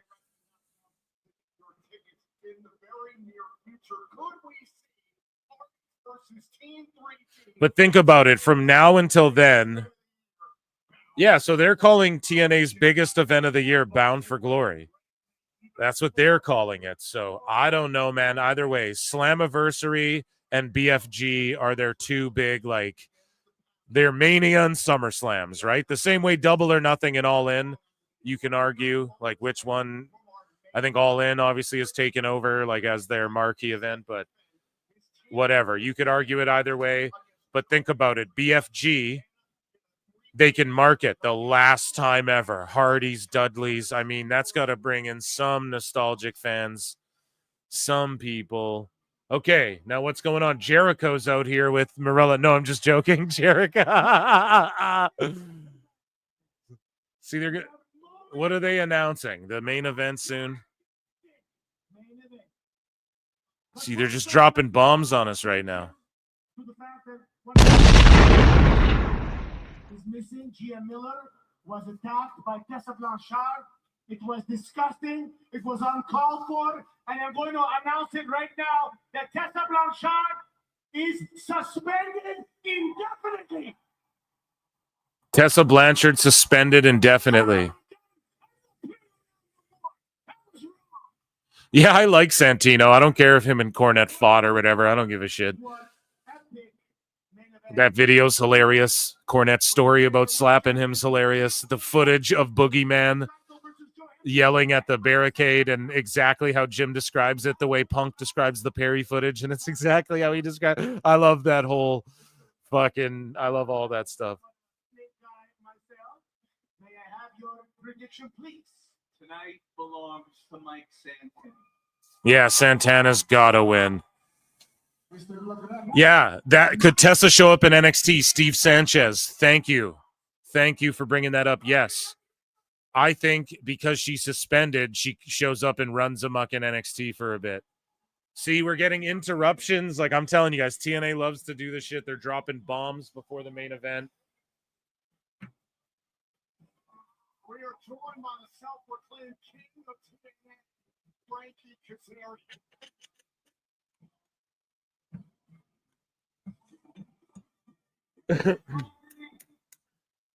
With all due respect, actually, I don't respect you at all, Tommy. And I don't give a damn about your prediction. I certainly don't care about a prediction from anybody from your stupid ass Mark Radio. Kazarian comes out and goes, yo, La Greca. Fucking Mark! We are celebrating TNA itself. We are celebrating new attendance records. We are celebrating the king of TNA, Frankie Kazarian.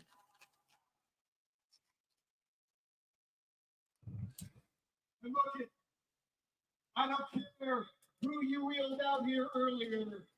Nobody has done more for this company than me. I am the young crown TNA World Champion. It would have been sick if Kazarian came out when Slater and AJ were doing their thing, and then AJ Styles clashes them or whatever. Unless AJ comes out again. But he's coming out, Kazarian's coming out for commentary, so.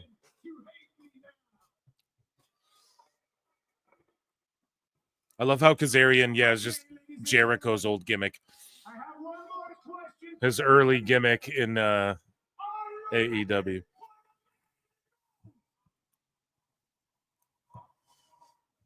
let's watch the video screen and see exactly how we got to this moment.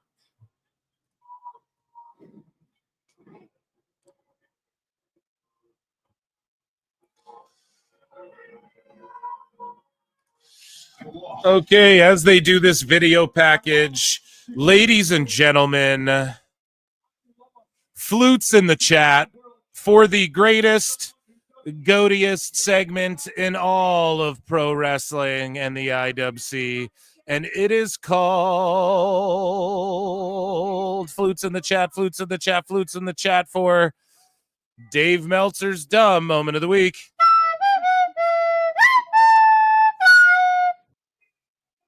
Never forget, guys. This just in, we have confirmed that Dave Meltzer fears PWT and flutes. That's from AI News right there.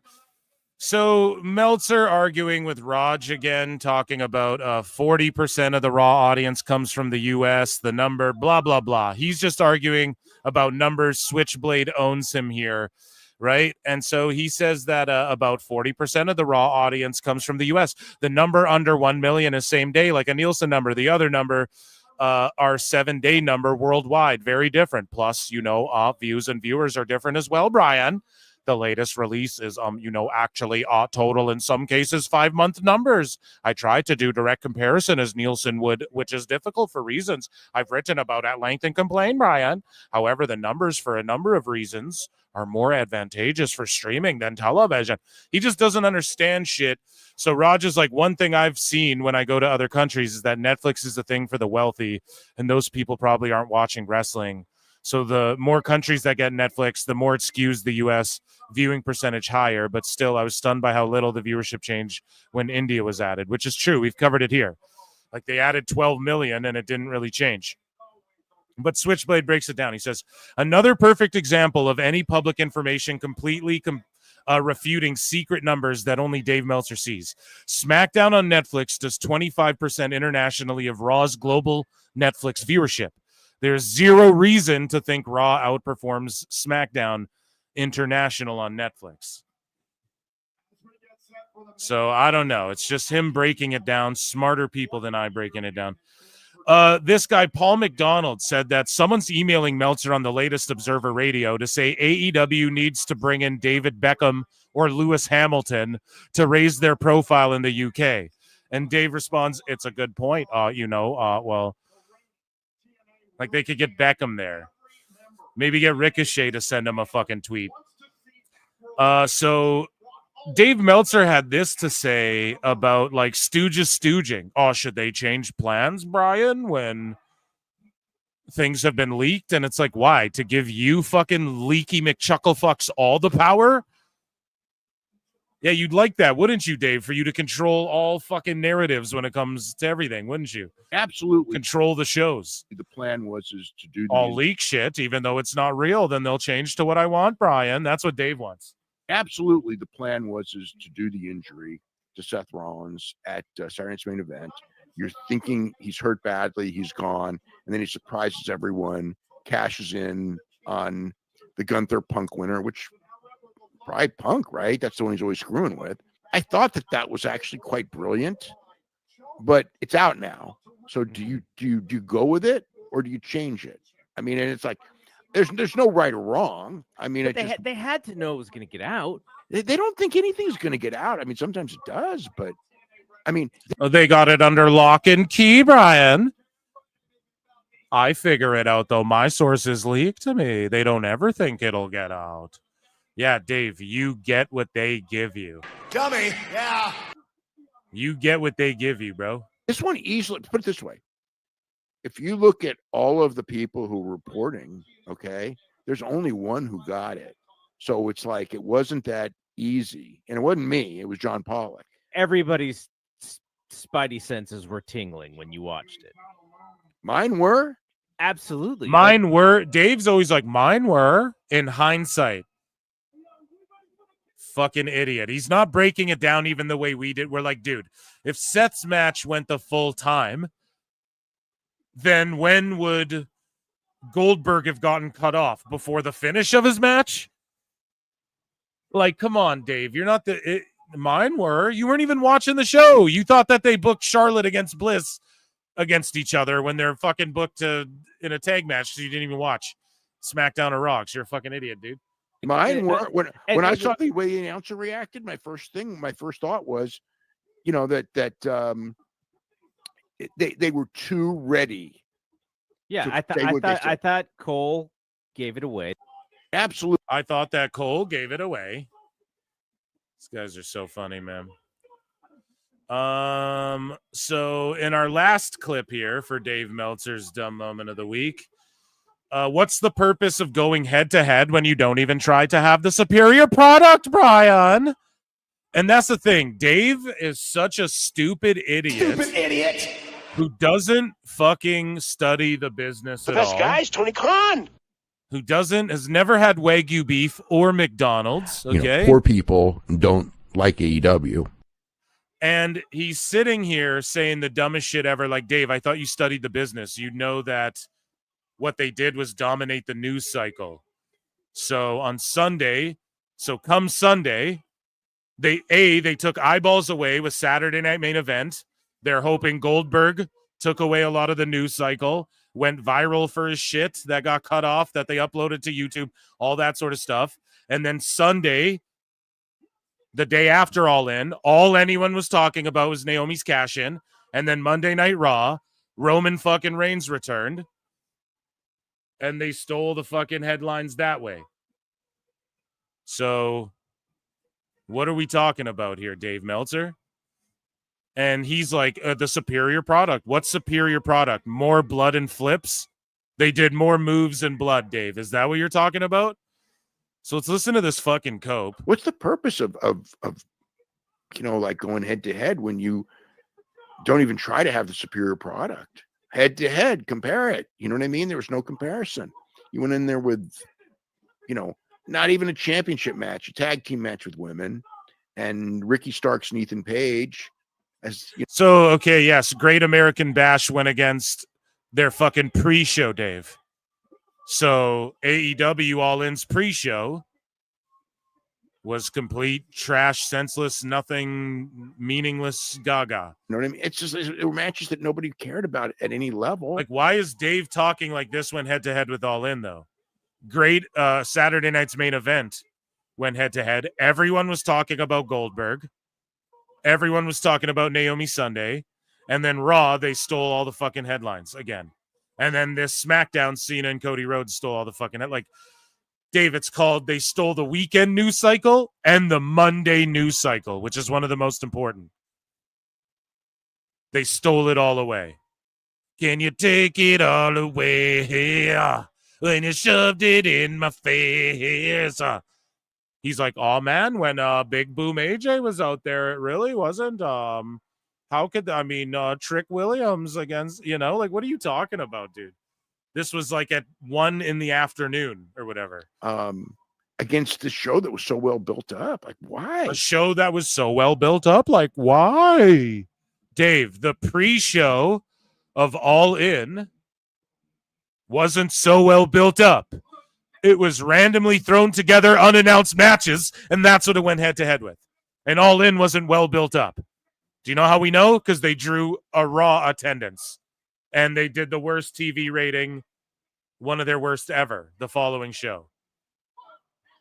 Why make yourself look second rate when, for the most part... How did they make themselves look second rate? It's a fucking developmental brand.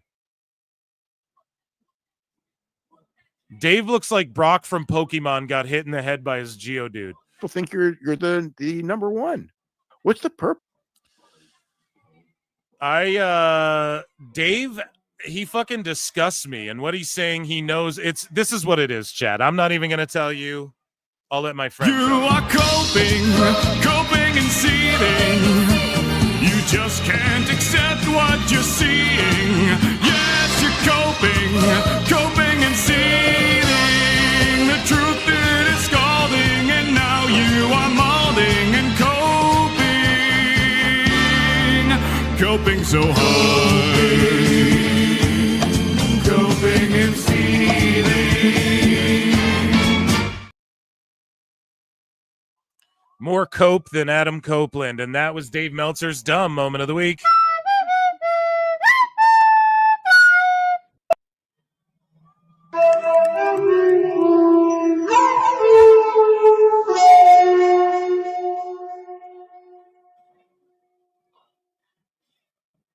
Yeah, these entrances are epic as fuck. Santana needs to win that title. He's so over with the crowd. Hendry's entrance was awesome. Everyone loves him. All these guys are over. You hear everyone screaming, whoop that trick. If only Booker was there. Uh-huh. I like it. Oh, yeah, man. One of the best themes. And then with the singers, that's amazing. Just elevated it, making it all feel like a big deal. Santana's entrance was just amazing. And I hope you guys enjoyed that. Was that a good... You guys like how I fit those segments in? TNA, you guys format your shit well. I'm having a great time. One of my favorite streams we've done. Round of applause for TNA. I think we're going to keep covering TNA PLEs, man.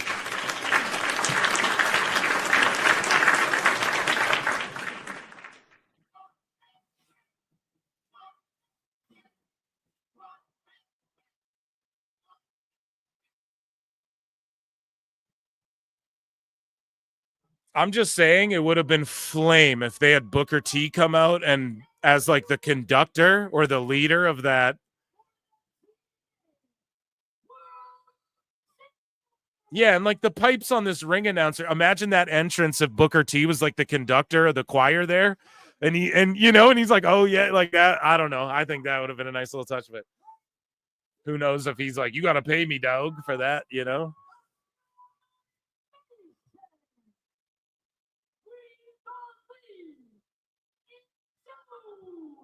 Okay, here we go. The $1 million question. Who do you think wins the TNA World Championship match?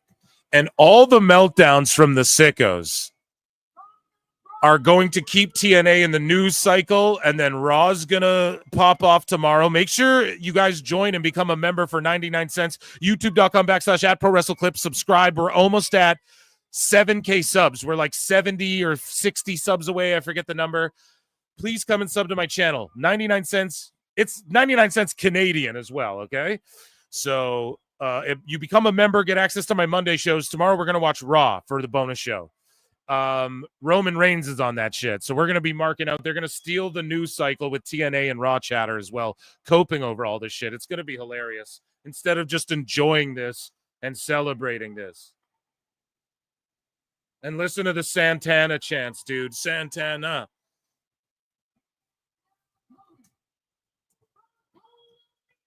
Yeah, and there's over 100 videos on Patreon. Consider signing up for that. And yeah, guys, just hit like, subscribe. I appreciate you all so much, even just tuning in. Leave a good comment, a bad one, retweet, like, whatever platform you're on. Appreciate you.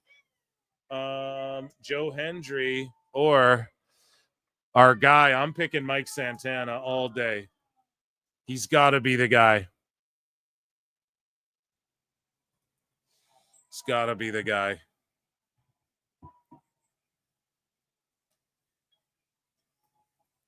So there you go. Vote on that poll.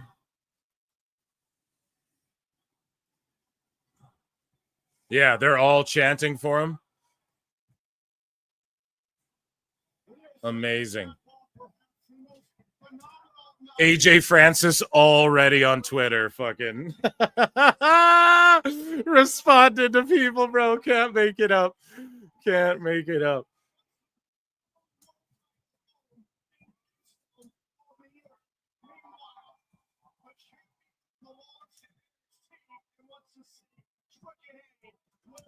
Trick NA. And of course, we played Trick Williams' diss track. And guess what? I didn't get yellow flagged for that shit. Hey, yo. Where's my. But yeah, he cooked the whole TNA roster.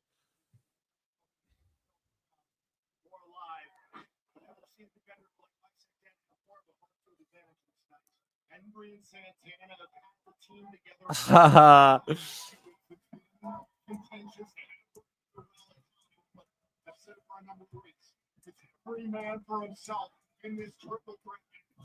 Yeah, I'm getting sent the people sending me the Meltzer said what sending me the AJ Francis shit and like and other people sending it to me like, bro, why do you even try that? It's like, I know, dude. So funny.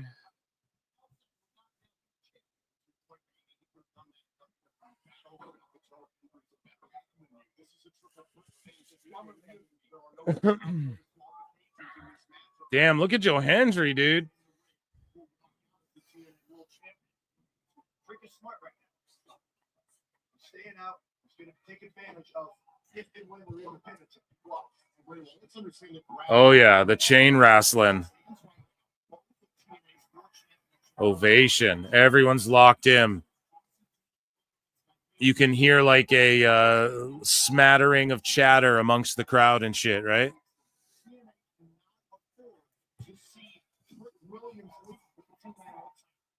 I love Joe Hendry, but he don't need it, man. Give it to Santana. Mike Santana, we believe.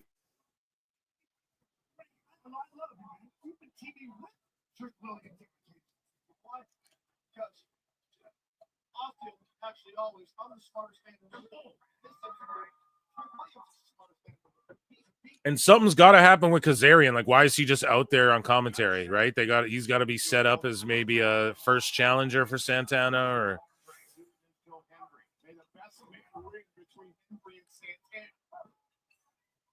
Trick's just like, I'm sitting this one out.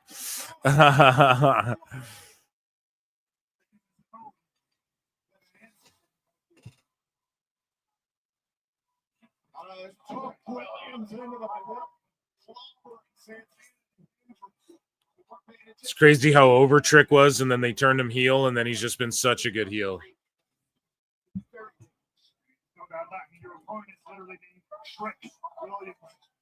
Watch out for something like that. As much pride as they may have, like one another. Right, why you're saying your opinion and your thoughts of what we saw earlier on tonight. AJ Styles returning to TNA Wrestling for the first time in over 11 years. Oh shit! I'm just not going to share them with you. Certainly not going to share them with you. When I do feel. Oh shit, man! Yeah, Santana's just selling his ass off for everyone, dude.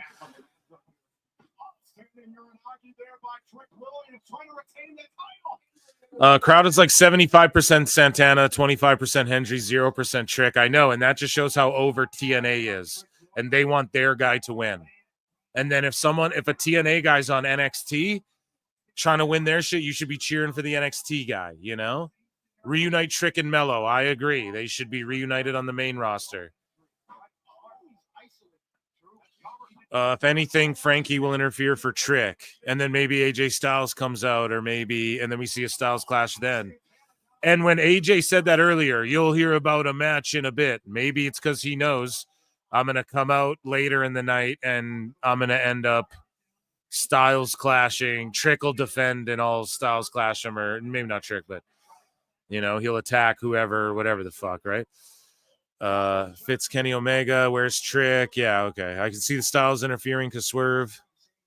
No, I don't think he'll like do a heel Swerve, because that'd be heel if AJ. Well, maybe. It depends how they book it.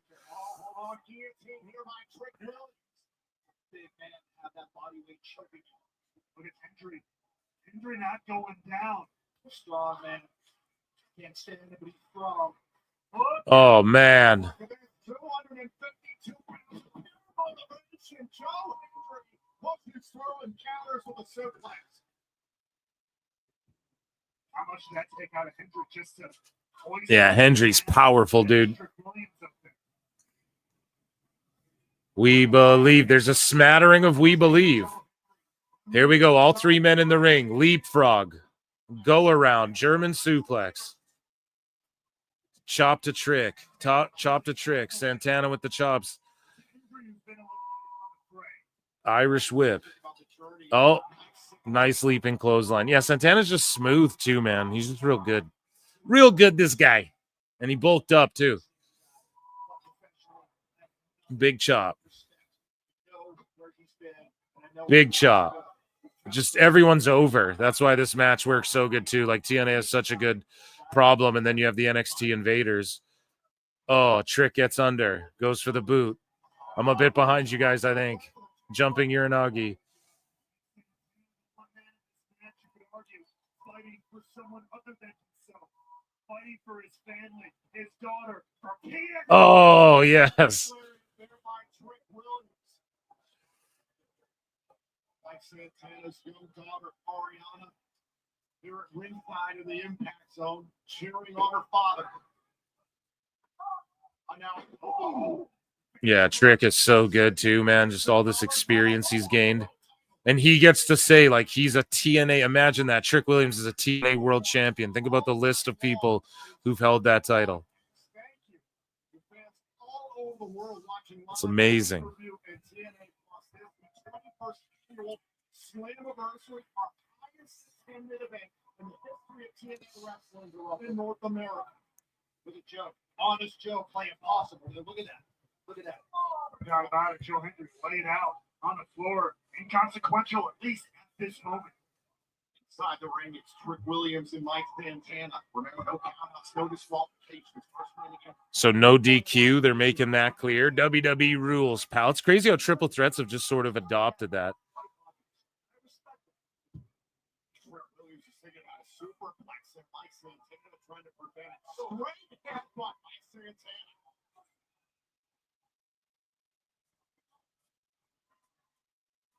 Now Santana on the top.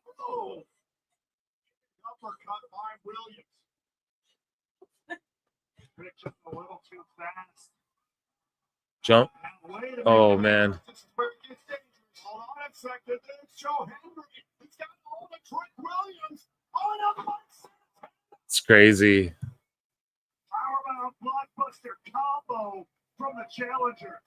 Obviously, we like that. That's everybody. This is the point of the match where, from here on out, who can pull it out? Who can reach down? TNA. This is going to go down.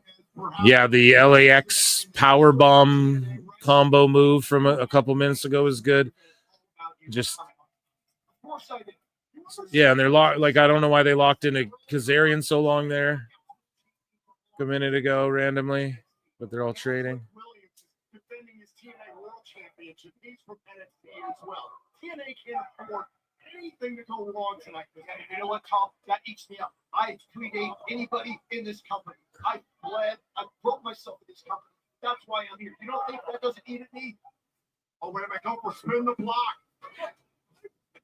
Oh, the face. Just exchanges, dude.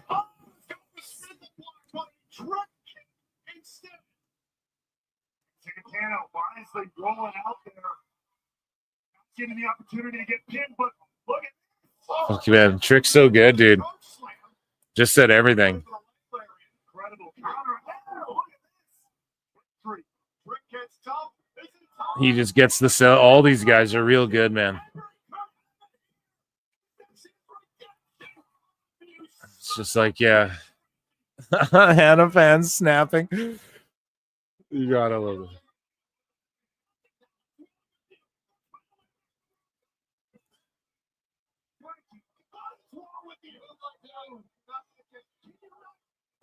Right. Oh my god, it's so funny. Yeah, maybe too much wishful thinking. Is it too much wishful thinking to want to see AJ Styles hit a fucking Styles Clash in TNA or set up a match when he just said he was gonna? Christ. Yeah, Kaz is amazing. Kaz is awesome.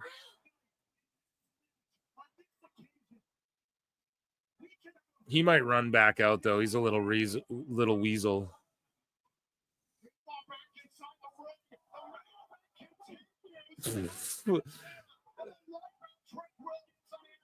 I can't believe they missed that dive, and then they almost missed Hendry's too.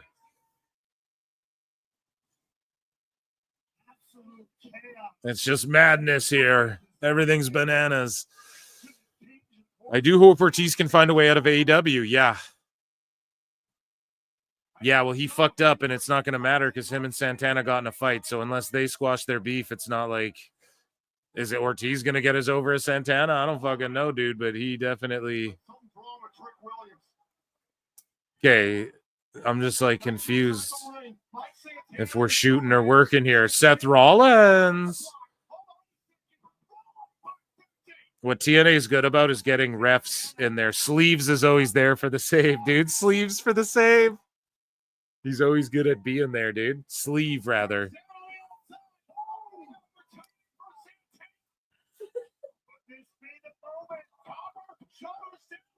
Oh my god.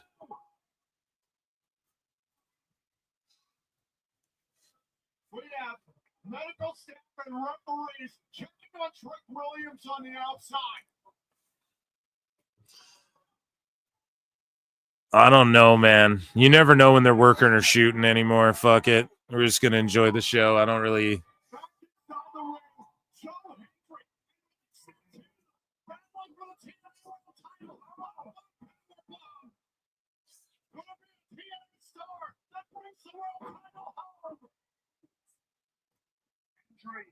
Taking advantage of this moment in time. It ain't violating, folks. We said that for a reason. Going for the standing ovation on Santana.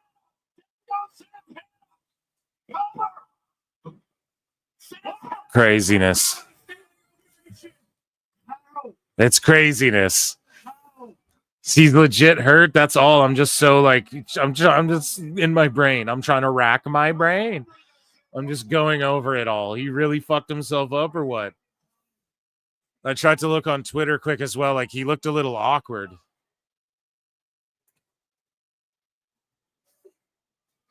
Yeah. Never mind.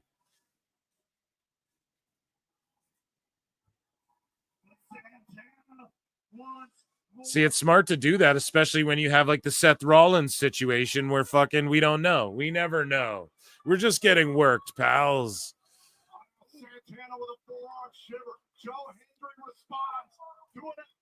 I'm booking TNA now, pal.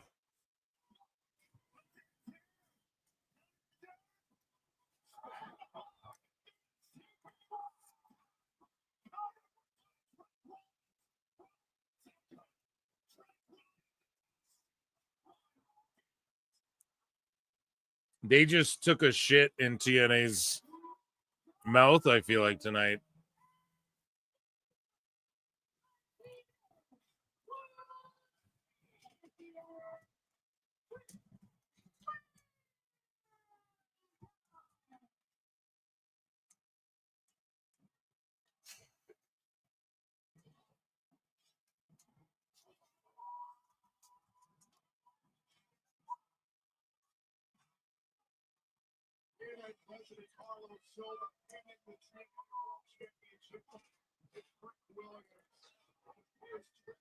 Yeah, I don't know about that, chat. Chat, what do you think? I don't know. I feel like they took a shit in TNA's mouth by not having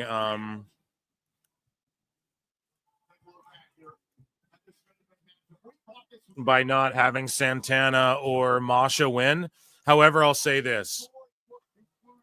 Perhaps this also is like a huge note. This might be a huge what's the word I'm looking for? Like a plot point in the story of TNA invades NXT and is like, we're coming to get our fucking belts back type shit, you know?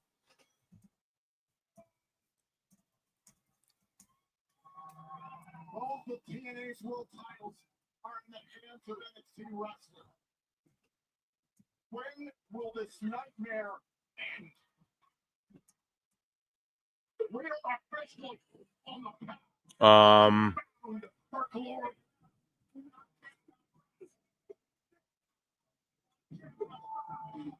Damn, it's just ending just like that, huh? I'm champing, I'm proud. Wow. What a show, man. Ladies and gentlemen, round of applause for TNA, man. What a show. So a lot to digest here. Let's think about this all. Let's break this all down and what we just saw and everything. So first and foremost, on the pre-show, I mean, Fourth Rope, they were awesome, but they got like 3 minutes, so what the fuck? The women's tag match, I thought the Iconics or the Inspiration were going to win. They didn't, which is fine. And then you had Dark State lose to the System, which is fine, right? But those are all young guys who need wins and shit, right? Tessa Blanchard versus Indy Hartwell, that But I mean, they can also take L's. Indy Hartwell and Tessa cooked, man. That was a solid fucking match. And Tessa, I think, took her first singles loss. Cedric and Ali cooked, and then Ali won that one. Slater and Moose was awesome. Slater got that huge moment. I mean, when I'm saying awesome, I mean, this was like a perfectly good, they were all acceptably decent matches. You know what I mean? Like nothing was the craziest shit I ever seen, the greatest match of all time. I thought Tessa and Indy was probably like the better match or one of the best matches. Slater and Moose, right?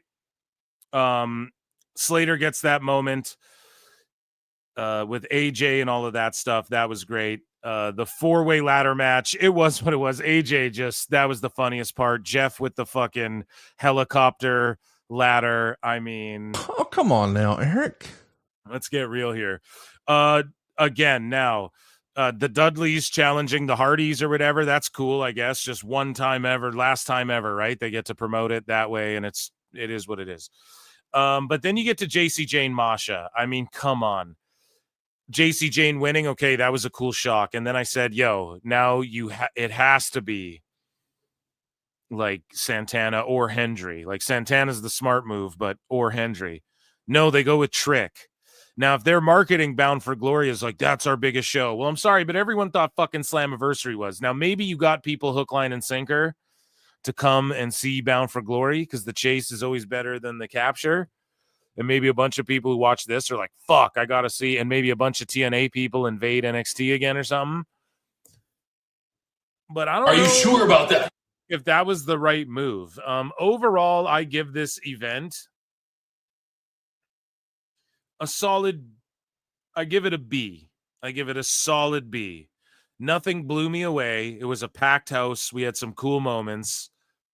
And I do think TNA got done a little bit dirty. That fucking flop dollar botch is one of the greatest things of all time.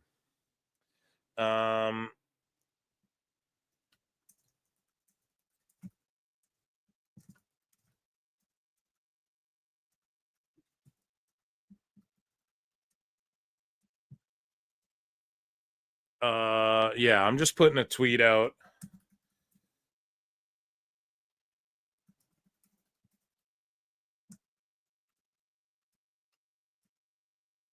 I'm just tweeting out that I think they got kind of fucked, but it could be the launching off point. So I will say this. Now, if I'm going to fantasy mark book it, I'll give myself an X-Files here. Okay, let's do an X-Files. If I'm fantasy mark booking it, I think that this is the point where the TNA wrestlers are like, fuck it, we've had enough. We got to go reclaim our shit. You know what I mean? We got to show up on NXT and show them what's up.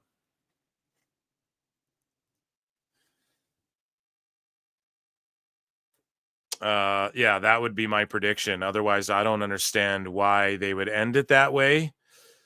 But it is what it is, man. The crowd was ready for Santana. Sometimes you got to give the people what they want. You know, sometimes you got to tell them what they want, pal. But sometimes you got to let them tell you. And so that ending left a sour taste. However, maybe they're thinking, well, Trick Williams can draw a big fucking, we'll work towards Santana versus Trick one-on-one for that title at BFG, and then Trick can drop it and Santana can get his moment at, hopefully we do 8 to 10K next time or something. But I just don't know if waiting was the move. I think if maybe you put it on Santana, he could have helped you. I don't fucking know, man. Chat, what do you think? I'm rating it like a B. A B. It's so risky, but if they pull it off, holy shit. No B for butt plug. It shows its opening door for Raw and SmackDown stars, plus almost every title changed. B is fair, was a fun show. Santana winning would have built something, some momentum, or Styles doing someone other than jerking off the young boy. Okay. I give it a B for butthole. Okay. 8.5 out of 10. On its face, I'm not a fan of seeing TNA get big leagued out of their major titles, but the good news is they put major emphasis on that on commentary, so it's an actual plot point. Yeah, exactly. Slater versus Evans when? 10 out of 10 for me. JC Jane is a jobber. What are they doing? 7 out of 10. Really enjoyed it. Yeah, I'm like a 7, you know, even though that's a cop-out number, but it's like a 7, I'd say. Welp, the AEW sickos are going on their diatribes about how this is one-sided partnership. Yeah, it's all part of the show, baby. It's all part of the show. I don't mean to shit on it. I just really thought Santana, man, that was his moment right there, I thought. But as a fan, here's the thing. I really want to see NXT on Tuesday because I'm like, shit, if what I'm thinking pops off and like TNA people show up there and they're like, no, we're here to get our belts back. Like, fuck that. And there's a long line of TNA talent. Like, hey, dude, we're next in line for the TNA title. Like, if JC's going to have the fucking 2 belts, we're here then, just as much as we're over there. We're over here now. Oh, first we were over there with TNA, and now I go over here now. Oh, yeah, so I'm excited to see it. Overall, solid show. I give it a B. And we got all of our news in. So round of applause for the PWT universe. I appreciate you guys for tuning in and hanging out with me for hours and hours. Ladies and gentlemen, make sure you get a membership for 99 cents. Hit like, hit subscribe, retweet, heart, whatever the fuck you got to do. And yeah, the member show is tomorrow. The bonus show is tomorrow. So we're going to be watching Raw, and Roman's going to be there. There's already a bunch of shit announced. It's going to be super stacked. And so round of applause for you all for being here, and for me for being the infallible one.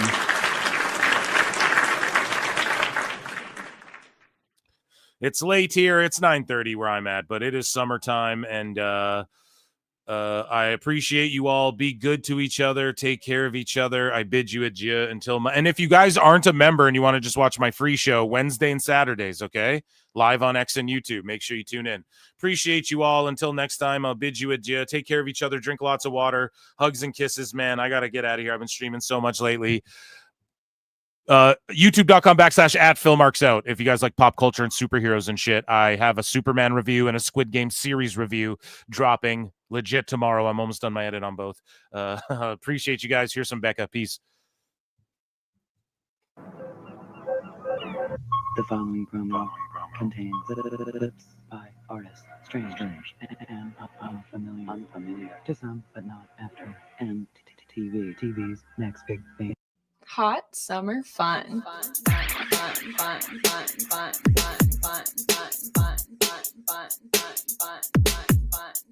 E3CCA. Hot summer fun.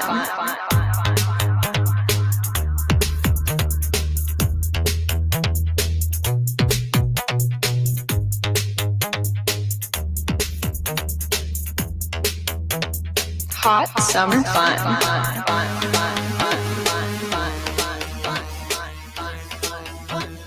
Hot summer fun.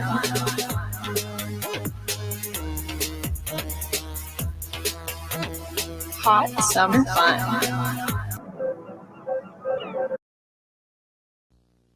And Romeo, Romeo, wherefore art thou, Romeo? again, please.